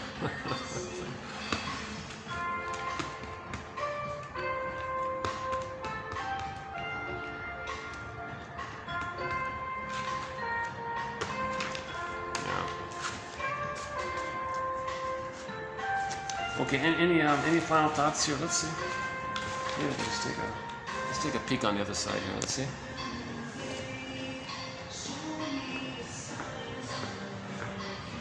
You know, they have a rooftop in this place. The problem is all of the music's copyrighted, so I can't take you to the rooftop. Oh, they're open. Oh, pardon me. Oh, they're open.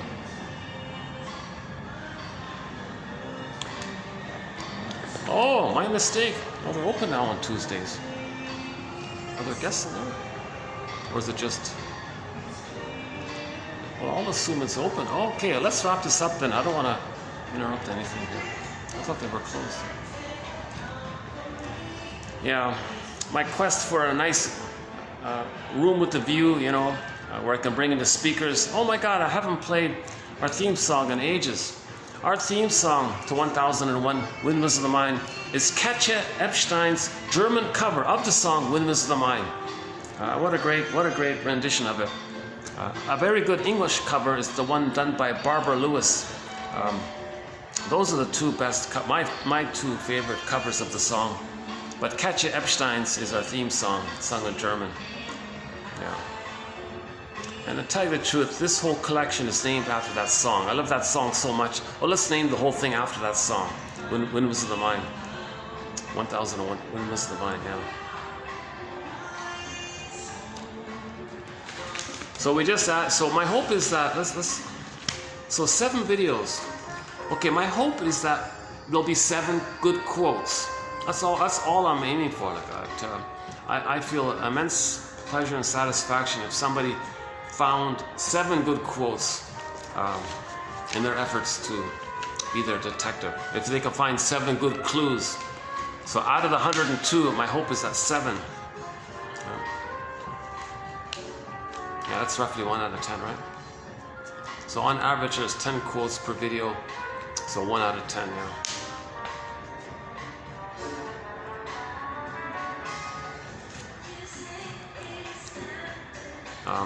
Anything else? Any final thoughts here? Yeah, Janoff. Yeah, my goodness, interesting guy. You know? So he got famous in the early 70s, 1970, when a very famous musician endorsed him, and then he became a major name in the self-human potential movement. All this. It's more like the scam money-making. New money-making scheme movement, really. At the same time, it did promote some awareness. You know, so.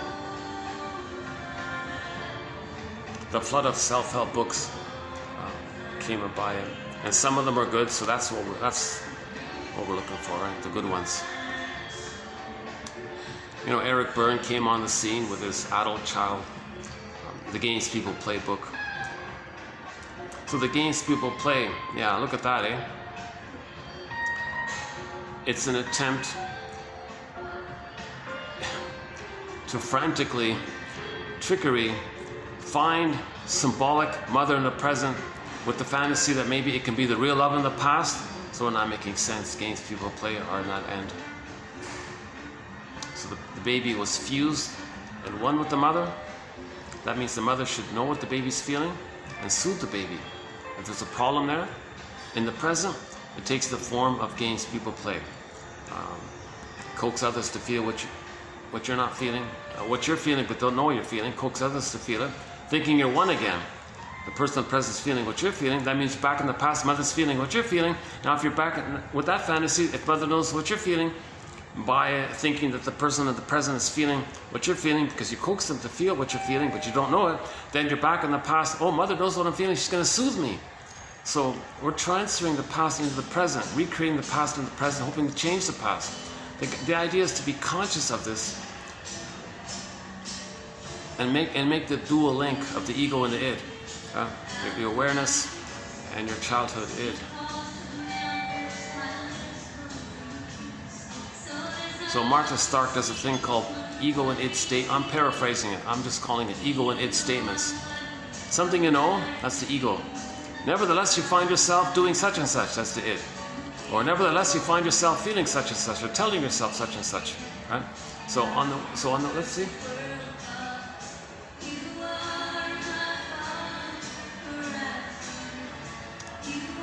So now, although I now know that these guys are open, nevertheless, I find myself telling myself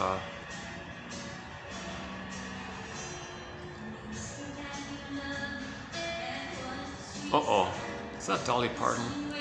Oh no, you're not hearing this. They block most Dolly Parton songs. It sounds like her, doesn't it?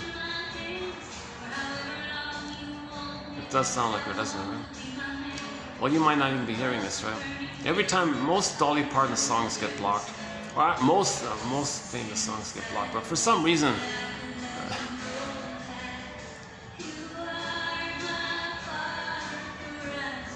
I'm not sure. I'm not a country music. I'm not too familiar with country music. I think I think we have only two country songs. Hootie and the Blowfish. That guy there has a cover of the song. I feel like a motherless child. I feel like a motherless child. Yeah, look at that, eh? I feel like a mother. That's the imprint. The imprint. In the present, he feels like a motherless child. That's the imprint. As a child, the mother wasn't around. A motherless child. I feel like that sometimes. Now, if he's aware of it, now you're getting somewhere. But if he's not aware of it, that's a different thing. Then you create some beliefs. He might say, others are unlovable. No, he feels like an unloved child. So he's closer to the truth if he says that, right? So art would be like that. Art would be closer to the truth. Where you say, I feel like a motherless child. That's closer to the truth. Rather than saying, oh, others are no good. Others are... You just say, yeah, you're superior and others are no good. What's wrong with other people? You know. The other country song is "The Lies of the Lonely." Yeah, from the TV show Nashville. There was one song in there called "The Lies of the Lonely." Is that it? Oh my goodness, eh? Oh no, we've got Anne Marie. No, Anne Marie does a cover of Rain. Anne Marie's cover of Rain, and Jose Feliciano's song Rain. Anne Marie does a cover of it. Anne Marie did a cover album called Honeyweed and Laughter. So Rain is on there. What else? No, that's not Dolly. No, that's not Dolly Parton.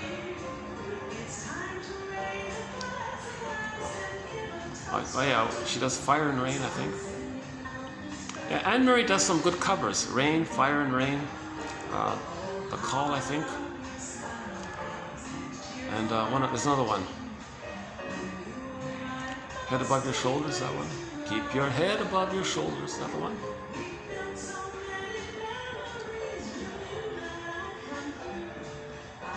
Oh geez, this is... I don't know if this stuff is copyrighted or not. It's a 50% chance you're not hearing this right now. How are we doing? 4 hours. How's the battery? Battery's okay. 740.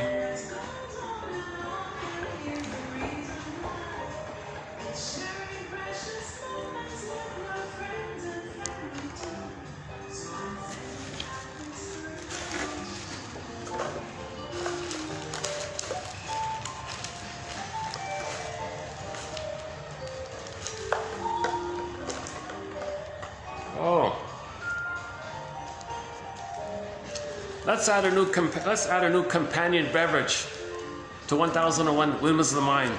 I don't have it here. I don't have it full here, but guava juice. Yeah, guava juice. If you can find it.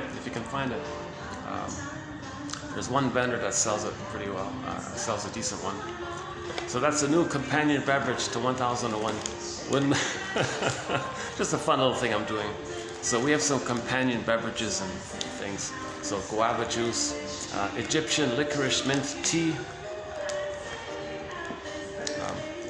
the pomelo fruit,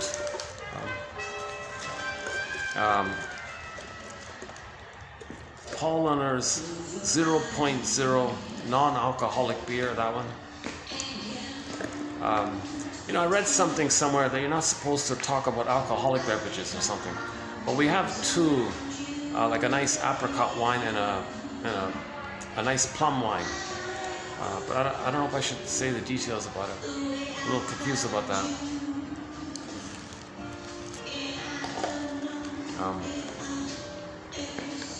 Yeah, so there's something new. The guava juice.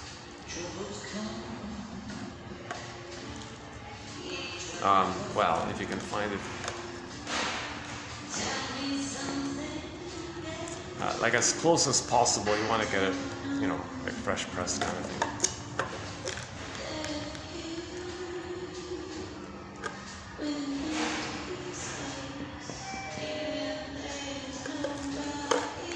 Yeah, that's true. Yeah, I haven't mentioned this. This has been a real lifesaver. This has been a real companion for me in these videos here. Sometimes before I start a video, I'll take, you know, one of these, or I'll have one of these. I feel a little refreshed. That's great. And then I have a coffee afterwards. Why am I telling you this?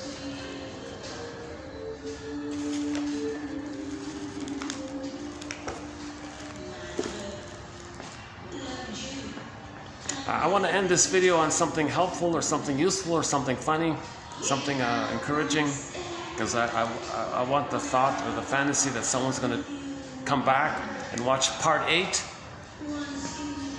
So part 8, the quotes for part 8, it's in progress.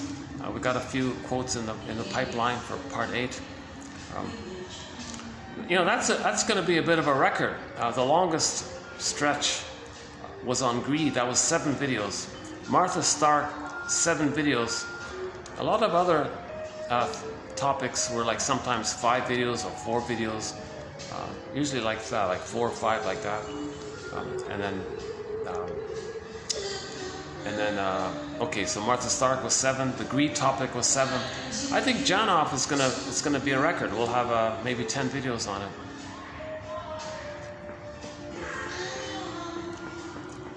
He has a wealth of knowledge. My goodness, it's confused. I'm confused. So he was a rock star in the 70s with the initial enthusiasm of his first book and the endorsement by the celebrities, right? All these, well, big name celebrities endorsed it, right? And it seems maybe afterwards it kind of fizzled away, and it fizzled away. Oh, you're checking on me there, okay.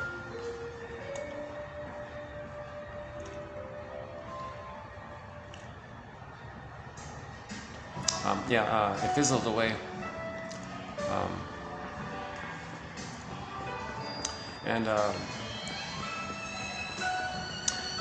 There's the New York Times did a review of Janov's life and all this when he passed away in 2017. A woman by the name of Margalit, is that right? Fox, is that right? We have one of her quotes here, Margalit Fox or something. Let's see if we can find it quickly here. Yeah, I think you're allowed to read one free article from the newspaper, if we can call it that, I guess. What is it? Yeah, here it is. Margalit Fox, quote, my mother had a history of therapy. Dr. Janov told the Chicago Tribune in 1983. He was drawn to the field, he said, quote, to cure my mother, you see, so that she'd take care of me. So there's the template. A lot of people enter therapy. The prototype is that in the past the child's trying to save the mother, cure the mother, heal the mother. If the mother's not loving the baby believes that the mother is crying for love. Everything's love or a cry for love. So baby comes out, mother, where's your love? Uh-oh, you don't have it. Oh, you're crying for love. Instead of loving me, you're crying for love. Don't worry, mother, I'll save you. And we might be stuck in that mode, so we might go into the therapy profession still with that fantasy that we can save others, thinking we can save the mother in the past. Then of course you analyze that, and then you have to decide if you're going to continue or not. So Janov continued, thankfully. So when he thankfully he continued, because his books are good. He's got a lot of, he's a clear writer. He's a good writer. Yeah, this was in 2750. Yesterday's one. Yeah.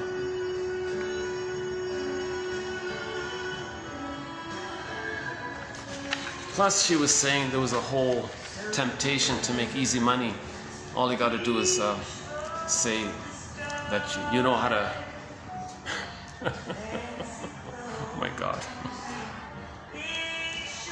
Like the used car salesman guy, basically. There's a lot of that, basically. Jeez, that's kind of arrogant to kind of play on people's feelings just to make money. Jesus Christ. Well, those doing it are trying to say, look how arrogant my mother was to exploit me and use me. And they're just imitating her. Right? So that charlatan who was cheating people, in effect, he's saying, my mother was a charlatan, she cheated me.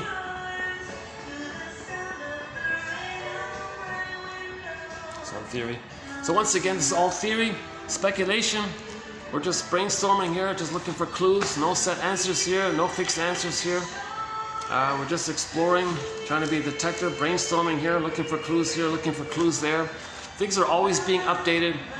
Mistakes are always being discovered and updated. So it's a constant kind of a process like that.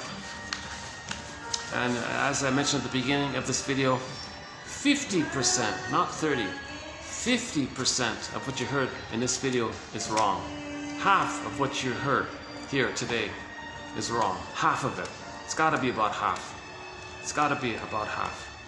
It's up to you, dear listener or viewer, possibly, to figure out which half is wrong, which half might be right, or on track, I guess.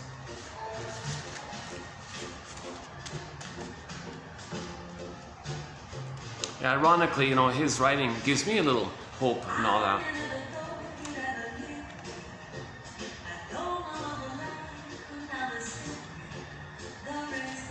And then when it wears out, I'll look for the next author, right? So am I a self-help authorizer? I'm not a womanizer, but maybe I'm a bookizer. Maybe I'm a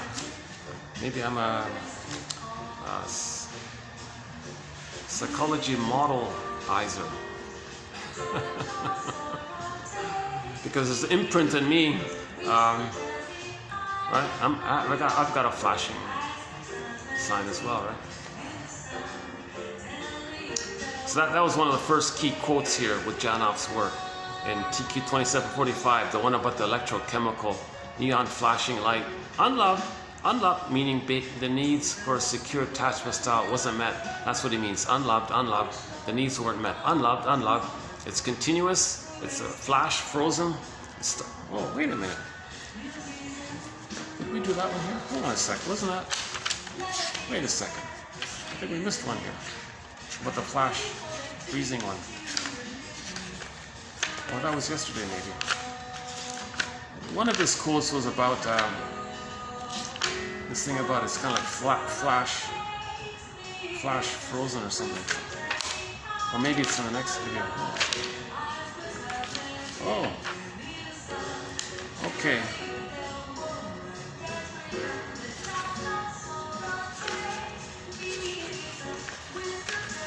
Okay, maybe it's coming out. We got one quote where he describes trauma as some kind of flash, like a freezing, like flash freezing or something.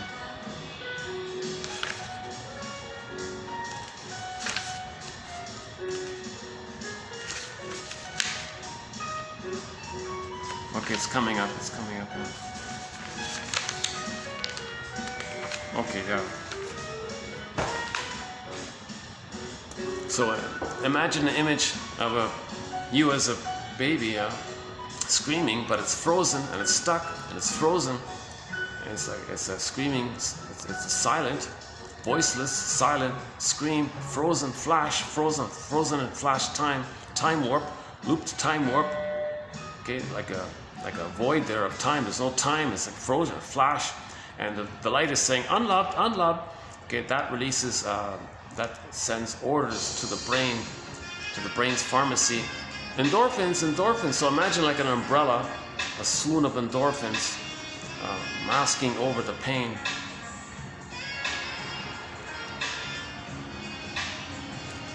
And then you go, and then that gets zooped to the cortex. Hey, cortex, help. Okay, cortex says, I'll give you ideas. I'll create all kinds of beliefs and ideas. That'll be the pursuit of relentless hope for symbolic mother. We'll engage in the relentless pursuit, relentless hope for symbolic mother. Okay. That's the dope of hope, I guess, that releases the endorphins. And you're dependent on it as long as, until you trace it back to the source point that your beliefs are coming from the pain.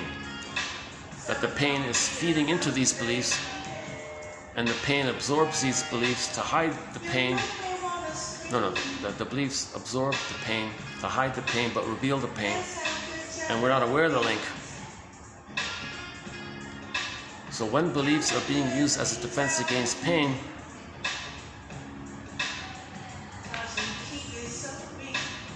then those beliefs are code for the pain. And the reason we're having a hard time making this link, because in trauma, that bridge part, the feeling part, is all frozen up. So it's just in the limbic system. So it's kind of like we got the brain stem and we got the cortex, and we're missing the whole middle brain. Yeah, look at that. Maybe it's like that. So we got the brain stem, right? The salamander brain, whatever. The instinct to survive and reproduce, right? That's all it cares about. The cold-blooded reptile, right? And we got the cortex, so we can get 10 PhDs and all that. What about the middle brain? The feeling brain, the feeling self. We live to the extent that we feel. Humans feel. Babies feel. Children feel. Feelings are us. Feelings are us. Feelings are the bridge to kind of keep like a harmony there. But that bridge is broken. So the cortex is saying all these beliefs, and it doesn't know why. And we don't know why we believe these things. Right? So the lady who preaches, oh yes, one day there'll be this magical appearance or something like that, and I'll be saved or something. Okay, that's code for that the baby wanted to be saved by the mother, saved by mother's love. So I'm modifying Rick Emmett's big hit called Saved by Love. Saved by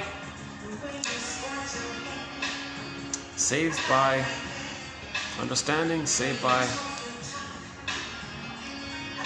by theories that help us to get back our feelings, saved by knowledge, saved by understanding. Okay, maybe I should wrap it up here. I didn't realize they're open there. These guys have been really, these guys here have been really nice. I've done a lot of videos in this hotel here.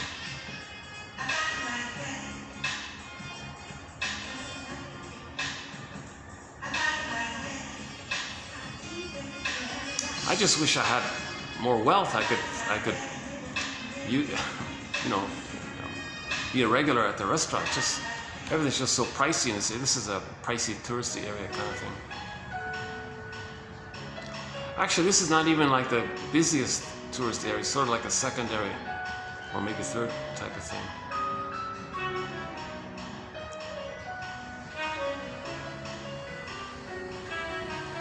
Yeah, I come to this end to purchase for shopping, to get a few little things that I like that are only available here, kind of thing. Yeah, so that's something new. So we've just added a new companion beverage to 1001 Windmills of the Mind, the guava juice. The guava juice. Yeah, this is, this for me now is what the Egyptian licorice mint tea was before. So this is kind of like a continuation of it, right?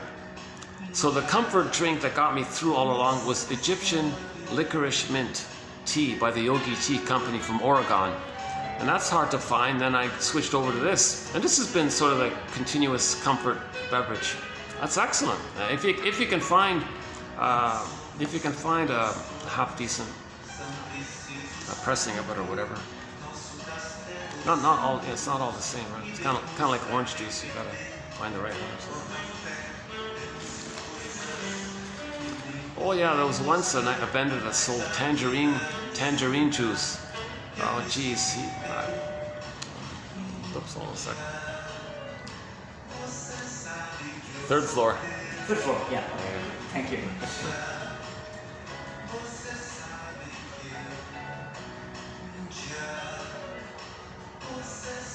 Oh, he actually got off on the floor you want. It's very common. You get off, you think you're on the floor you want, you find out you're on a different floor. Right? It happens all the time. Yeah, so Janoff would say that if a person has a phobia of elevators or they're claustrophobic, well, he'd probably trace it to the stress in the canal, and he generalized it.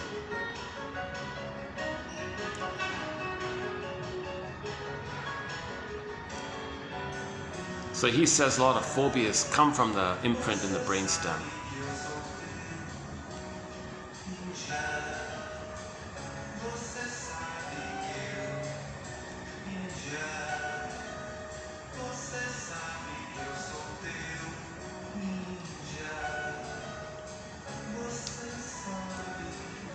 So, yeah. So babies need paradise in the uterus, a proper birthing experience, a proper extended paradise for the first 4 to 5 months, and then in the last video we talked about the other needs from 4 to 5 months to 18 months. The world is my oyster phase, and then 18 months to 36 months, the now voyager seek thou forth and find yourself phase, and then at age 3. All right. He's got himself. He can feel. He's not stuck with some alien imprint and thinking that some kind of thing in him is bugging him all the time. And then he's got to symbolize it by believing in some strange things outwardly to represent and symbolize his pain. No, because he was loved and he developed, and he's not cursed with some kind of strange imprint that he had to. That was unnatural. It's unnatural for a baby to have an imprint saying unloved, unfulfilled, alone, unloved. It's not natural. That's why it feels alien to have that. It feels strange, and it's kind of going on all the time. It's not part of you. Some people think it it functions almost on its own loop kind of thing, and you're disconnected from it. And that's why people say there's some strange thing in me. What is this? Oh well, you symbolize there's aliens from outer space. Okay, that's just a metaphor that the child felt this strange thing going on. Unloved, unfulfilled, alone, abandoned, unloved.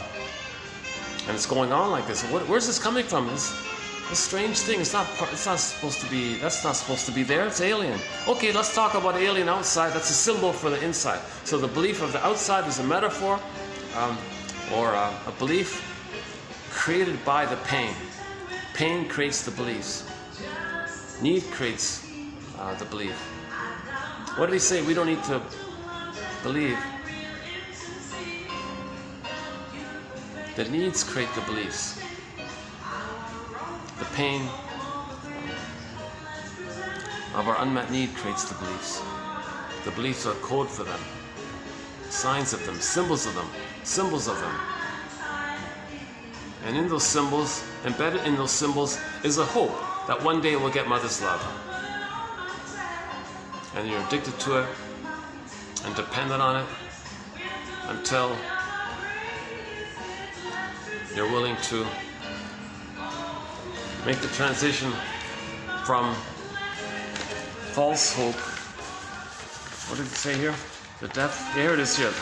The death of unreal hope is the birth of life. Let's end up with this one here.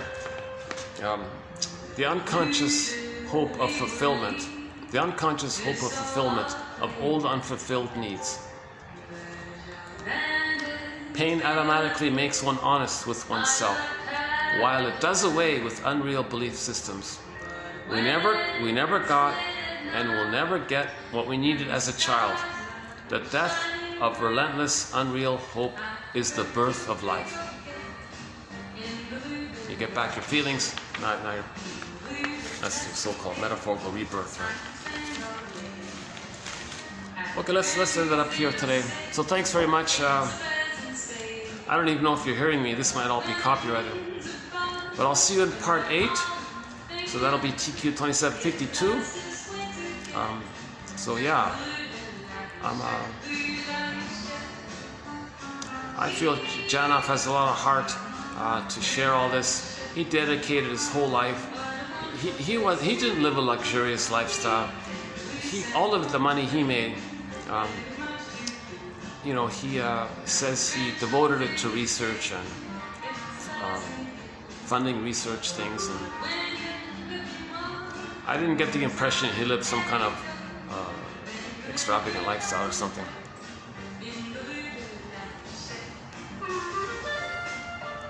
And it's funny, his last book he had to self-publish. Can you believe it? One of the most famous psychologists of our time couldn't find a publisher for his last book. And it's a good book. It's called Beyond Belief. And the one before it, I can't find it. The one is called Life Before Birth. I think that was the one before it. I can't find it. It'll cost a fortune.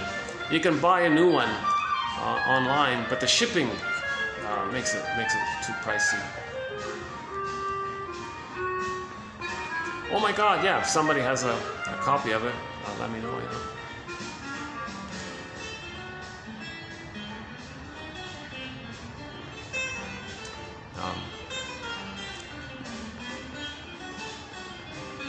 So yeah, the books that I'm a little bit familiar with at this point are Prisoners of Pain, Imprints,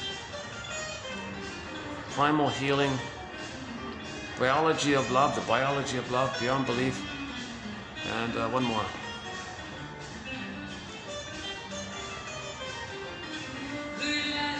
Imprints, Prisoners of Pain, Primal Healing. Yeah, that's it. I haven't read the first one, the Primal Scream. I haven't read that one yet. That's the book that made him famous, the first one, 1970, Primal Scream, right? Can you relive and re-experience that frozen scream, make it alive, process, know it, integrate it, feel it, then you know you're not in pain, and then you know you're not in danger anymore. If you can be conscious and feel it, this whole kind of area, this whole sounds promising, right? I kind of feel like it sounds a little bit reasonable, but are there guides available for this? Are there people who really can have that level of awareness?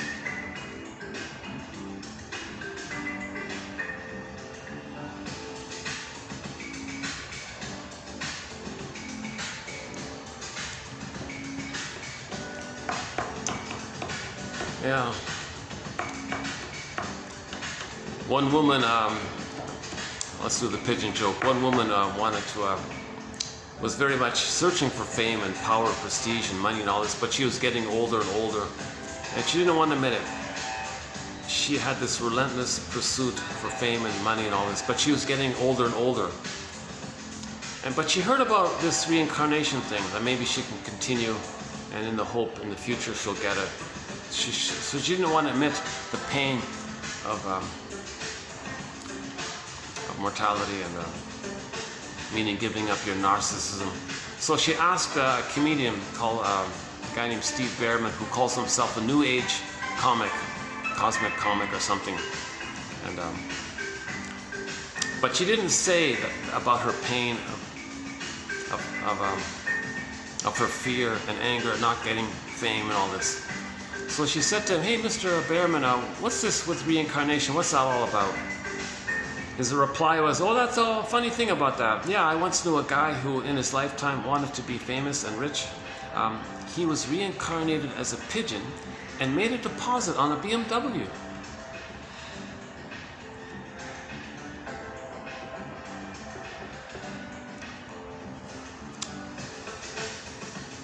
So her tension about her fears, about getting older, her anger, okay, wanting the fantasy of being rich and all this, that tension of all that, his joke kind of expressed it. The expression of her fears made her feel safe, and then she laughed. So we have a thread on humor. Okay, the first part, there's a little tension, you feel safe afterwards when you get the answer of the joke. Then the release causes laughter, right?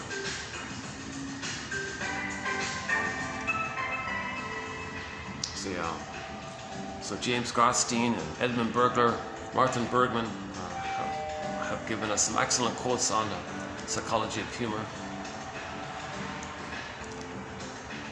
Traditionally known as the benign violation theory. The first part of the joke is a benign violation of your expectations, right? You know, someone says, so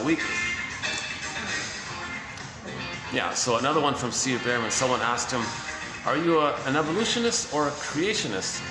Either or, right? A little tension there. "Oh, I'm both. I believe we were created to evolve." Another one, "We can all live like nomads." What? A little tension there. Nomads? What are you talking about? Where I nomad at you and you nomad at me? Okay. What's 5Q plus 5Q?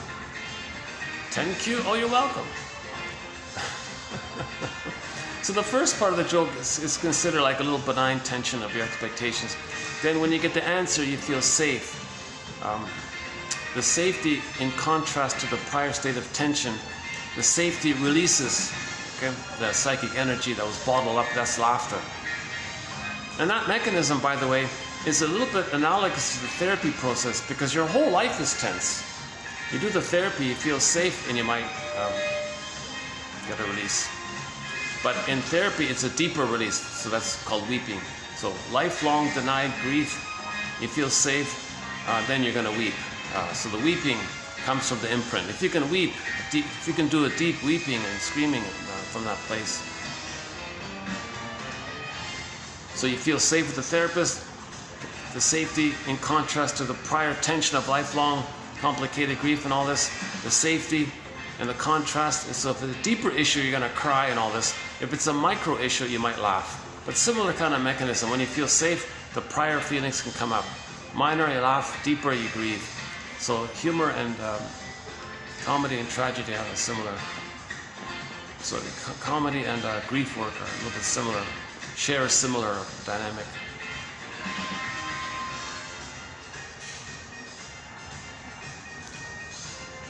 Yeah, they totally changed the soundtrack. This is all new, this stuff here.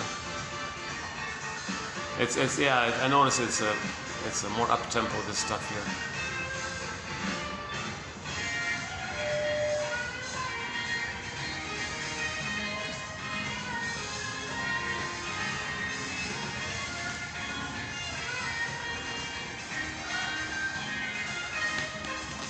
Yeah, I was just thinking, my heart is with these guys here. They've been nice to me, these guys here.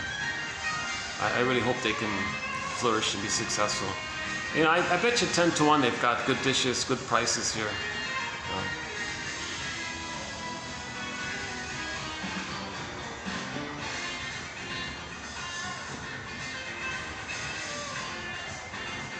It's funny about that, right? Like, this is like a middle range hotel. The next one was the more fancy one, right? And that was quite busy, that one there, right?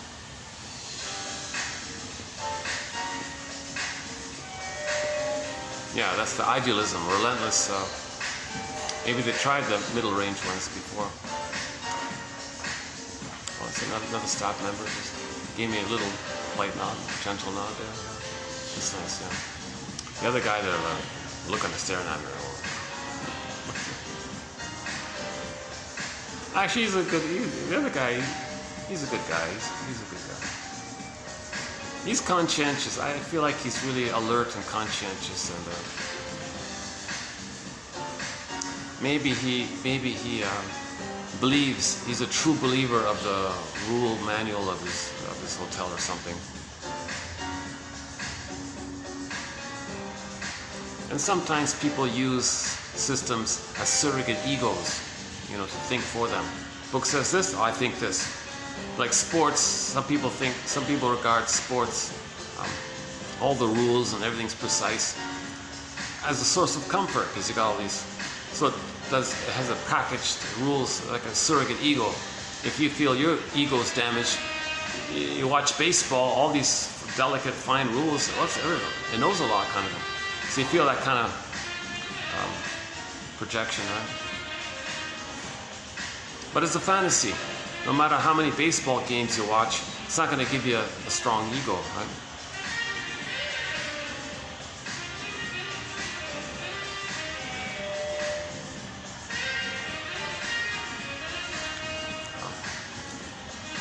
So I think one way to get a strong ego, well, maybe, I don't know, is to start off with the comic Psychoanalysis. Dark Horse Publishing, the comic Psychoanalysis. 4 issues were put out in '55. It got digitized in the year 2000. Yeah, 3 years ago. No, 4 years ago now. Yeah, 4 years ago. It got digitized. Well worth whatever it costs now. Last time I checked, it was like €15 or something. It's all digitized. The comic Psychoanalysis. It teaches psychoanalysis in comic format. That's the best, still the best introduction to psychoanalysis. That comic, simply called Psychoanalysis. 12 therapy sessions using 3 characters. One character had 3 sessions, another one had 4, another one had 5, I remember. 12 therapy sessions. They teach jam-packed. They teach dream interpretation, transference, repetition compulsion. Okay, the womanizer guy, separation anxiety, family systems theory, and more. It's the woman who's self-defeating herself, fear of success, and social anxiety and all this. And she was clumsy. That one there. She only would get attention. See, as a child, when she fell down, the mother came, gave her attention. Otherwise, she never got mother's attention. So she had this habit, this print, where she would, stumble or bump on the table, and maybe someone, are you okay? So she was kind of accident prone like that. That's just a minor one. There's more. There's more.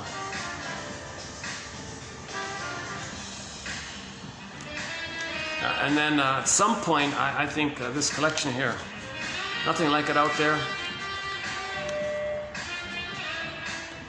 Okay, I think the quantity, not too short, not too long.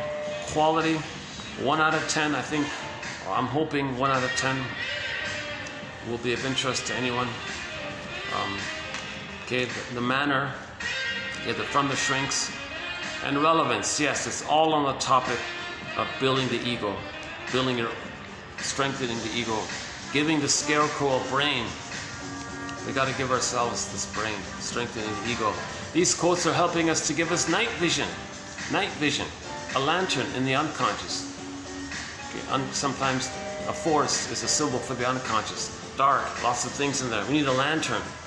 Likewise, giving us night vision. Okay, let's wrap it up here today. So I'll see you in part 8. Yeah, I'll see you in part 8.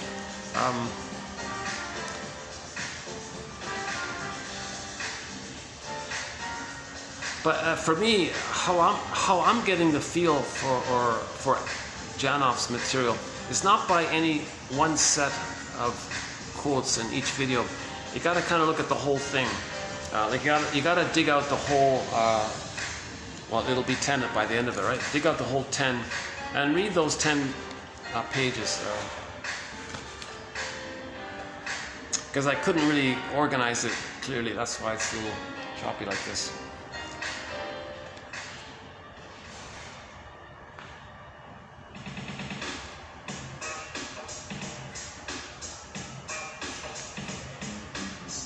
So his legacy is strong. I think he left a legacy with those 12 books.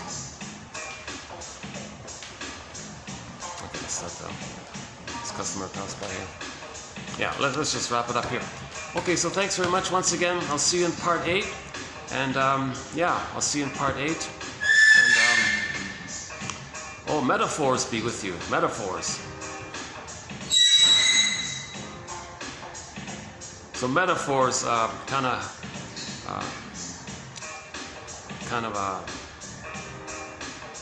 help us to get in touch with our feelings. Sometimes it's hard to put words to our feelings, so metaphors sometimes can convey our feelings, like art, in the way that art does. Okay, see ya.